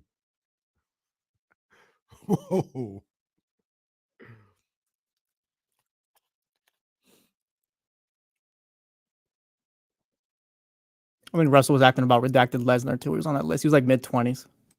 They put him on the list. Hey, it's mid-20s. I don't know. I mean, what the hell would you put the R&B redacted on any type of top Nope. list? We're back. No, Jesse, what I'm No, saying. yeah, I know, I got you. He shouldn't be on that Yeah, list yeah. because you wouldn't do that in that situation. Yeah. So I wouldn't even put him on the Yeah, don't even put him on the list. No. D-Lo and KC here on this Thursday afternoon, one of the biggest days in the city's history. The A's are coming to Sacramento to play baseball, play Major League Baseball for 3 years, maybe more, maybe forever. But yeah, we've been talking about that all day. We'll continue to talk about that, but I wanted to take a little time today and right now, and maybe even as the day goes on as well. We got to talk about these Kings, man. Jesse, this is a big game tonight. This is a huge game. I'm gonna lay out the scenario right now. Kings-Knicks in New York City on TNT. You were just on TNT a week ago facing the Mavericks, and the you got destroyed. There's no other way to put it. You got destroyed. So you got that aspect of it. You don't want to embarrass yourself in front of national TV again. But now there's real life playoff implications. There's real life things going on at the start of this 4-game road trip for the Kings. As we speak today, the Kings are in 8th, but they're a half game behind New Orleans, who lost last night to Orlando, and they lost Zion Williamson during that game. There's no timetable. They say he's day to day. He had a finger injury. I haven't seen any reports on what it is, a broken finger, I don't know. So you got that situation being a half game behind them. And you're a half game behind Phoenix, who played a worthless Cavs team last night. What was their situation? Let it be known. Let them know. Let them know that you stink. Yeah, let them know we lost. How about that? Io, JT, get your boys. That was ridiculous. They're down by almost 30 at one point. They're struggling right now. Damn. So Kings weren't able to gain a game there, but they're a half game behind Phoenix. They have the tiebreaker right now with Phoenix. They don't have the tiebreaker with the Pelicans. And you've got the Mavericks in 5th, and the Kings are only 1 game behind them. Quite a step. The Kings are one game in front of the Lakers, who won against the Wizards last night. They're 2 in the loss column, though, and they have the tiebreaker. So that's essentially like 3 as we speak right now. But you got to pay attention to them as well. So it's a big-time game tonight. Big time. Looking at the season as a whole, kind of like I was looking at the standings, and it kind of makes me trip out because it has not been smooth at all. I'd say it's probably been more rough this season than it has like working for them. Mm-hmm. What does it say about this team? Does it say anything about this team that, like, say they finished 5th at the end of the regular season? Like, does that like a positive about them? Was the West a little like I'm just saying, like, they had so many issues or whatever, but they still could finish like 5th. Right. For me, it's absolutely a positive if they're able to finish 5th or 6th. Like, I don't know if the question I'm asking is like maybe they have like a high flow or something like that, or like it's something like even with all the turmoil is not the right word, I don't think, but even with all the issues, it's like, nah, we're still all right. No, I think so. I think from what I've seen from this team in the last, I don't know, month or so, I feel that way about them right now. I know there's a lot to be said, a lot that we've said, a lot that people have said about the future of this team and the questions that arise if you miss the postseason, if you're in the play-in. By the way, there's a clinching possibility. Kings can clinch at worst a play-in spot with a win and a Rockets loss tonight. The Rockets are going up against the Warriors. So if that happens, the Kings clinch a play-in at worst spot. So we are at that time of season where clinching scenarios are in front of us. But if they were to get into the play-in, lose, a lot of people will look at it as a failure and think that there's a lot of questions for this team. I think a lot of questions have been answered in the last week or so. I look at this team and I say, you got work to do. You're working on some things, but look, you like what you see out of Davion. If you can sign Malik Monk, you like what you got in Malik Monk, obviously. You found something in Keon Ellis. It doesn't feel like it's this whole, you got to think about not blowing it up, but you know what I'm saying? Like, big time changes have to be made if you don't make it. No, changes around the perimeter need to be made. You're not looking at moving Sabonis, Fox, or Keegan. You're trying to re-sign Monk. If you have those 4 there, now you feel like you have something with Keon Ellis, Harrison Barnes, whatever reassurances he got. He looks more like Harrison Barnes. Feels like you can rely on him a little bit more. Then you can chalk up some of the things that you went to earlier, maybe with trying to find yourself throughout the season. You were able to come on strong late, but it just wasn't enough. That's the way I'm kind of looking at the way they finished since around the All-Star break. I see that. Maybe failure is too strong of a word, but if they don't make it's disappointing. Well, it's just the fact that it's the picks for me. I'm still hung up on the picks. You need the picks. Like, you need to make this offseason. Like, I don't even know if they make a deal or whatever. We'll see. But you need to put yourself in a position or whatever where you're just ready to go, ready to pounce on a deal if you need to. Like, I think, like, it's not like you can still make a deal without them or whatever and just work around or whatever. But I think the picks are extremely important. No, I agree with you. Moves got to be made. I don't know if I'm just waiting for everyone to develop on this team. It's like, oh yeah, we'll turn into contenders in no time or whatever. Like, I think moves still got to be made eventually, not drastic or whatever, but like we got to start adding to this a bit. So let me ask you this. Do you? And we're just talking right now. Nothing has to be concrete or we're gonna play the tape back or nothing like that. You think Keon Ellis is a starting shooting guard on a good team? I think he's a starting shooting guard on the Sacramento Kings on a Mike Brown team. On a Mike Brown. Ham said it last week. I think it was on the Insiders. I might have said it when he was talking to you and Deal. He's not better than Herter, but he fits way better than Herter did. Do you think? I wouldn't be opposed to him being the starting 2 on the Kings next season. Of course, unless like you're able to upgrade that. I'm always down for an upgrade. How do I phrase this? Let's see.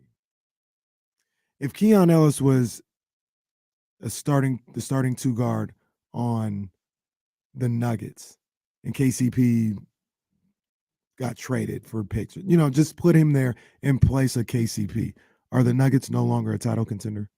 I don't think that's the case. They're still on there. Maybe you're a tiny bit worse, maybe like not worse, but just a little less talent there at that spot. But you're still title contenders. Right. And it's mostly because of Jamal Murray and Jokic, right? You got your guys there. But that's I don't know if the Kings have their guys here yet. You got 2 of them. Third one, maybe. Maybe he develops into it. We got to re-sign the other one this offseason. but still, I think you can upgrade off of that. You can make your third guy better than what's there now. And I'm not sure they have the 3 guys there yet. So, and I understand that. My whole point to that is I think you can go in, depending on maybe some answers you get from players you have and maybe moves that you get.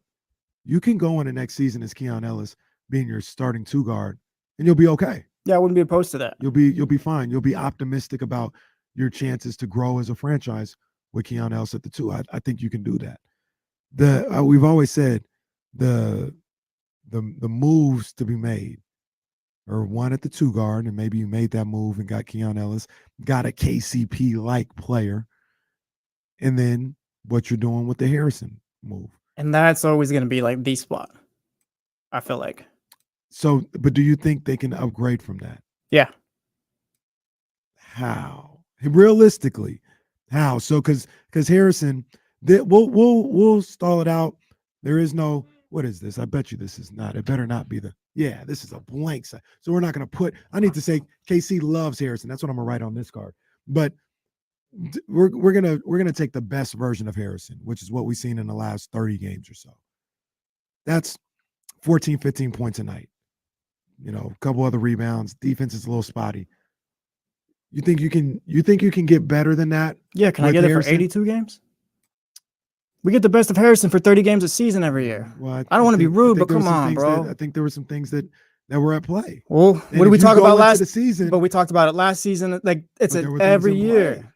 There were things in play. If you go into the season and you say, Harrison, don't worry about none of that. Don't worry about none of that. You're a Sacramento King. You're here. You're also a professional basketball player, bro. That's why they think I hate Harrison. I hear you. I've been saying it for I don't know how long. I need more than that. But it feels like something was said to him. Something was reassured to him or whatever, because it literally was a switch. You were taking 2 shots one day. Next day, you're scoring 31. I'm not giving him the benefit of the doubt. We've had this conversation about him for years. He doesn't show up 82 games a season. Well, okay. So, look, let me ask you this. What are you? And I don't hate Harrison. Who are you? Well, let me write it on. Do not write that down. I'll cut your mic, take you off. This will be the Jesse show. Jesse hates me. But the whole point is, who, and maybe you have names, maybe you don't, but who do you have that's going to be, it's going to do more than that? Because you're looking for more than that, right? If you're going to trade him, you're looking for 16, 17 a night, top flight defense and rebounding. Well, and even with your draft pick, do you have the arsenal to go get that? That's why you got to make the playoffs. You have the picks. But with your pick, do you have enough to go get that? Yeah, you could throw Kevin Huerter in there. You throw Harrison Barnes in there. Like Davion's playing well. Like throw him. Like the Kings cannot just stay stagnant for years. Like you have to. And I'm not saying like trade Davion, but you have to upgrade your team as you go. You have to progress. You didn't this year. You added Keon. There's the progression or whatever. Fine. You got that. You got that one right into the starting lineup. But you can't just go and bang on these guys developing. Harrison Barnes, like I said, he's a good player. He's giving you, 17 a game right now. But that is the spot on the starting 5, the only spot you can upgrade. And it's not a matter of Harrison's not producing, but if the Kings want to be what they want to be as far as title contenders, you're just going to have to upgrade. And that's the one spot where you can, because Keegan is here. We're waiting on him to develop and stuff like that. We said we like Keon for the 2 spot. Fox, Sabonis is solidified. There's only one spot left to upgrade on. And it's not a matter of whether Harrison's just not, and Harrison's just struggling or whatever, like he's just no good. It's not that. It's like, if you want to take that step, you're just going to have to make the tough moves. And Harrison would be a tough move. You're not going to be a title contender if you're just waiting on these guys to develop. Harrison's 32. He's not going to get any better than he is now. So it's just natural progression of building a basketball team. I think you're just going to have to make the tough moves. Like the Celtics, they traded Marcus Smart and all that. Like you just got to make those moves just to shore it up and get to those next steps. It's not a matter of Harrison stinks or whatever, but like there's got to be upgrades still. That's the spot where it's probably where you look at. I don't disagree. I take parallels back to that early 2000s team, because there was people think it happened instantaneously, and that was a 4-year stretch. In 2 of those years, the first 2 years, they were the 8th seed. You know what I mean? I think people forget that. They were the 8th seed. Now, I look at the first 2 years, you had a core of Jay Will, Chris Webber, Vlade Divac, Doug Christie came there. This is the second year they were good. I believe I'm looking at 2000, 2001. This was the second year they were good. Doug Christie got there. Bobby Jackson was there. And Peja was in his second year. Hito was a rookie. I don't think those guys, like Jason Williams was there that year. He got traded 01, 02, and Mike Bibby came in. But Vlade was there. Chris was there. Bobby was there. All these guys were still there. The whole point being, you made a trade for Mike Bibby for Jason Williams. That didn't come to the third year of that group. We're going into the third year next season. Yeah, it might, and maybe that's that's the type of move too. Like, I wasn't watching the Kings in the early 2000s. I was 4 years old or whatever. You should have been. Yeah, it's my fault. But like, I'm sure like Jason Williams was fine for the Kings and stuff like that. Like, he wasn't hurting them, but it just mattered. No, we need someone else here. It's like same with Kevin Huerter. Like, Kevin was kind of hurting him this year, but more so like, no, we need someone else with a different play style that fits, and that's just all we're looking for at this point. And that's where we say, so like one of the things I draw the parallels to with that is Doug Christie fit with the Kings, right? Doug Christie, this is where I do understand people with the Keon Ellis, Doug Christie comps, is Doug Christie, super talented player, like really, really good. But what he was willing to do, what he's saying, fit for that group. You know what I mean? They had Nick Anderson there before, who was like a more dynamic scoring shooting guard, but he wasn't right for what they were trying to do. Doug Christie fit for what they were trying to do. So, and that was just like I said, I'm not trying to disparage either one of them. I hope it doesn't come off that way, but he was like a Keon Ellis type player. Yeah. He was more heralded like he was a better prospect coming out of college and maybe higher drafted and all this other stuff. But he was, a grit and grind type of player. And that worked for what they were trying to do. I understand the Harrison component. Maybe too, because Chris or go ahead, Casey. No, I was just going to say, I understand looking to possibly move on from Harrison. But my whole point of all this is, you feel like maybe you can do that without the draft picks.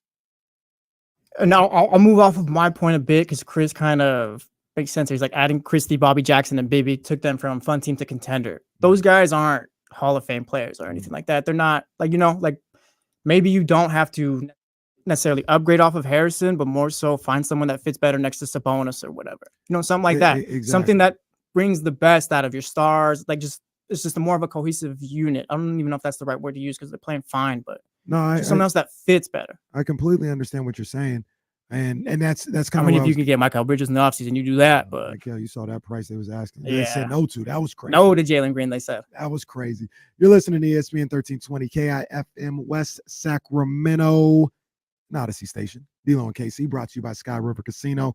We're talking Kings right now, but all day we've been talking about the biggest story in a long, long time for this city. The A's are going to be playing in Sacramento for at least the next 3 seasons. I've been wanting to hear from you guys, not only about that, about the Kings. We were getting into the Kings right now. Big game tonight on TNT in the Garden, in the Mecca. That's right, Damian. The Mecca, Madison Square Garden up against the Knicks. Huge game. So we got people that want to talk about either one of them. I'm here to talk about this. Is a big day there in Sacramento. And we'll go to the lines 916-909-1320. What we got here, man? We got Matty. Matty, what up, big dog? What up, K Smooth? How you feeling? I'm good, man. I'm good. I'm feeling great. How you doing? Yes, sir. Feeling good, man. So I'm an A's fan, born in Sacramento. I grew up going to A's games. Mm-hmm. I cried during Moneyball and everything, bro. So I know how it is. But they're gone. They're gone. So, like, how can you not be excited about the possibilities? I mean, aside from the 3+ years, right? Like, this is Sacramento's opportunity for a proof of concept. And, I mean, Las Vegas is shaky as hell, bro. Like, that schools over stadiums lawsuit, that's no joke. And, they still have to privately finance, like, over $1 billion for that stadium. Yeah. The PSL market for that Vegas stadium is like non-existent, bro. Like, they're going to be giving away tickets. Mm-hmm. So, like, Vivek should be doing whatever it takes to try and convince Fishface to sell half of the team to him and get a stadium built in Sacramento. Like, I'm all in, bro. No AEW. No AEW. Speaking of AEW, they sent their former WWE Edge out there yesterday to defend their company after CM Punk's interviews. So I got to go back and look at that. I saw something about that. I saw a clip of Copeland. Yeah, out Adam there. Copeland, not Edge. I didn't know what he said, but now I'm gonna have. Now I'm. He said AEW's all right with me. All right, bro. So there's a couple things that our guy Matty said. First of all, did you pause a little bit when he said shaky? I did. It's like, whoa, hey, Matty. I wasn't sure because he had a and it was like, Matty's cussed on the show before, so we always watch out. I mean, Ramsey in the chat said, keep the eye. Look, it's Ramsey's already ready too. They know. He said, have the dump button ready. When he said, yeah, in Vegas, it's a little I said, hey, shaky. Oh, okay, cool. So there's that. But I mean, I will say this though. To all my A's fans out there, we'll talk to one of them at 3:00 for just a little bit. Much like Jake Gadon, he's got a busy day, so he's not going to be here for the whole hour. But we'll talk to Matt George, and like I started off the show, just saying I'm sorry to him. I'm sorry to James Ham. I'm sorry to Kyle Madsen. I'm sorry to all A's fans. I'm sorry to Casey Pratt, everybody in Oakland, Last Dive Bar. I'm sorry to you guys. I feel terrible for what you guys had to go through. This is a great day for the city of Sacramento. It's a great day for the city of Sacramento. You know what I mean? And I mean that as no disrespect. I feel like you can do those things. I'm showing respect to Oakland and their fans and what they had to go through. And I'm excited. I'm excited for what is coming to this city. This is one of the great days in this city's history. They're getting the A's. They're getting Major League Baseball to come here 81 times a year. 81 times a year for the next 3 to 5 years.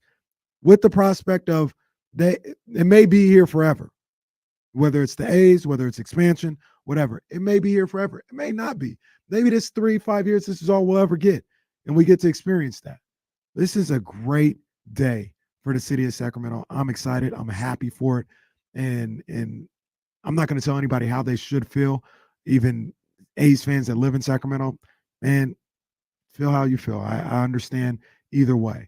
I understand how Oakland A's feels. I get all that. But this is a great day for the city of Sacramento. That's for sure. Who else we got on here, Jesse? Miles on the line. Miles. What's going on with you, man? Yo, what's up, KC? How you doing, man? Doing pretty good. I'm out here in New York, getting ready for the game. Oh, yeah, I seen you in the chat. Yo, you got a crazy weekend. The weekend is crazy. Let them know what the weekend talking about, man. This weekend crazy, man. It's a dream weekend. Nah, this is like the bucket list, man. My homie, he bailed on me last minute, so I'm out here by myself. But I was like, man, I still got to do this. Oh, for sure. Yesterday, I went to the Rangers-Devils game, my first ever hockey game, and to witness that little brawl. Yeah, where they just that was fought. crazy. Low key, I tweeted this out. I kind of found that stupid. Maybe I'm in a minority. I'm like, what are you guys doing? What are you doing? We just gonna fight out here. You're here to play a game. Play the damn game. But I saw that. I'm glad you got to witness that too. That was pretty cool. No, yeah, that was dope for my first game. And then tonight, going to the game, hopefully we can win. We haven't won at MSG since 2019, so I'm hoping tonight's the night. And then tomorrow I'm going to the Drake, Lil Wayne, and Lil Durk concert. Oh my goodness. And then Miles, ask him where's the diss at. Let him cook, man. It's coming, man. It's coming. Yankee game on Saturday. Who the Sunday, Yankees the Nets playing? game. They're playing the Blue Jays. That's a good game. Vlad Guerrero Jr. gonna be in the house. All right. Yep. Gonna be tight. And then Sunday going to the Nets, the Kings-Nets, and then that's gonna conclude the trip right there. And that is a crazy weekend. I was supposed to go to the Nets game because my cousin Ace, who's in the chat from time to time, he's a big Nets fan. I was gonna get out there to go to that Nets game and kind of fell through as the months went along. But man, enjoy that weekend. Bring back at least 2 W's. At least 2 W's. Please bring back 2 W's. Oh, Miles is gone. Okay. I cut Miles out. No, it's good. It's good. Yeah, that's a crazy weekend. That's big time right there, man. Shout out to Miles. There's a lot of people from Crown Downtown who's going out there. I don't know which game specifically they're going to be at. I think the Knicks game for sure. I don't know if they're going to Boston. I think maybe the Brooklyn game too. But shout out to all my people over at Crown Downtown going out there for that game. Yeah, that's going to be a crazy weekend. Crazy weekend. And the Kings, they need a win tonight. It's low key must win. I feel like I'm tired of them not taking for- advantage. Just the fact that you're so close again to 6th to 5th. Take advantage for once. Like it's not must win, obviously, because like they lost to the Mavs or whatever, lost to Malik. It's like still a game back. So I guess like it's not must win or whatever, but damn it, win a game one time where like put yourself in a good position for once this season. Yeah, I hear you. Like it's not must win, but do it one time. The Knicks announced earlier today Julius Randle out for the season to get season-ending shoulder surgery. He wasn't going to play tonight anyway, but they made that official. OG's still out as well? OG's still out from what I heard. They're thinking he may be out for the season as well. They haven't ruled that. They haven't made that announcement, but that's some rumblings going on in New York. So I wonder if they messed him up, bringing him back. It might have. I mean, I hope not. I hope they brought him back. It didn't work out, and he's like, all right, well, I'm done for the season, and there's no long-lasting issues. But he clearly wasn't right. He clearly wasn't right. Last I saw, Jesse, maybe you could help me out with this. Josh Hart yesterday I saw was questionable. I don't know if he's still questionable, doubtful, whatever the issue is with him. Josh Hart is a Kings killer with the way he gets on these boards or whatever. But yeah, man, I hear you. I hear you, Jesse, and I agree with you, man. Go. Like it's not must win, but it's like put yourself in position finally because you're just this. making it difficult for yourself. Yeah, go get this. And you've got this big 4-game road trip, and you've got a situation now where, look, I'm okay with 2-2. I'm okay with 2-2. But if you can get this one here, that'll set you up for 2-2 better than anything else. And then if you get greedy, maybe you get that 3-1. But tonight is huge because it feels like I'm leaning towards what you're saying. You got to get this one, man. You got to get this one. Tomorrow. It sets you up in a major way. In Boston, well, Ham's kind of scaring me the way he's just giving that to the Celtics, by the way. Well, he's not. I get it, but he's just, you don't chalk up just W in the win column or whatever. They handled the damn. No SGA, no Jalen Williams though. Okay, I wondered if SGA. Yeah, SGA. They missed the last 2 games, I think. I believe so. Yeah. Yeah. So they handled them, man. But I don't know, man. What? Win this game tonight. You imagine they win today and tomorrow, though? Oh, I might do a show on Saturday. That's what I'm saying. The vibes will be back up. The vibes will be back up. But you know what that means? The vibes will be up, but you know what that means? They win those 2 games, and then we got Brooklyn on deck. You win those 2 games, so you kind of set yourself up, at least where but how you think we're going to feel playing That's Brooklyn? True. Yeah, we come on Monday. They did it again. Yeah, man. So Kings-Knicks tonight, really following D-Lo and KC. Catch Purple and Black at 4. Catch Purple and Black at 4, and then go to NBC Sports and watch the game. I think it's only TNT. TNT. Go to TNT and watch the game. Excuse me. Go do that. National TV Kings. Yeah, absolutely. We're going to take a break. We're going to come back. I still want to hear from my people, man. I want to hear from the city of Sacramento. The A's are coming to Sacramento.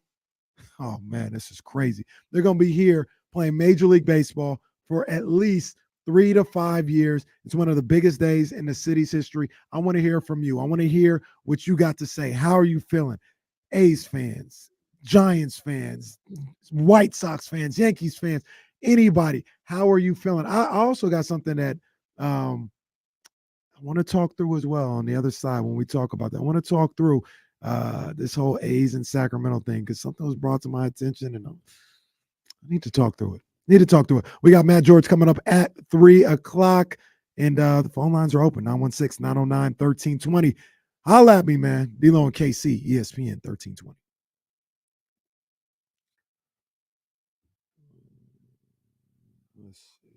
Manny, we're good. We got the good TNT today.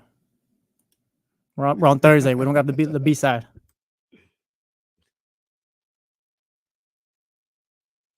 Ivan, you brought up a point in the chat earlier that I was thinking about, like before the show and stuff, about how fans in the States just don't have any sort of power. And it's funny just because you look at Europe and those soccer teams and those fans, like really, like they'll get an owner out of there if they want to. I wonder what the disconnect is here. That is a good question. Like they will get you out of there or whatever. Like they're hurt out there. I don't know what they do. Like what's the hang up here?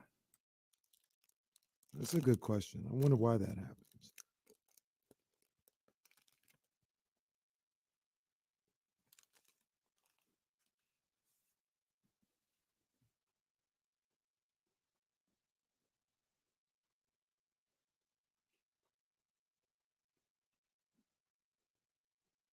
Lee's the honest question. It's themselves. That's their biggest threat.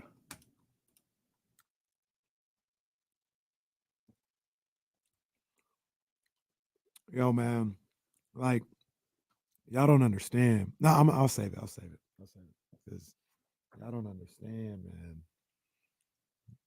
Some of y'all, maybe you do understand, and maybe it's tough. I get it, but y'all don't understand, bro. Eddie, with the Kings and their picks, I don't know like exactly what it is, but if they don't make the postseason this year, then their picks are tied up after this season because they owe one to the Hawks, I believe. And if they do make the postseason this year, I believe the Hawks get that pick or something like that, but they have more to work with after. James Ham's better explain that stuff than me. Yeah, I think you're right though. Basically, they make the playoffs, they have more picks to work with. If they don't make the playoffs, they don't. Because if they lose their pick this year, they lose it this year, and now you can trade any of these picks from like 25 to 30 or something like that. It's a solid move that they'll win their division. You see, they worked his contract where he's a free agent after this year? No. Yeah, he's a free agent after this season.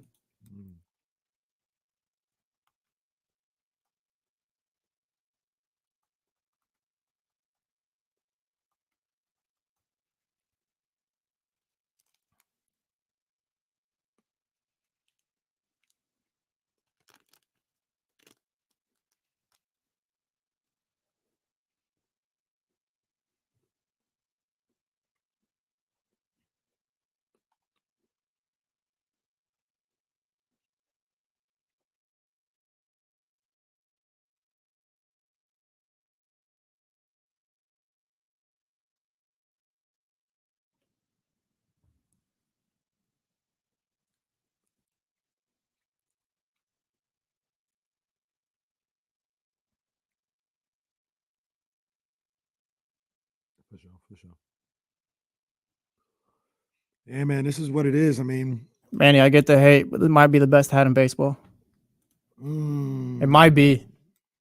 You know what hat? It's either that or the Pittsburgh Pirates one is solid.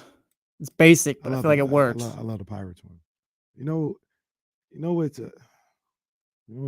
The first of all, the Yankees are probably the best hat. No, it's garbage. No, it's Yankees. It's the Yankees. I think this is a safe space. I can say this. I don't think anybody's watching. You know what hat I actually kind of like that I'll probably never get? Big Rockies guy or what? No, I did have a Rockies hat at one point though. It was a Red Sox hat. Oh yeah, that's perfect. But I'll never get it. Number one, I don't like Boston. Number two, I'd probably be kicked out of the house. That damn near can't even say Red Sox. Yankees are nothing more than a history lesson, bro. Don't do that. They are. That's disrespectful. They are.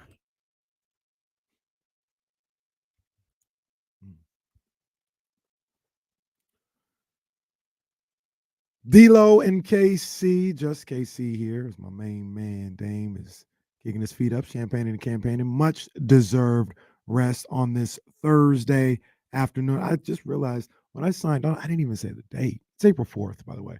April 4th, Thursday, April 4th, here in Sacramento. I'm Kenny Caraway. Acknowledge me. I didn't do that earlier. So. Always got to make sure we get that done. Got to get it in, man. But one of the biggest days in Sacramento history. I keep saying it because it's true. The A's are coming to Sacramento temporarily, play 3 to 5 years, 3 to 5 seasons of Major League Baseball here in Sacramento. It's almost unreal, to be honest with you. It's almost unreal. And I saw something during the break that, I got hyped up about, and I wanted to save it for the radio audience as well. Is in the studio we have the TV, and it's on Around the Horn right now, and they did a segment on the A's going to Sacramento, and they do whatever they call B-roll or whatever, and they're just taking these aerial shots of Sutter Health Park, and the A's are moving to Sacramento, and these aerial shots and downtown. I'm like, yo, bro, Sacramento gonna be on that stage, bro. Sacramento gonna be on that stage.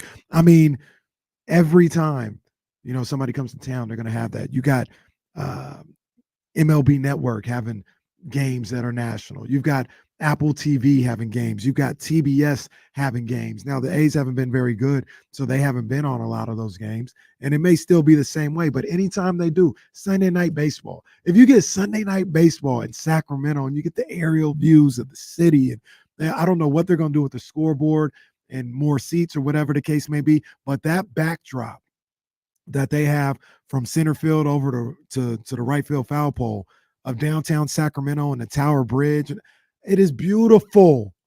And that's going to be on display. The city's about to be on display. And it's crazy, man. I don't know if we're getting Sunday Night Baseball, but throw me a Fox Saturday game, maybe. Throw me a Fox Saturday game. A's have been on Fox Saturday. I think that's what you can get. Yeah, give me that. Fox Saturday where everyone's Fox 40 watching it or whatever. Give me that at least. That counts as national TV, by the way. It does count as national TV. It's like I said, they got MLB Apple. Network is not. Well, wait, what? MLB Network is not. Everyone has MLB Network. Well, it's still national TV. No, it's not. The whole point of national is nationally everyone has this channel. Is Apple TV national TV? Nope.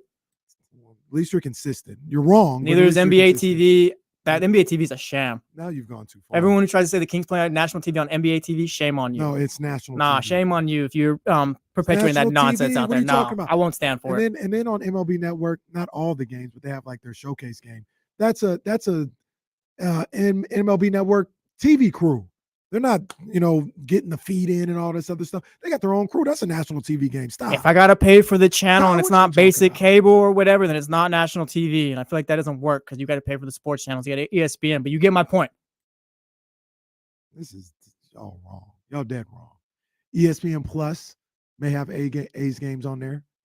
Sacramento is going first of all, that backdrop with downtown Sacramento on the Tower Bridge, one of the underrated backdrops in AAA baseball for sure. It's going to be one of the better ones in Major League Baseball for a couple years. It's phenomenal. So, yeah, I saw that. They were talking about that, and it's just like, man, it's crazy the city about to be on. Because it's different with basketball to a certain degree because you're indoors. You don't really get to see the city. You got the aerial shots, coming in and out of break and stuff like that. But this one, when Shohei Ohtani hits another 430-foot blast in the right center field like he did yesterday to sweep my damn Giants. I hit the over yesterday. So congratulations on Shohei hitting the over. But he needed that home run. He had extra motivation, it seemed like. But now when he does that against the A's at Sutter Health Park, like the city going to be in the background. The Tower Bridge going to be in the background. Well, that's the thing. That little, around the park, you can ride your bike or whatever. You imagine riding your bike and Shohei hits a bomb and it hits you? You hit the little scooters. Yes. You get on the scooters. I'm riding the scooter. I get hit with a baseball or whatever. Oh, it's lit. Hell, no, quite. I don't know what they're going to do for that. Maybe some type of fence or a tarp or something like that. You can watch the game over there. Like I said, it's a tough day for the A's fans and stuff, but for the city of Sacramento, we're working. You can watch the game over there. It's crazy. That's crazy. I'm telling you, I'm so excited. Like I said, days after work or whatever, let's go hit the baseball game or whatever. I'm telling you. Yeah. Absolutely. During the summer too. Oh yeah, it's gonna be lit. It's gonna be lit. Let's go to the phone lines, man, because I want to hear from you, man. 916-909-1320. Let's go with Ramsey. What up, big dog? Not too much. I mean, as I've been saying past couple weeks, however long it's been, I'm on both sides of the fence. As I've said before, I used to work for the A's in Oakland, so I know a lot of it more than most people do. So, I mean, for those people, I feel for them. Because, I mean, I talked to one of my good friends that still works there today. He hit me with the Jordan shrug when I asked him, what does this mean for your employment? He said, I don't know, which is going to be a case for a lot of these people. But at the same time, I'm from Sacramento. I love baseball.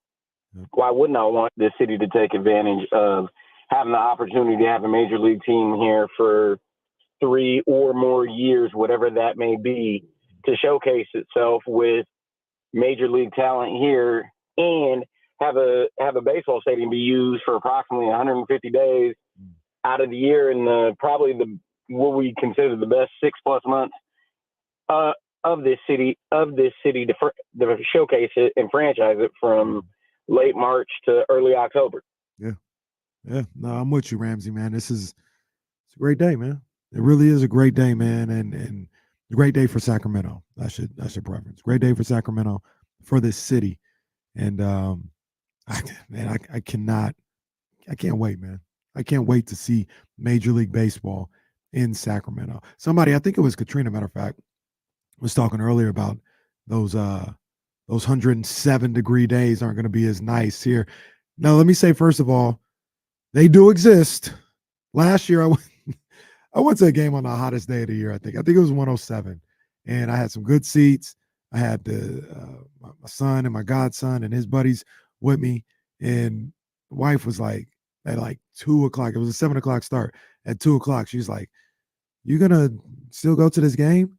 I said, "Yes, we're going to the games. I got really good seats. We've been planning this for weeks. I don't care that it's 106. You just got to thug it out at that point." I said, "Look, where we sit, we're not sitting down the first baseline. We're sitting behind the plate. It's going to be shaded. We'll be fine." It was hot as hell. Just got to get waters It was instead on of fire. Got to get waters at that point. It was on fire for about 3 or 4 innings, and it cooled down a little bit once the sun went down, but it was still probably like 91. It was hot, but those days don't happen all the time. They really don't. Like typically, June day in Sacramento is a high of 96. Well, the thing is, too, they're not playing at 12:30 during the day or 3 o'clock. They're going to be playing at 7 o'clock. Right. So It'll be cool down. Those summer nights are going to be awesome. Yeah. They are going to be awesome for sure. Let's get back to the lines. Who we got on the line? We got our guy Andrew on the line. Andrew, what's up, big dog? Hey guys, how's it going? Good, man. How you doing?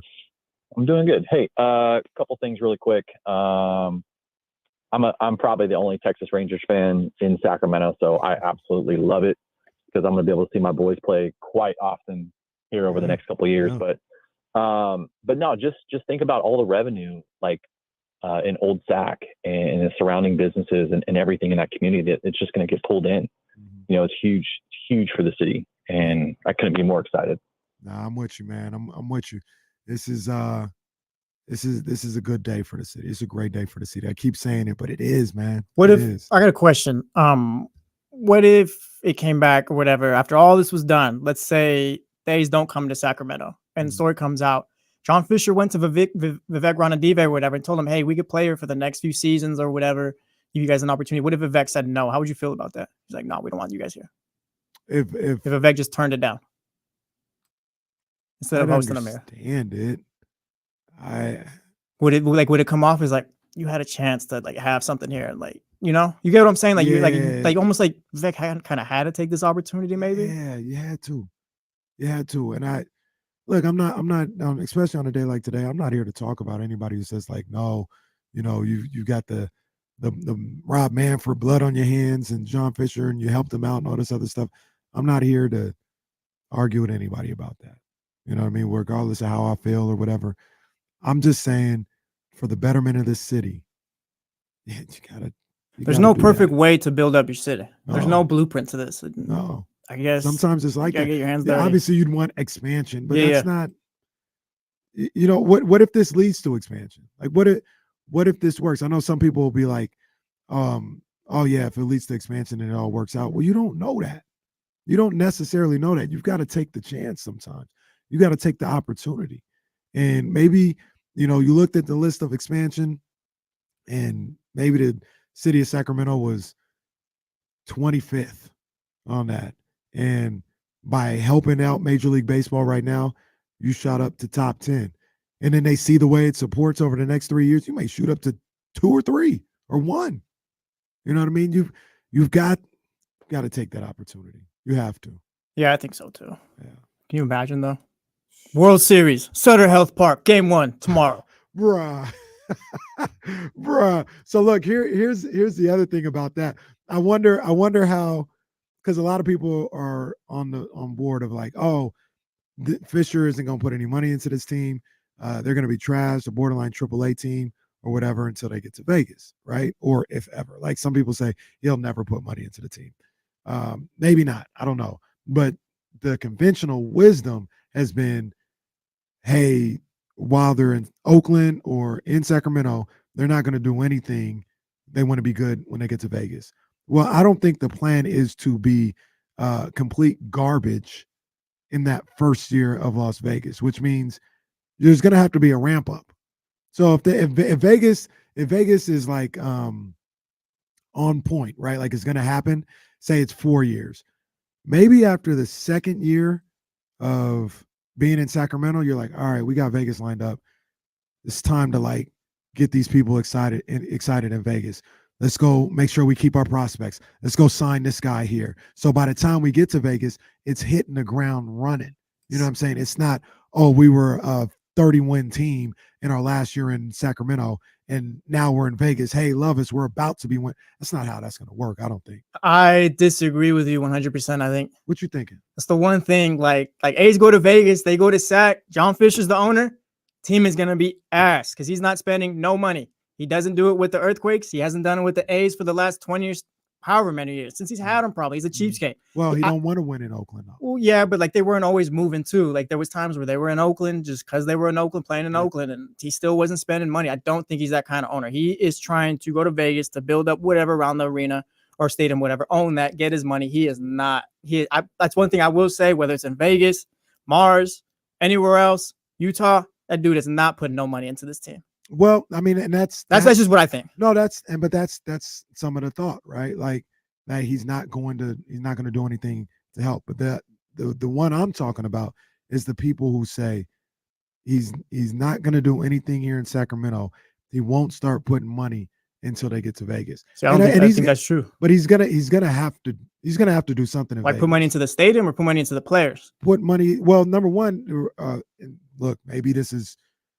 Once again, somebody that knows economics and everything, maybe teach me, but there has to be a little bit of return on investment, right? Like if he pays, I'm just throwing out a number, $600 million for a stadium in Vegas, you got to recoup some of that money. And how do you recoup that? By ticket sales, merchandise, all this other stuff. You've got to get, like, he's not going to be able to get that money back with an empty stadium. He's a con man, though. He's just pulling one over on the MLB, like the no expansion fee. Like, what that? Like he's pulling one over. Like, he's not, this is not, that's the thing, too, with this Vegas thing. They're probably going to go to Vegas or whatever. Like, I think this whole I think they're here for a few years in Sac. I think they're leaving to Vegas. I think that's how it's going to go up.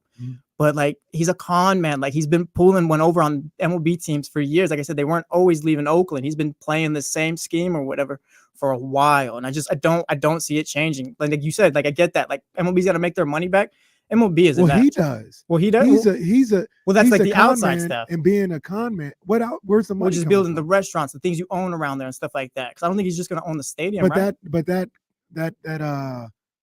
he's got to spend money to get all. Like my whole thing is, if he's building all this, he's trying to get public money too. But if he's building all this, he can't put the money in and nobody comes. Like, where's his money coming from? Well, what money is he putting in too, though? Like, He'd be putting some money. I don't think it's 100%. Is he trying to get a lot of the others to try and pay for it too? Yeah, he's trying to get a lot of people to pay for it. But even then, even if somebody else pays for it, you've got to get money coming back in. If it's an empty stadium, how are you getting? Like, a good con man is trying to get the money.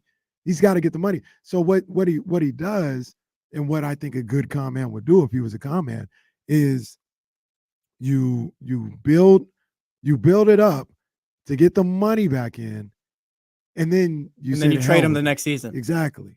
I can see you that. Get all those people to come into because Vegas ain't gonna come in for this roster that they have now. Well, they're not gonna show up to that. They got that Ruiz kid they just sent down because he was playing too good. Maybe that's who he's banking on right now. Yeah. I heard Kyle and James talking on the Insiders. That was crazy, man. Oh man. Maybe that's their guy. So I don't know anything about what he's gonna do. It ain't no pipe dream. But once again, Matt George, he's in the chat. He said he's about to cook me. All I'm telling you is, if he is not putting any money in, and he's spending money to build the stadium, to build up Vegas, how does he get money back in? But he's not putting that much in, though, is the thing. How does he get it? If he I don't care if he putting up $100 million in. How does he get the $100 million back? I don't know how the business of it works. But that's what I'm saying. Without people showing up. You don't think they show up still? Vegas? I don't think Vegas shows up with this roster. And everything you're saying too is that you've read too and quotes and stuff. They don't like anything about this organization. And everything you're saying too is making perfect sense. But it's just John Fisher is just the one guy where he's just like, hey, the puzzle piece is right here. Throw it in there. I'm good. Like everything you're saying makes perfect sense, and I get everything you're saying. I don't even disagree with what you're saying, but it's just more so it's John Fisher rather than the logic. Like John Fisher. I don't know. The dude just doesn't make sense. I get you. No, I get you.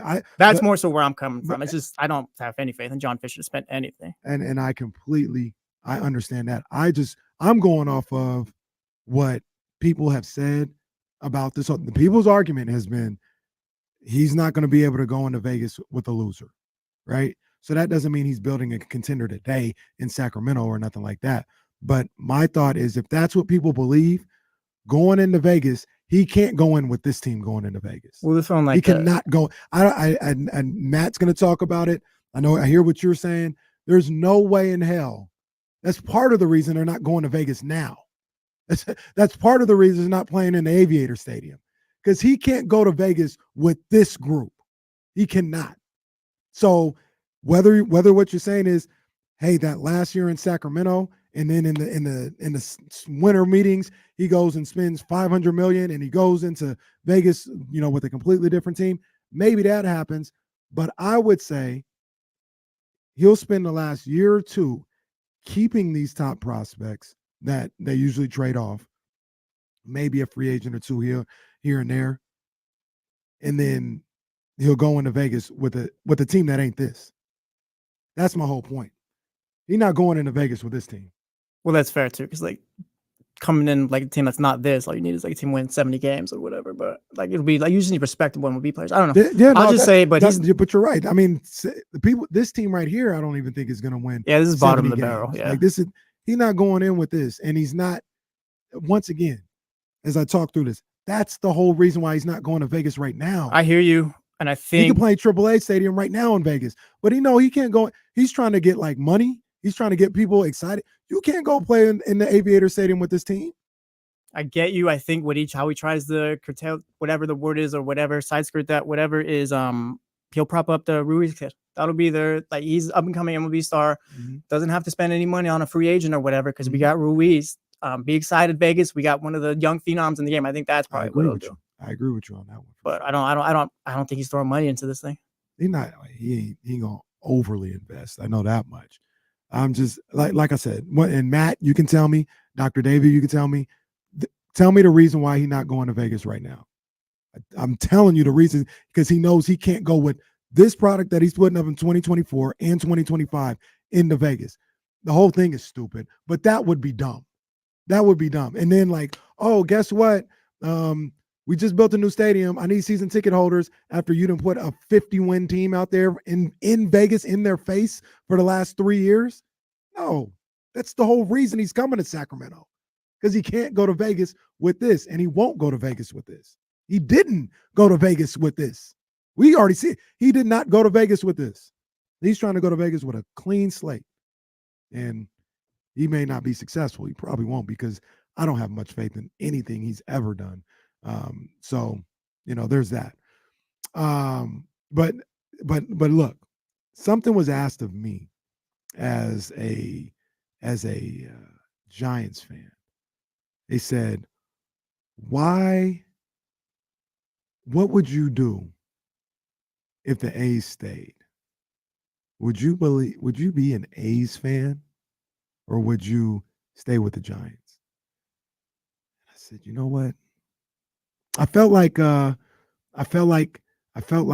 Spike Lee, right? Spike Lee was a lifelong Knicks fan from Brooklyn, New York. Born and raised, big Brooklyn. And the Knicks were New York's team. And then all of a sudden, his hometown, his neighborhood, down the street from where he grew up, the Nets came to town, and they've got a team. And people asked him how he felt about it and what he would do and all this other stuff. And ultimately, I think much like me, he stayed with the Knicks. I'd still be a Giants fan. I really would. I'd be a Giants fan. First of all, I've never not liked the A's.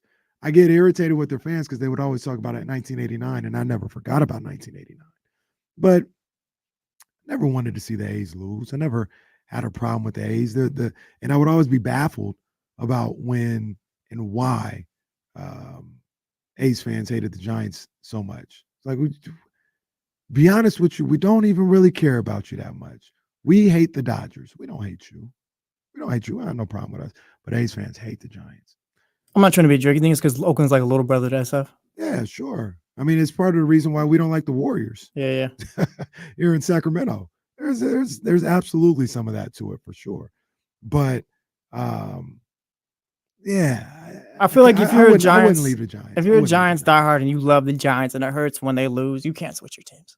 You already there. You can't switch. If you're a casual and Giants lost, like you don't even really care that much, then you can go to the Sacramento A's. But if you're a diehard, like you got to stick with your squad. Like, you can support the Sacramento team, and that's what I would do. I would definitely support the Sacramento A's, and want to see them do well.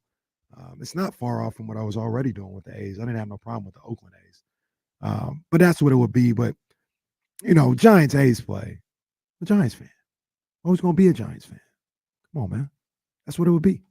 So I thought about it though. I thought about like how it would be because I love Sacramento first and foremost. I love Sacramento.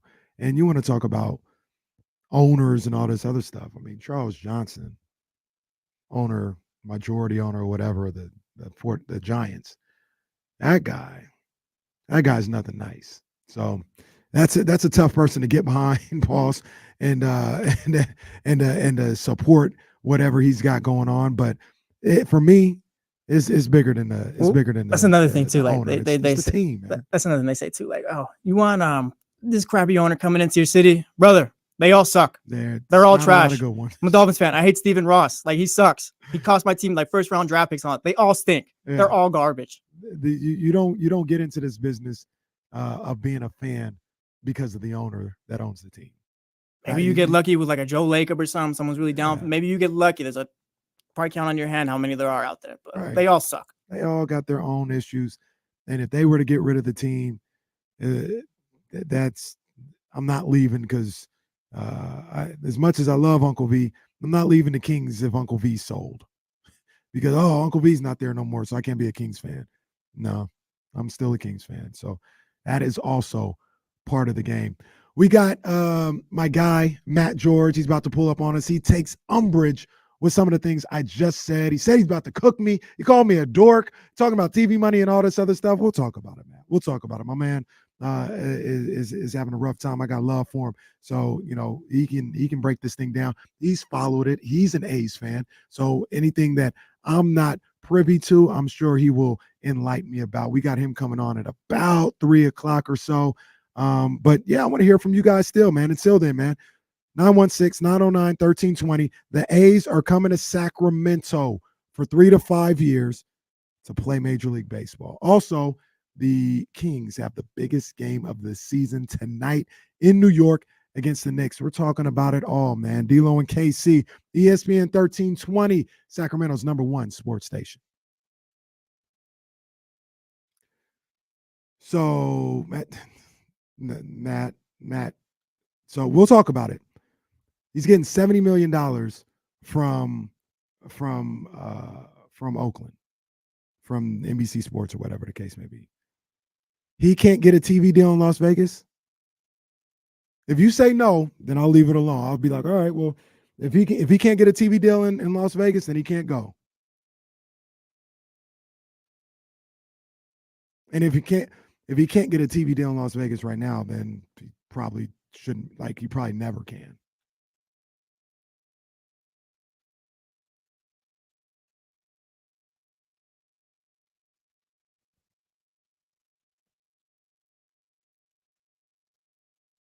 And more importantly, it's not a $70 million deal that he's passing up on. He's not getting $70 million in Sacramento. So you mean to tell me, Matt George, it's just about money and the TV money, that he can't get $30 to $40 million TV deal in Las Vegas, and that's the only reason why he's not going to Las Vegas? Jesse, should Sacramento just never do anything then? Like, should we just sit on our ass and not do anything then?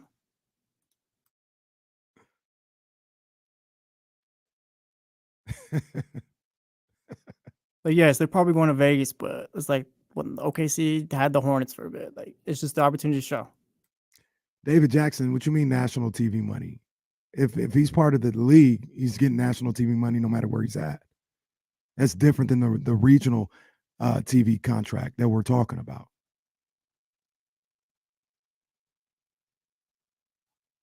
And for those saying yes, that's cool, but like the city's never gonna build that.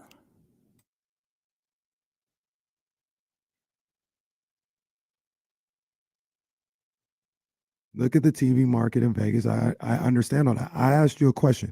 You mean you're telling me he can't get a $30 million TV deal in Las Vegas? If you say no, then I'll leave it alone. But he can't get a $30 to $40 million TV deal in Las Vegas. What's the deal with the Vegas Knights? What TV deal do they have? Maybe it's not as much. I don't know. But it's not nothing. And what he's gonna be here for, even if he couldn't get 30 million, he gonna go to Sacramento for what, 10 more million? Or more importantly, if it's all that, he gonna leave Oakland he's gonna leave Oakland because there's no TV money anywhere else, and he just don't want to be in Oakland that bad. If it's about the money, then it's about the money. It can't be about the money selectively. If it's about the money, if it's always about the money, then it's about the money. If it's about the money, he would have kept his ass in Oakland. You can't be selective about when it's about the money.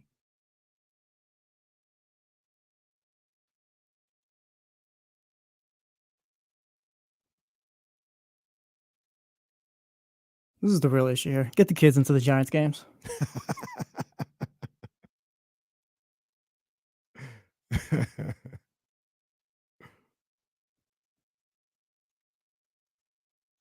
Oh, I remember what I was going to say about Joe Lacob and Fisher.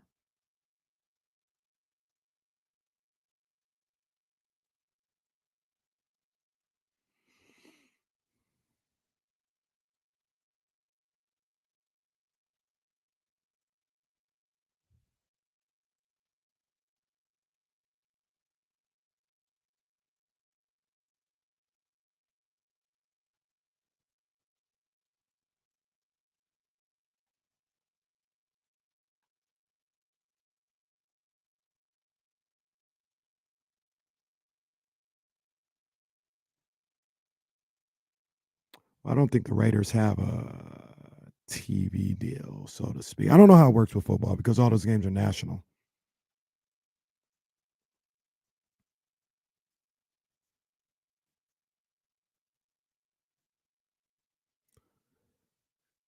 D-Lo and KC, ESPN 1320 here on one of the great days in the history of this city's sports existence. We've been talking about it all day. The A's are coming to Sacramento for 3 to 5 years before they move to Las Vegas.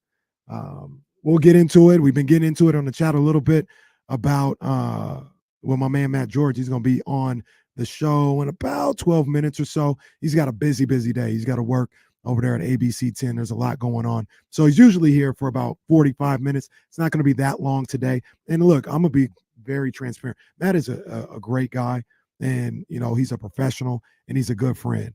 And if he's slated to be on for 45 minutes, he'll be on for 45 minutes. But I'm gonna tell you, I would not be upset if Matt George said, I don't want to talk today. I don't want to talk about this today. I don't like to watch shows like Sports Center and Inside the NBA and all this other stuff when the Kings lose a game. I don't like to watch NFL Primetime or NFL Live or anything that's like that when the Niners lose a game. I don't listen to the radio, none of that. When they lose a game, I can't imagine how much I wouldn't want to talk to anybody or be around or have a conversation with somebody if my team left. So Matt's a good dude, though. Matt is a great dude. So he's not going to do that to me. And he's not going to do that to you guys as well, man. At least that's the word right now. But I completely understand. But shout out to Matt for pulling up. And he's not happy with me. He's not happy with the way that I'm portraying them not going to Vegas and the reasons why they're not going to Vegas. And we'll get into all that as well. But there was something that we talked about earlier, and I forgot exactly like the premise of it. But there was this whole notion of, because I was asked if Sacramento kind of has a little blood on their hand about getting that team out of Oakland. And a lot of people said they were already leaving. They're coming to Sacramento. They're already leaving. It's not a big deal. And I got to say, after all the things that I've read, heard, listened to, and watched, I've got to be honest. They did help get that team out of Oakland. Sacramento did play a role in that because that was the option, the one realistic option that Fisher needed and had in his back pocket. So he didn't have to bow down to anything Oakland asked of him. Whether it was a $97 million, guaranteed exclusive, 1 year exclusive for expansion. He didn't have to do that because he had Sacramento. And he said, you know what? And he had the TV deal with Sacramento and the way it got reworked or whatever. He had all that in his back pocket. And because of that, yeah, Sacramento does play a role in Oakland losing this team, because the same things that we talk about with Sacramento, whereas, hey, they could be here 3 to 5 years. Vegas isn't a guarantee. They could get stuck here and, he may get stuck here and he have to sell the team and all this other stuff. Same things that we talk about in Sacramento are true, in my opinion, for what could have happened in Oakland if he didn't have an option. Now, they talk about Utah. They talk about Portland and all this other stuff. Maybe. I think the TV deals are a lot tougher to get in that situation if you're going to be there in a temporary state, and it wouldn't have been as smooth or easy as it is here in Sacramento. So I'm saying it like I didn't have any role in it or whatever, but I supported it, and I openly supported it. And yeah, might have to wear that one. Might have to wear that one right there, that we did play a role, whether it be a small role or whatever, in the A's not being in Oakland no more. I'll say that. Jesse, do you agree with that, or you disagree? Or I think the way you guys have explained it, like I was trying to figure it out. I think, yeah, like the way you explained it, yeah, they could have stayed in Oakland for 3 years and things fall through and stayed. Like, yeah, I can see it that way. So Sacramento didn't play a part. I'm also not mad at Sacramento playing a part, though. What you laid out earlier is, that road was already paved. Yeah, basically my question was the road already paved, or did Sacramento help pave it? The road was paved. They put the cement and everything on. Yeah, I got you. They gave him the road to be able to do that. So yeah, you got to wear that. But one of the things that came of that as well is I remember, and this was the thing that I would like I didn't push back. I'm aware of the situation. Like I mentioned, Matt George is about to come on. He's my friend. Matt George is my friend. And he loves the A's. And I don't want to be disrespectful to him. I don't want to be disrespectful to my friend James Ham, to my friend Kyle Madsen, and people that aren't my friends that are A's fans, because I understand. So there's not a lot of pushback I do as far as like Oakland, right? I'm just more for Sacramento doing something. So there's not a lot of pushback. But one of the things that people always say is, yeah, the deal would have fell through. Fisher would have had to sell, and he could have just sold to Joe Lacob. If we're always being real here, there's no way, there's no chance in hell that a guy like John Fisher, who's as spiteful as we've seen him to be, would sell to, it's borderline anybody that promised to keep that team in the Bay Area. There's no way he would sell to somebody in the Bay Area. After people have been screaming and talking about how much of a buffoon he is and just sell to Lacob and all this other stuff, you think if he had to sell, he would sell to Joe Lacob? Like that is more pie in the sky than me thinking, oh, this is going to open the door up for expansion for Sacramento. Casey Pratt and all this other people, and everybody want to talk about, oh, Sacramento wishing upon a star, pie in the sky, thinking they're getting expansion now and everything else like that. You thinking he's selling to Joe Lacob, of all people? That is the biggest pie in the sky story of this whole thing. There is no chance in hell that he would sell that team to Joe Lacob. He would take a lower price to somebody in Wisconsin before he sold that to Joe Lacob. So I know that was a pipe dream of some. Get that out of your vernacular and get that out of your head now. Joe Lacob was never getting that team from John Fisher. That was never happening. Never, ever, ever. John Fisher, as spiteful as he showed, and Dr. Davis says for a crap ton of money, John Fisher has showed you money to a certain degree. Money don't matter. He is spiteful. He is spiteful. He has ruined that whole thing in baseball for years just to get what he wants. If somebody had $2 billion on the table and Lacob had $3 billion, he would go with $2 billion. In my opinion, there is no way he would ever sell to him if there were other options on the table. Hell, it's the same thing that happened here. The better money move was to stay in Oakland. There was a lesser money deal in a lesser stadium, and he said, you know what, I'm going to take that. That's the type of guy he is. He just did it in a different form. If we talking about he's all money, all the money's in Oakland. All the money's in the Bay Area. And he looked at Sacramento and he said, not as much money, but you know what? I don't like those people out there. I'll take less money. That's all I'm saying. So the whole Lacob thing is pie in the sky, but it's not.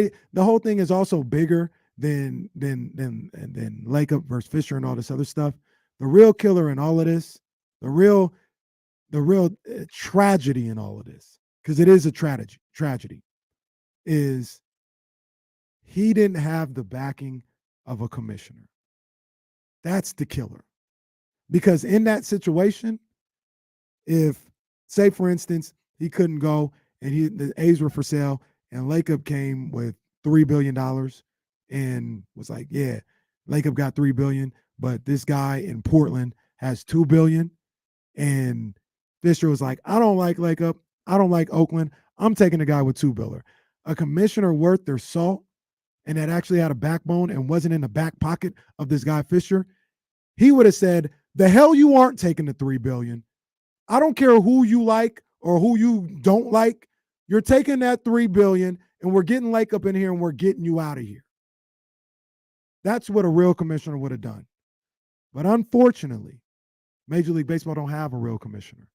They don't have anybody with the backbone.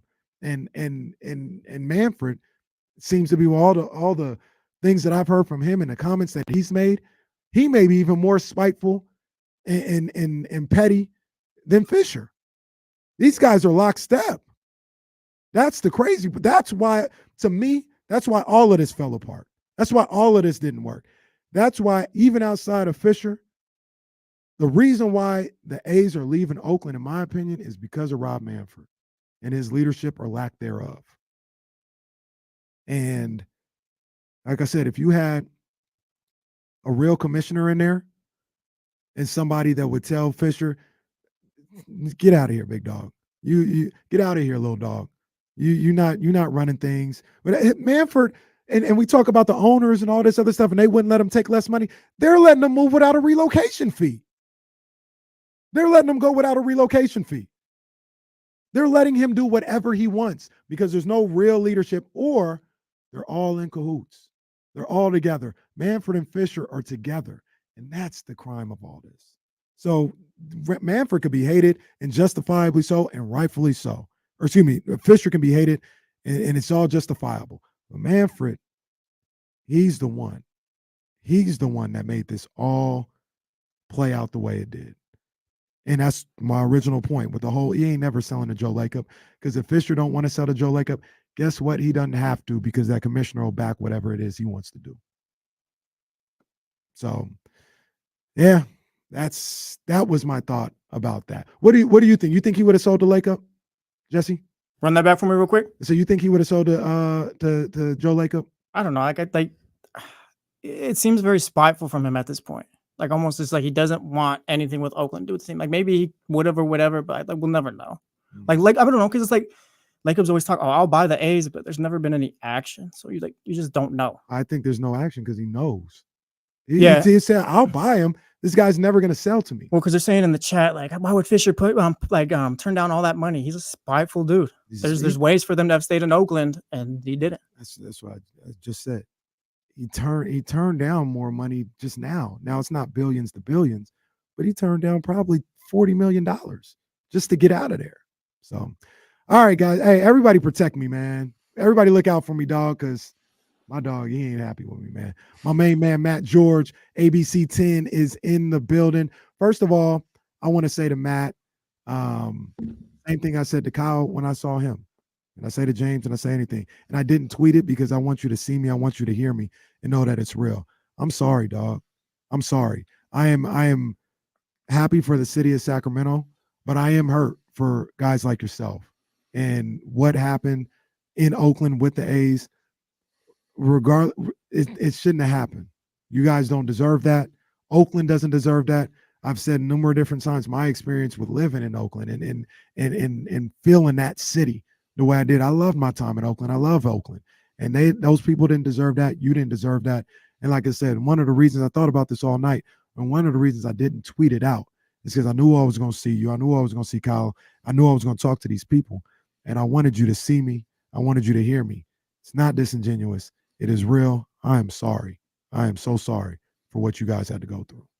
Well, Kenny, I want you to know that one thing I don't doubt is that you do care. And I think a lot of people do care. That being said, man, I'm not going to lie to you. You've said stuff, especially over the last half an hour, that have pissed me off. I'm coming from the perspective of I had a job to do today, man. I was in a room with Dave Cavill. I can't stand that man. I was 3 feet away from John Fisher. I can't stand that man. John Fisher, by the way, who stepped up to the frickin' podium and said he's so excited for the A's to play in an intimate ballpark to watch players like Aaron Judge hit home runs. That's how tone deaf this doofus is, only to run away before any media could answer or ask him any questions, like the coward that he is and the coward he has always been throughout this entire process. So I know this man. You've been saying things all day long. One of the things you've been saying, it's 100% true. You've been saying this is a great day for Sacramento. It is. It is a great day for the city of Sacramento. I want you to know that every time you say that to an Oakland A's fan, to an A's fan that's grieving right now, this might be one of the best days in the history of Sacramento. This is the worst day of an Oakland A's fan's life. So every time you're saying something like that, you're spitting on the grave. And I know you don't intentionally mean to be doing that, but if you're having a party upstairs, you're banging on the floor, and the downstairs neighbor, which is the Oakland A's fan, is grieving a little bit. So this is a tough day for Oakland A's. This is a horrendous day for Oakland A's fans. I get the celebration in Sacramento. That press conference didn't surprise me one bit. It's a bunch of celebrations and yay, this is great, this is awesome, blah, blah, blah, everything that everybody wanted to hear, whatever. I don't care. Like I had a job to do, did the job, and honestly, I was doing okay today. Like I was pissed off. I was numb, but I was doing okay. When I was driving home and I heard you start talking about Fisher going to Las Vegas and Fisher ramping up to Las Vegas, that's where you pissed me off. That's where you lose me. And this is where people like yourself say, man, I understand what A's fans are going through. A's fans, I feel your pain. I understand your struggle. No, you don't. You have no freaking clue because of comments like that. Because if you understood anything that Oakland A's have been through under John Fisher over the last 2 decades, you'd understand that there's no chance Fisher is going to ramp up into Las Vegas and suddenly start spending money a year or two before they go to Las Vegas to put a good product on the field. His hope is that somehow the Billy Bean-led A's or Moneyball-led A's or whatever stumble into great talent in a World Series window like they did with Simeon and Olsen and Chapman in 2018, 2019. That's his hope, that maybe Zach Geloff and Tyler Soderstrom and these other young players can suddenly become a really, really good team before they have to pay them. That's the only way that the A's bring a good, talented team into Las Vegas. John Fisher is not going to spend a penny more than he has to, and he's pocketing even more than he needed to, or than he would have had he gone to Las Vegas or immediately, or had he gone to Salt Lake City. Sacramento is giving Fisher the out. Sacramento is lining Fisher's pockets. He gets to keep a TV deal from a top 10 market, bring it to a top 20 market so it slightly depreciates in value instead of taking it to a top 40 market in Las Vegas. That is a monumental difference in the amount of money that he can make. So the city of Sacramento is doing Fisher a tremendous amount of favors, all while Dave Cavill, the president of the Oakland A's, laid it out as perfectly clear as possible. Sacramento is a bridge. We are being used to get Fisher to go to Las Vegas. Now, maybe it falls apart. Maybe Vivek gets to keep the team here in Sacramento. That's the circumstance that I'm rooting for at this point, because I know the days of the A's in Oakland are done, and I hate that I can even say that. But maybe that happens. Or maybe Sacramento supports the team so well that MLB decides to expand to Sacramento. These feel like pipe dreams at this point, but I'm not focused on that today. I'm focused on the team that is losing, or rather the city that is losing their team, who is coming to Sacramento, where the president is telling you in clear black and white statement, so nobody doesn't misinterpret what's going on here. This is a path to Vegas. This is a bridge to Vegas. That's all this is. So we get 3 years, maybe a fourth year option on this deal, maybe 4 years of baseball in Sacramento. You know, it's going to be cool. I think it's going to be cool. I think it's going to be awesome to watch the best baseball players come through Sacramento. And I hope it's a good thing for this city. I genuinely do. But I'm certainly not going to celebrate it. And I'm not going to be naive enough to think or say some of the things that you just said, Kenny. And I don't mean that disrespectfully. It's just you don't understand. Fisher is not going to spend money and ramp up to try and make this team good going into Las Vegas. The reason why he's going into Las Vegas is the same way he's bringing the A's to Sacramento. It's to cash in on fans that are not fans of the Oakland A's who are just willing to watch baseball. He's trying to go get that tourism money in Las Vegas. That's why they're going there, because all of Las Vegas does not want him. Las Vegas does not want the A's, but they're going because of tourists. They're going because a Boston Red Sox fan might be willing to spend a weekend in Vegas, gamble all his money away, and go watch the A's and Red Sox play 2 or 3 times. That's why he's going to Vegas, not to build a good product. It's the same BS that we were hearing about. Hey, once I build a waterfront ballpark in Howard Terminal, then I'll start to spend money on players. Then I'll re-sign Matt Chapman and Matt Olson. None of us ever believe it. You know why? Because it doesn't fit who he has shown to be time and time and time again. So, a couple things that were said there. Number one, when we talk about, like, I want you to work with me as much as you can. I will. And be real. I love your emotion, but let's be real. The reason why, and I don't know, Fisher, I don't trust this guy as far as I could throw him. I don't, from what I know of him, I don't like him. Cavill, I don't like him either. For what I know of them, they seem slimy. You've had more interaction with them and said, you know, everything that they've laid out before. I get all that. But I will say this. You talk about what he did with Matt Chapman and all these other guys and didn't pay them and all that, and he's trying to go the cheapest way. Matt, with all due respect, that's because he didn't want to be there. That's all part of the plan. Mm-hmm. He didn't want to be there. So he didn't do that. Maybe he did it because that's who he is, but he didn't do it because that's just how I want to run a team. He does the same thing with earthquakes. He's getting money coming in from that or whatever the case may be, so he doesn't have to do it. You talk about Vegas. The reason why I'm talking about ramping up, not because he's some type of good owner, but tell me if I'm wrong when you talk about business. If he's putting in $500 million on a stadium, how do you get that money back if nobody's going to the game? In Vegas? Yes. People are going to go to the games. There ain't nobody going to 30,000 people. The hotels don't have enough for 30,000 people to fill that place up and to get season tickets. You have to put a product out there that will entice people to get that. Now, here's what I believe about John Fisher. Once he gets his money back and he's got the stream going and he's done that work, then he'll relax and do whatever like he does with the earthquakes. But weren't the earthquakes good for a little minute and then they got the new stadium and now they're who they are? Is that off or is that on? That's what a con man does. He sells you a dream. He sells you a dream to get your money. And then once the money's there, then he craps all over the product. And that's all I'm saying. I'm not saying John Fisher is this great owner. I'm telling you what a con man does. And he's putting in 500. He's got to make the money back somehow, some way. That's how you put a good product out there. Once you make the money back and you've got a regular rotation coming in, then you can say, I'm good. I don't have to do anything. I got the money coming in. I'll sell off all these guys. I'll never keep all my guys because I'm still getting this money coming in regardless of whether you come or not, because I've got the season ticket holders. I've got the hotels giving me hundreds of $1 millions every year. That's all I'm saying. I ain't saying he's a great owner. So we're on the same road, but we're going in 2 different directions because it all has to do with money. But here's the thing. John Fisher, when he first took, John Fisher's been running the A's this way since he first purchased and acquired the team.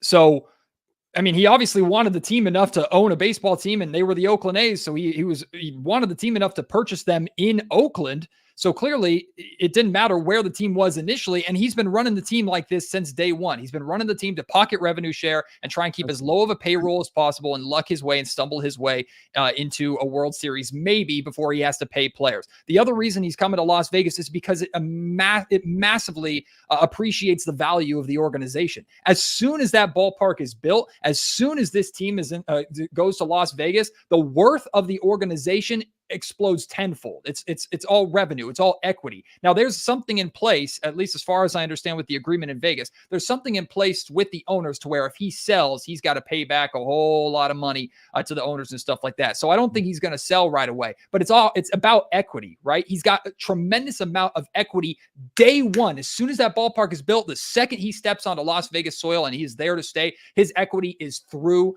the roof. So he's already cashing in. He's already making money on that alone. Plus the amount of public funding that Las Vegas is ponying out to give to him. And he's already saving money because for some freaking reason, MLB owners are waiving his relocation fee. He is already getting the cheapest route possible to the biggest possible appreciation of value and equity that you can get. He's winning on all levels. So why? He's doing that now with not just the worst team in the MLB, not just with the lowest payroll in the MLB, literally one of the worst teams in MLB history. And they're giving this all to them. And Sacramento is lining up saying, come play in our ballpark. We don't care how piss poor your team is. And there's no reason to believe it's going to get any better unless Mark Kotsay pulls off a miracle or somehow their farm system turns into something great, which is possible. Like Fisher is not going to be, there's no reason to believe, hope, or even consider the possibility of Fisher putting money into the organization, into the A's while they're here in Sacramento. You're selling people a false likelihood, a false prophecy. It's not going to happen. I'm telling you that as someone from an A's perspective, an A's fan perspective, who knows how this man has operated, how he's always operated. Him coming to Sacramento into a minor league ballpark as a bridge to get to where he wants to go is not going to be the thing that gets him to start spending money. First of all, I didn't say that's what he was going to do. I brought up a scenario. You're right. What could happen. You're right. You And did. that's all I did. I talked about a scenario, what could happen, and what I've been here. Have you been hearing the same things where he's not trying to go into Vegas as a loser, right? Because Vegas has said numerous, maybe I'm listening to Vegas people, but they're like, don't come in here with the same team. But that's all I'm saying. That's where the conversation came from. John Fisher has never cared about winning and losing. He's never cared about winning and losing. He cares about getting to Las Vegas and lining his pockets. That's the only thing I don't disagree with that. But one way to line your pockets is you got to get people in those seats. And Vegas has told him, maybe I'm listening to Vegas people as opposed to California people, but Vegas people have already told him, don't come here with no loser. We don't support a loser. We got the Golden Knights. We got the Raiders and all this other stuff. We don't need a loser to come in here. The Raiders are losers. They've never been good. And the Raiders fill their stadium by opposing teams' fans and tourists. Now, comparing football to baseball is not even close to fair. So that's where I'll stop the comparison. But I do see people compare, like, look how successful the Raiders are. The Oakland A's are going to be successful in Vegas too. That's not even remotely close to the same thing. I know that's not what you're saying. I'm just drawing a parallel there. But the Raiders are losers. But Las Vegas also doesn't understand who they're going into business with. Those who do understand are the ones that are fighting against it or who did fight against it. Las Vegas understands money. That's all they understand. And they understand that bringing an MLB product to Las Vegas will make people money. Everybody in this situation only cares about money. Vivek might also care about bringing something to Sacramento full time. To which case, like, I admire him for that, and I have all the appreciation in the world for Vivek and what he's done for the city of Sacramento. The way he's going about it, I completely disagree with. Ripping it out of Oakland, I do think is hypocritical, considering some of the things that he did or the things that he did to keep Sacramento here. But my whole point is this: like, I don't think Fisher cares about a winner or a loser. I don't really think Vegas cares about a winner or a loser, because in Vegas, it's all about making money, and the fans that they're going to put in those seats, whether it's 33,000 or not, it's going to be tourism fans. It's not going to be people that live in Las Vegas already avoid the Strip at all costs. They're not going to go to the Strip 81 times a year to watch the Oakland A's unless somehow the Oakland A's somehow get Shohei Ohtani or Aaron Judge in a uniform, which they're never going to do. No, I agree with you. I think it's going to be a lot of tourism there, and especially when you talk about baseball, for sure. I do think Vegas supports their teams, though. I think the Golden Knights, one of the highest attendance teams in the NHL. I think there is there is one. It's hard to tell because the Raiders aren't necessarily this good team, but they made the playoffs. That one of the first 2 years they were there, and it was lit in Allegiant Stadium with Raider fans for those final games when they were trying to make the playoffs. So I think Vegas can do that. But we do agree about John Fisher. I don't think he's any good. I'm telling you how a con man works, and that's how a con man works. A con man, that's all. That's my whole thing with it. Now, when you talk about Sacramento, I understand what you're saying, Matt, and I've tried to be respectful to that plight and to that situation. I understand that, but this is Sacramento. I got a radio show in Sacramento, California, talking to these people and these residents. And you hate when I say this phrase, but I've explained it a number of different times. The game is the game. We love the Kings. The Kings got here on blood money, right? Like, that's what I mean when I say the game is the game. The Kings got here in blood money. You know, I know you did your research and read the story, the intricate details of how they got here. Don't nobody think about that? Don't nobody think about, we always talk about how great it is. The Golden One Center is here and the Kings and all this other stuff. Don't nobody talk about Kemper Arena. Don't nobody talk about the little Scott Gilbransons in Kansas City. So the same way we don't talk about that, I don't think that the people that are excited, whether it's the workers or the fans or the citizens of Sacramento, should be looked at any differently for getting Major League Baseball in their city with an opportunity to get professional sports. I got no problem with Sacramento fans who are excited today. I don't have an issue with it. I understand why. If you're excited, if you're a Sacramento fan, I mean, you had a caller call in earlier that say he's a Texas Rangers fan from Sacramento and he's excited to watch his team play here. Hell yeah. Like, I got no problem. Fans are going to fan however they want to fan. What I will always push back against, one, you can't expect me to ever celebrate this, even though it's in my hometown, because I think this is a tragedy. And you don't have to understand that opinion. You don't have to agree with that opinion, but that's my truth. That's the reality of what Oakland A's fans are going through. It is a tragedy. This is not a day for celebration. It might be for some of y'all. It's not for us because of everything that we've gone through. Also because of the man that is benefiting while the people that deserve to have a baseball team, they're the ones losing.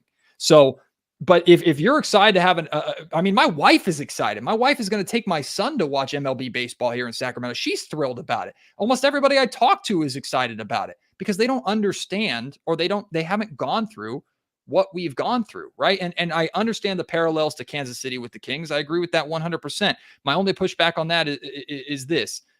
Kansas City still got the Chiefs. They still got the Royals, right? Kansas City is established as a really, really big sports market. We can't do that. I'm not going to let you do that, Matt, because there's a lot in the Bay Area, and I haven't said that. There's a lot to do in the Bay Area outside of the A's. Oakland just lost everything. They just Bay lost. Area.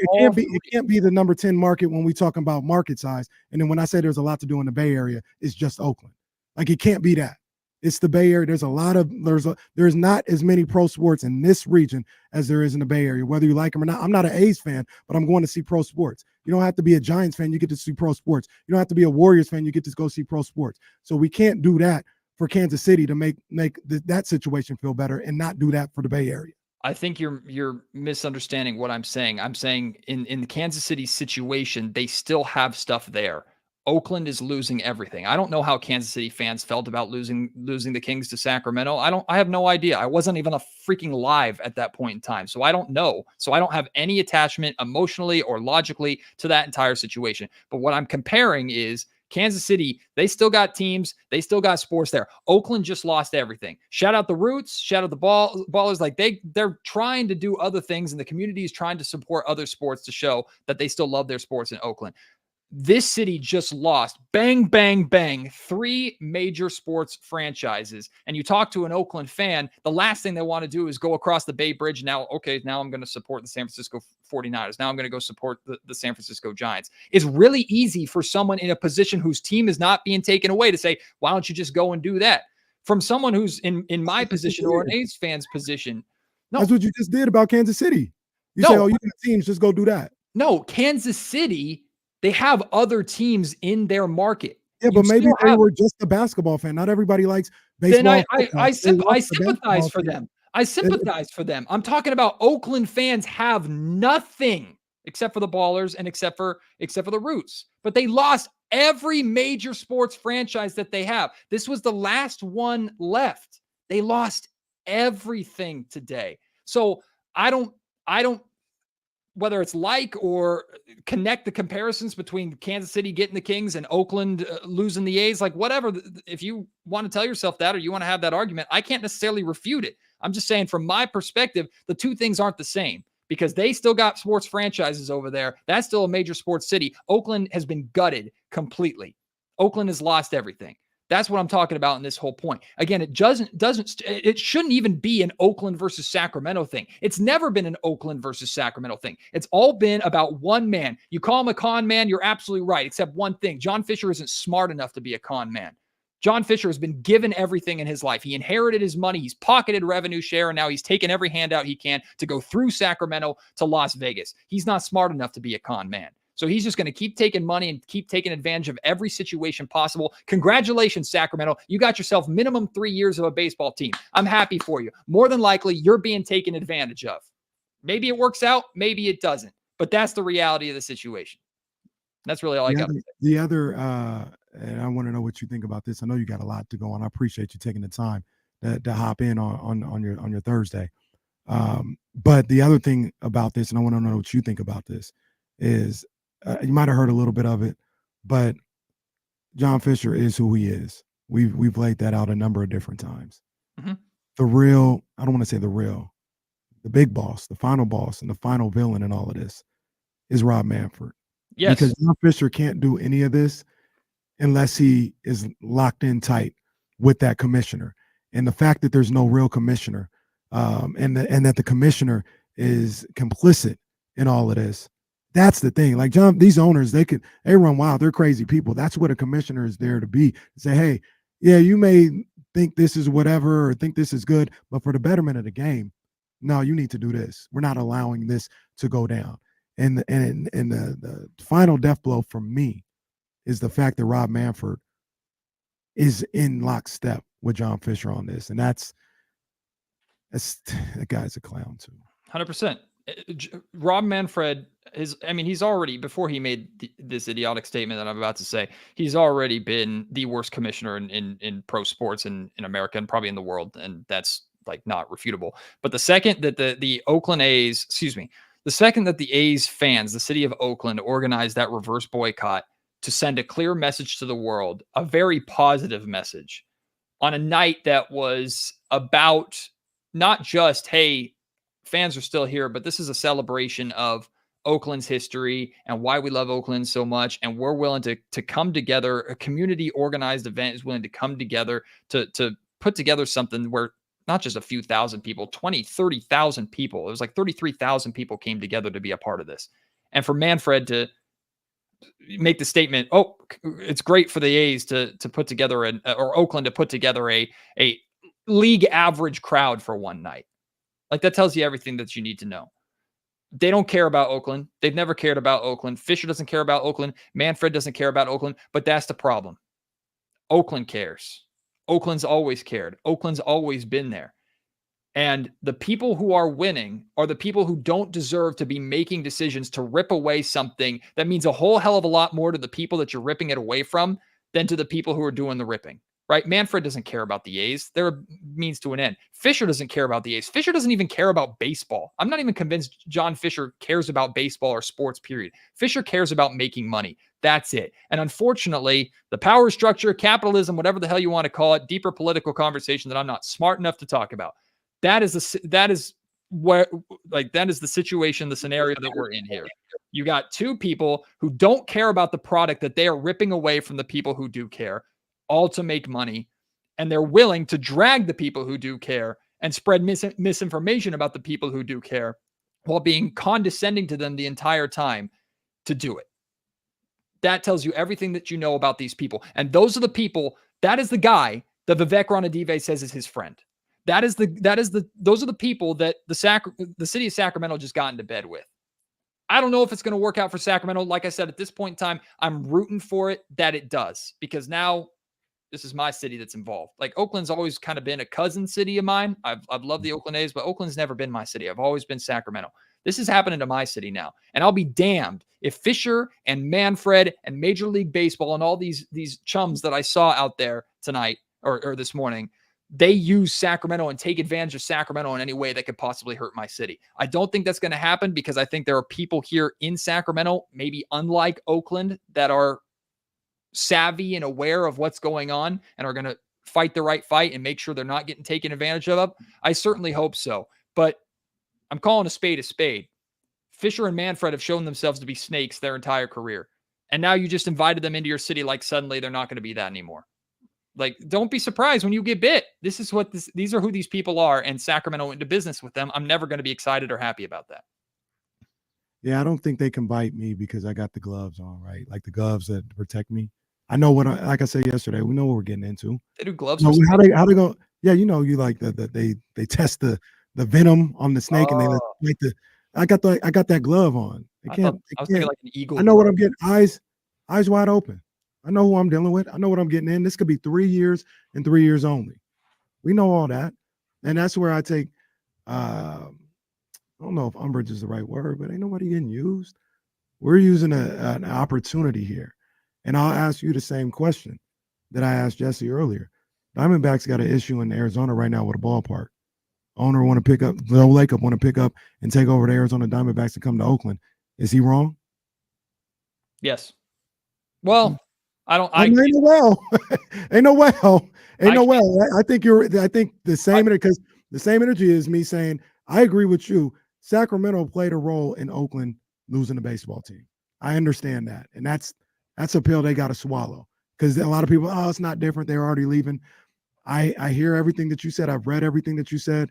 The options were slim to none if Sacramento wasn't involved, and Sacramento got involved. So in that situation, there ain't no different, in my opinion, if Arizona loses their team and they come to Oakland. Yeah, I agree with that. I do agree with that. I mean, the only way Oakland's done. Baseball's not coming back to Oakland. But the only way that it should have happened is Fisher selling the team, which would have been better for everybody. And unfortunately, because like you've talked about a lot, he's a spiteful man. He's not going to do that. And Rob Manfred, for some reason, is continuing to, and MLB owners, period, Major League Baseball, they're continuing to support a man who has not only made a mockery out of himself and mockery of one of the greatest and most historic franchises in MLB, he's made a mockery of the entire sport, putting a product out there that he puts out there and fielding a payroll that is less expensive. His payroll is lower now than it was when the A's were winning World Series in the 80s. Like, and we know how much a dollar has appreciated from that point till now. So like this is who Fisher is. MLB has choose to support them while Oakland has been screaming these people are not good. These people are liars. And Sacramento decided to partner with them. Again, maybe it benefits Sacramento. Maybe it doesn't. Short term, if you can put all that aside and just focus on the aspect of there's baseball in the capital city, it's going to be really cool for a lot of people. And I'm very excited to see Sacramento do what they always do, which is show up, show out, and show the world how passionate of sports fans we are here in Sacramento. But just as passionate as I am about Sacramento sports, I'm just as passionate about Oakland sports. And Oakland fans have always been passionate, and they've been treated like crap for a long, long, long time. And they just got the final nail in their coffin. They just got the death blow today. So it's a situation where you don't have to be sympathetic if you don't want to, but understand that to make your pipe dream possible, to make your baseball rental possible, hearts had to be broken. Like, game's the game, if that's how you want to say it, to ever just sum it up, to make yourself feel better, or you want to talk about it any other way, just however you need to tell yourself. And if you want to go support whatever you want to do, I ain't judging you for that. If you want to be excited about it, again, I'm not judging you for that. Just want you to understand what you're supporting, who you're supporting, and who your city just got involved with, because they're not good people. Hey, man, like I started off saying, and we got to get out of here, but I started off saying, and I mean it, I'm sorry. You know, hey, you my dog. You may not always agree or like the things that I have to say. You may not be happy with me right now, but you my dog. I feel terrible for what you had to go through with this sports situation. And yeah, man, I like I said, I can't sit up here and say I know exactly what happened. I didn't lose the Kings or anything else like that. So I'm not going to sit up there and pacify you by saying like I know what you're feeling. I don't know. But you my dog. I'm sorry. I felt terrible for what happened. And it's love over here, man. It's love, dog. Yep. Appreciate it. Right. Well, Matt George, ABC 10, check him out all through the night with Kings stuff. Big game in New York for the Kings. So he's going to be talking about that, Locked On Kings as well. We're going to take a break. When we come back, I want to talk about the Kings. We're about 30 minutes away from the Kings game starting, or about an hour away from the Kings game starting. We'll talk about that. And we still got the phone lines open, 916-909-1320. Want to hear from you, D-Lo and KC, ESPN 1320. Oh, man. Love you, dog, man. For real, for real. Appreciate it. I ain't even gassing you, man. Like I said, I accept and I take in all your frustration right now, man. I ain't gonna tell you how to feel or how to act. I ain't gonna do that. Real quick, Chatty House, you know how much I love y'all. I see some of you thinking I'm too passionate or too emotional about this. I understand that. I hear that completely. But it is what it is, and just try and be understanding of my situation. I will say this though, Sydney Dean, don't bring up my wife. Don't talk about my wife and family. All right. I saw that. It pissed me off. Don't be talking about that. Okay. Just there's a line. Don't be crossing that. Just don't be doing that. Okay. Don't be bringing up my wife. All right. Deal with all that, fellas. All right, Matt. You take care, big dog. Boo, yes. I don't know who you are, but he said something to the effect of, he said, finally admitted Sack played a role. It always drove me nuts when you were saying that, no role. Yeah, you might be listening to the wrong show. I don't think I said that. Because, of course, they have a role, whether it's big or small or whatever the case may be. Yeah, they play a role.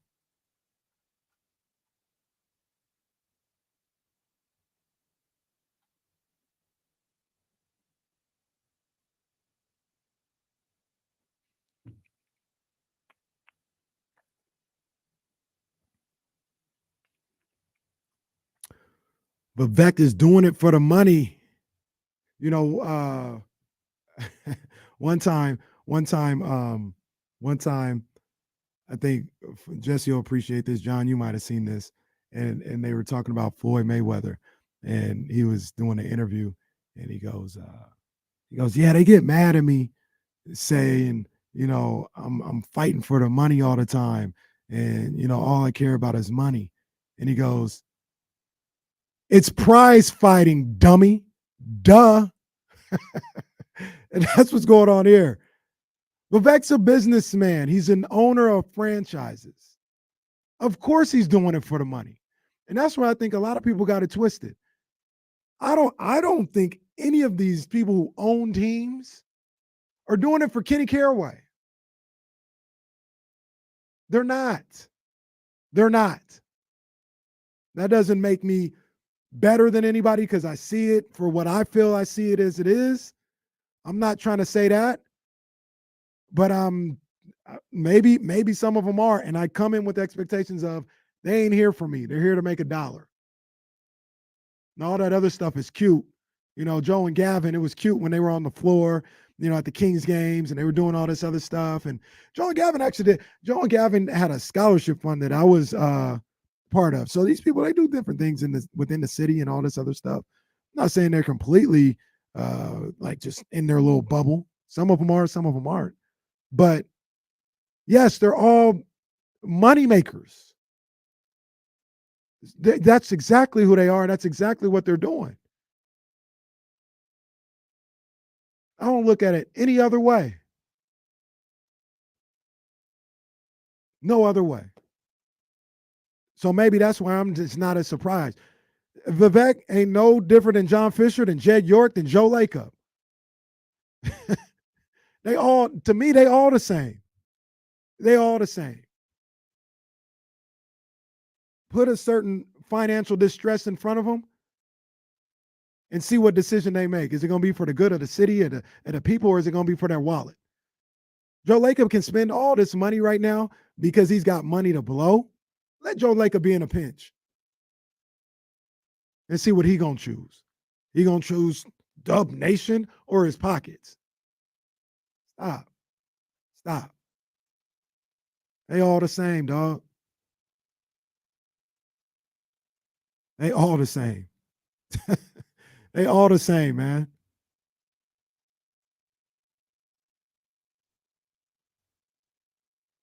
Nah. Oh, shit.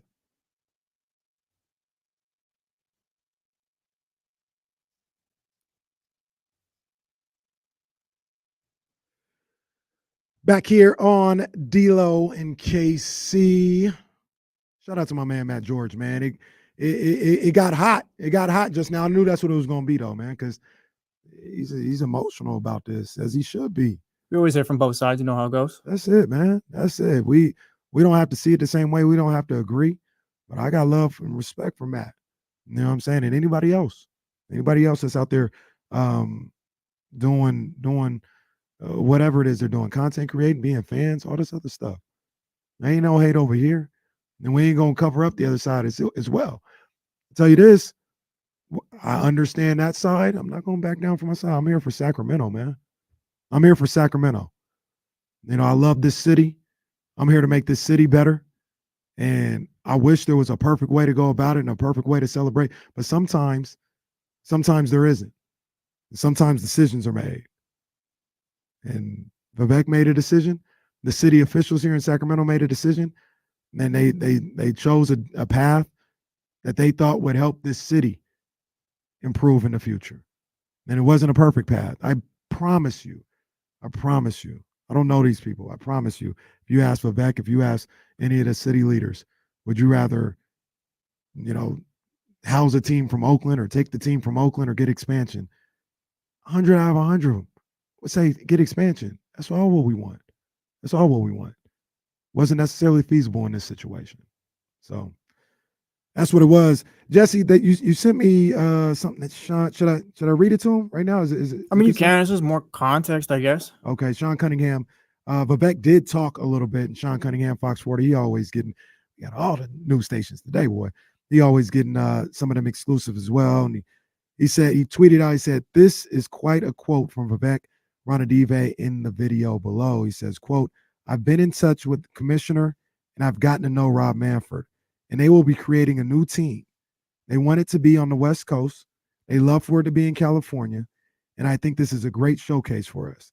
We can prove that there's a market here and we can make the team successful. I think we're in pole position to get the new franchise." That is kind of crazy. He's not trying to, I don't even know what he's trying to do. Vivek talks, owners talk, they all talk out their ass sometimes. Where I'm not saying Vivek is, I'm just saying you never know what they really are trying to accomplish. But maybe he's not trying to keep the A's here or whatever. I always like he's got a bigger plan, maybe, or something. I always say, and this is the whole thing. Like when Matt says it, when Casey Pratt says it, and all this other stuff. And I know Matt is from here, so it's not that. You know what I'm saying? He's from here. But I always get, like I said, I represent my city, man. I represent Sacramento. I'm always looking out for Sacramento. I'm always, listening and seeing things for Sacramento. Like they talk about Vivek, they talk about this city like we dumb. Like we dumb. Like, oh, you're getting in bed with John Fisher and, good luck, and you're rolling around in the mud and he's going to do this. Man, hey, this ain't about John Fisher. I don't think anybody in that city official's office, the mayor's office, both sides, Vivek Randave, I don't think any of them give them some credit. Give them some credit. Don't treat them and people like myself who talk about this stuff for a daily like we're stupid. Nobody is in here saying, let's get the A's and work with John Fisher and let him run this city. There's always a bigger plan. There's always been a bigger plan. There's always a plan B. Always.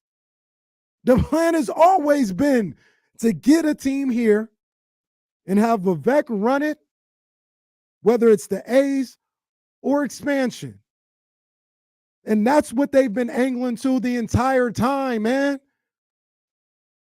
Ain't nobody lying with snakes and not knowing they might get bit. Ain't nobody going into anything with their eyes closed, man. Stop talking to us like we dumb. We not. Sacramento's not stupid. We know exactly what we're doing. And all these people in the Bay Area that think they so damn high and mighty and so damn smart, keep your thoughts to yourself. Because now I'm speaking for my city. We not stupid. We know what we're doing. We a lot smarter than you think we are. And some would say we a lot smarter than you.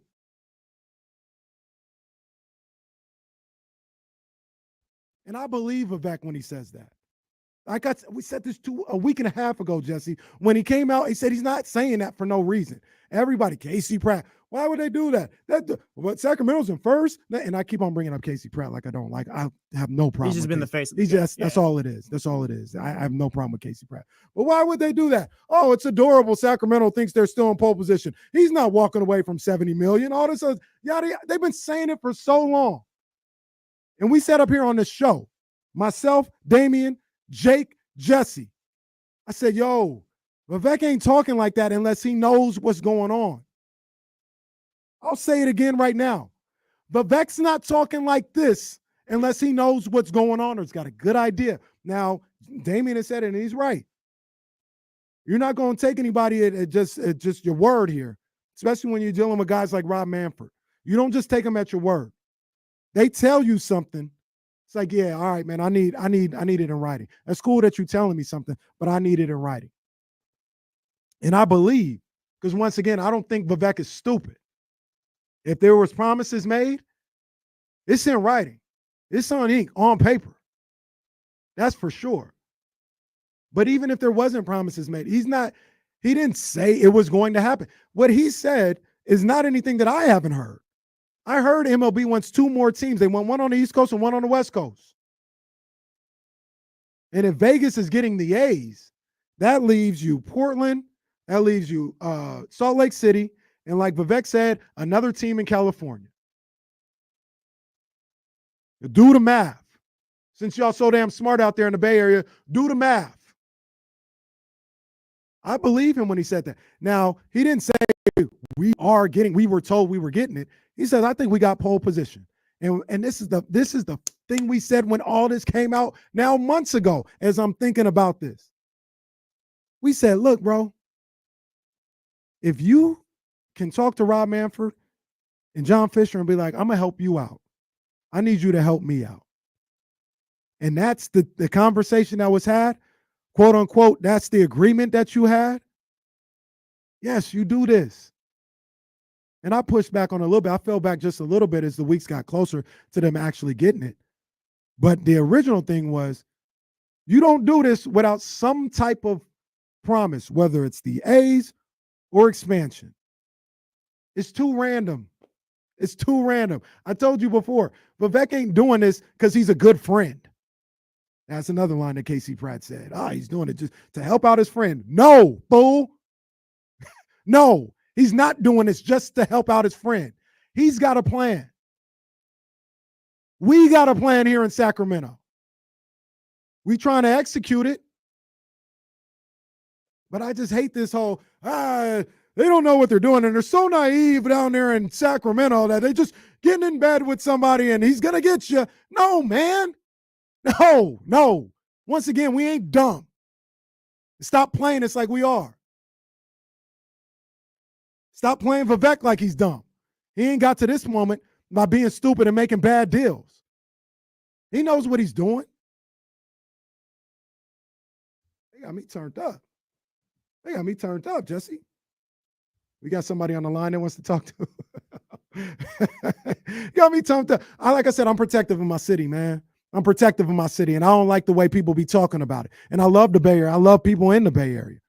I love the Bay Area in general. I've talked about a number of different times my experiences, my living experiences, some of my greatest memories, meeting my wife while being in the Bay Area for years. I love the Bay Area, but I don't like when they be talking about us like we stupid out here. We ain't dumb. Stop playing us like we are. Simple as that. How are you guys doing today? How are you guys doing today? I also want to say I do understand what Matt was talking about when he talks about me talking about it's a great day for Sacramento. And there are A's fans here like himself who are saying it's the worst day for them. And I've tried to lay out a number of different times. I'm respectful of that. But I still got a job to do. I still got people to talk to that this does benefit. And it's an unfortunate situation. 100%. I can't say I'm sorry enough to how unfortunate the situation is. But I'm not going to come on these airwaves in this city with something that's happened in this city and not treat it as for what it is. They accomplished something today. They got something done today in the city that they've been trying to do for decades. I'm not going to minimize that. I'm not going to minimize that to the citizens of this city and my people. I'm not doing that, man. So let's get to these phone lines, man. Am I right? Who we got right now? Raider Todd. Raider Todd, what up, man? What's up, KC? Speak on it, man. Vivek's got a plan. We ain't dumb. We ain't It's dumb. ridiculous. Put it on the shirt. Hey, let me. Well, you know what, Matt? The problem with Matt's argument here is he's saying Oakland got ripped. The Raiders, the Warriors left. Now the A's. Well, hey, maybe you should take a look at the city officials in Oakland. Okay, stop like we're gonna get conned by this man. Hey, maybe you should look back at Libby Shafts, who it's her fault the Raiders left. The city of Oakland, maybe you should look at them, because I think it was the high flyer on. I heard him earlier today saying, "Hey, man." I heard him. I don't know anything about that. High flyer talking about Eddie Guerrero? but he said you can't even go downtown in Oakland without getting your car broken into. The city of Oakland's a mess. Why don't you try fixing your city before you could fix, get your sports teams? You can't, because that's why they all left. Hey, the city officials in Oakland are the problem. Now, I'm not saying this owner for the A's is this great guy, but like you said, KC, Vivek's smart. He's not getting conned by this man. We're looking for our city. And you know what? If the city of Oakland wanted to look out for themselves, they should have did a better job, because they didn't just lose the A's. They lost everybody, and we ain't fixing to lose nobody. So, Todd, I appreciate you calling. I appreciate you tapping in. I will say this. I'll push back on a couple of things you said, because like I said, I don't want to paint now. Okay, here's what we're going to do. We're going to be real. There are problems in Oakland. There are problems in the city of Oakland, right?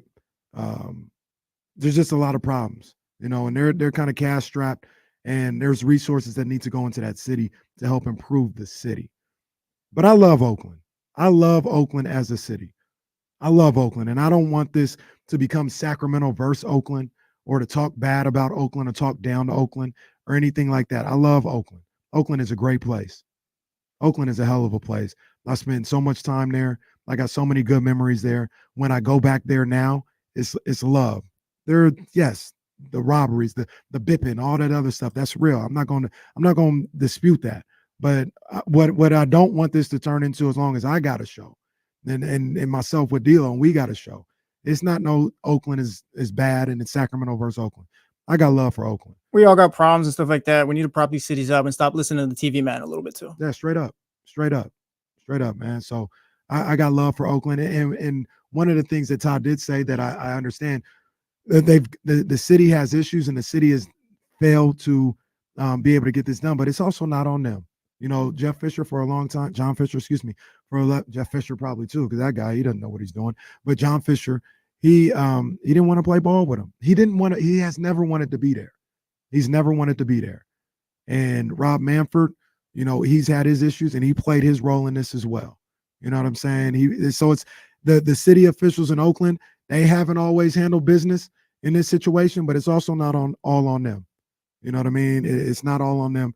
I'm not going to let the blame for what happened in Oakland go away from John Fisher and from Rob Manfred, because they deserve a ton of it. And the other stuff with the other teams, it's unfortunate. I mean, we talk about Lake Up, and people talk about Lake Up, right? And they're like, he would have came in and kept the A's in Oakland and all this other stuff, and I think he would have. He didn't keep the Warriors there. Not saying he would have moved the A's to San Francisco. I believe he would have kept them in there, but Lake Up left Oakland too. You know what I mean? And I know people in Oakland and in the Bay Area don't forget that. And let's not forget that he left too.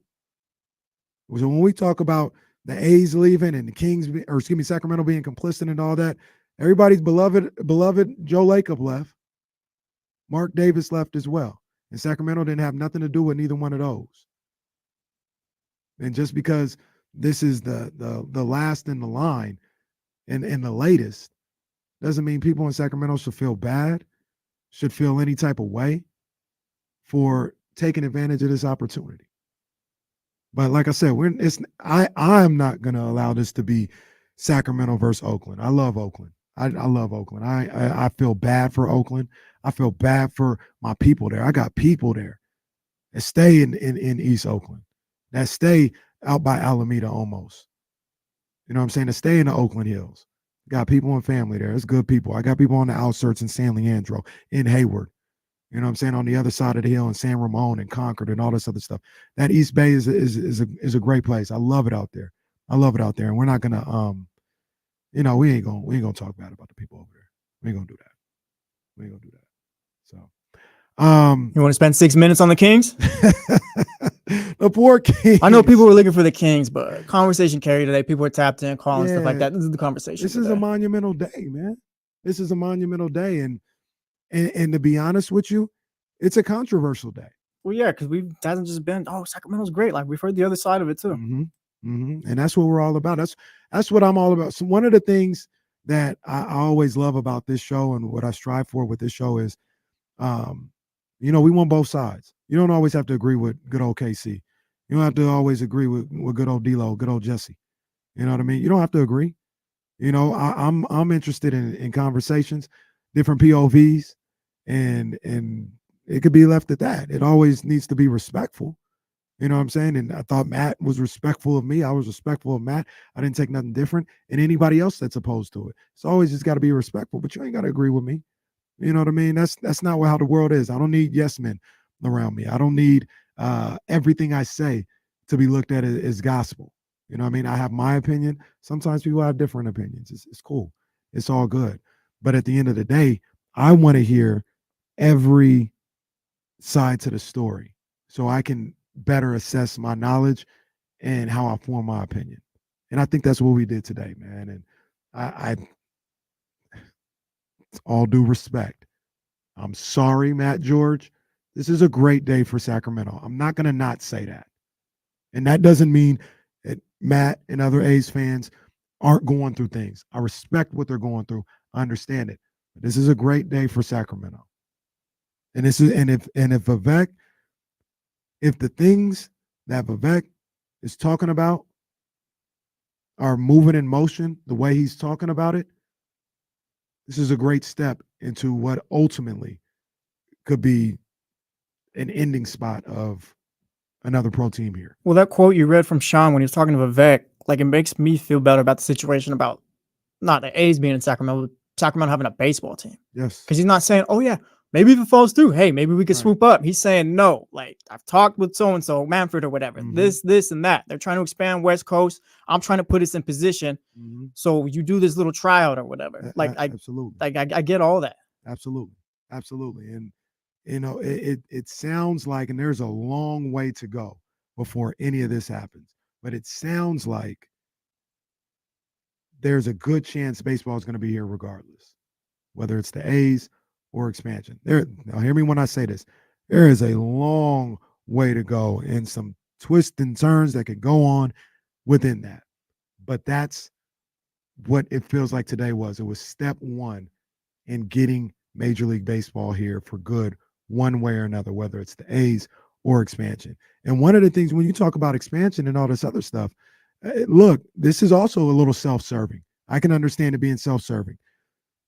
Vivek probably got his eye on expansion, right? I've heard numerous different times MLB has said we are not even looking at expansion until we figure out the A's and the Rays. So Vivek is like, look, man, I got this money burning a hole in my pocket right now. Let's get this going. Get the A's where they need to go so we can handle that. Get the Rays situation taken care of so we can get this expansion thing going. Because I got money to blow. Sounded like Birdman. Charles in the chat throws it like we're kind of like OKC and the Pelicans. We're just here to show we can be here, not for the A's exactly, for our own team, however that is. Like, I think that's kind of what Vivek's aiming for. Absolutely. And that is even different because OKC ended up having to go take a team. What Vivek is talking about is getting his own. And what Vivek has said lines up with what I've heard. Like I said, y'all think I'm just talking. I've done research on this entire situation. That lines up with one of the things I heard. They want two more teams that will put them at 32. They want an East Coast team. They want a West Coast team. That's the same thing. Well, Vivek has said unsolicited, that's the same thing that I've heard as of late. I feel like with the West Coast, Portland's name's been kind of thrown around. Nothing definitive been thrown around. We got MLB here for 3 years, like Vivek's town, Manfred. Look, it's here. Portland doesn't have, I don't think they got minor league teams or whatever, but Vivek has like actual data, whatever the next 3 years may be. So absolutely. Yeah. Absolutely. Yeah, no doubt, man. No doubt. I appreciate you guys tapping in with me all day. I'll be here by myself again tomorrow. So it will be some more KC and Friends situation. My main man, Jesse, going to be rocking with me all day tomorrow as well. And there'll be more coming out from this A situation. But really what's going on is the Kings got a big game tonight. Kings got a big game. Hey, a little pressure off the Kings tonight. You know, Kings win tonight. I'm calling it. You calling what? Calling Kings win. Oh. Yes, Kings okay. win. Okay. Guarantee. I feel you on that one. Well, we got Kendrick bars if they win. Is that what we got? Not from me. Purple and Black podcast, not podcast, Purple and Black pregame show after us, by the way. Yes, indeed. Yes, indeed. We will be, is it 56 or 55:30? We got 30 seconds. 30 seconds. All right. So look, we'll be back tomorrow, same time, same station. We're going over to 102.5. I'm going over to 102.5 right now. We got Jodeci tickets. Make sure you stay tapped in for that. And we will be back tomorrow. I need the Kings to get a victory over my Knicks. That's right. The Knicks are my team, but the Kings are my first team. Vamos Kings, light the beam. I'll see y'all tomorrow. That was great shit. Good job, boy. Good job. Woo!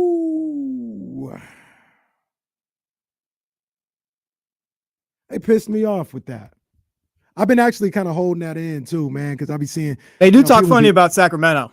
Huh? I said they do talk funny about Sacramento. They talk real funny. That kind of pissed me off, man. I know we're still on. I'm not gonna talk crazy. But you know, I've been getting tweets and stuff like I said, I'll be letting it slide.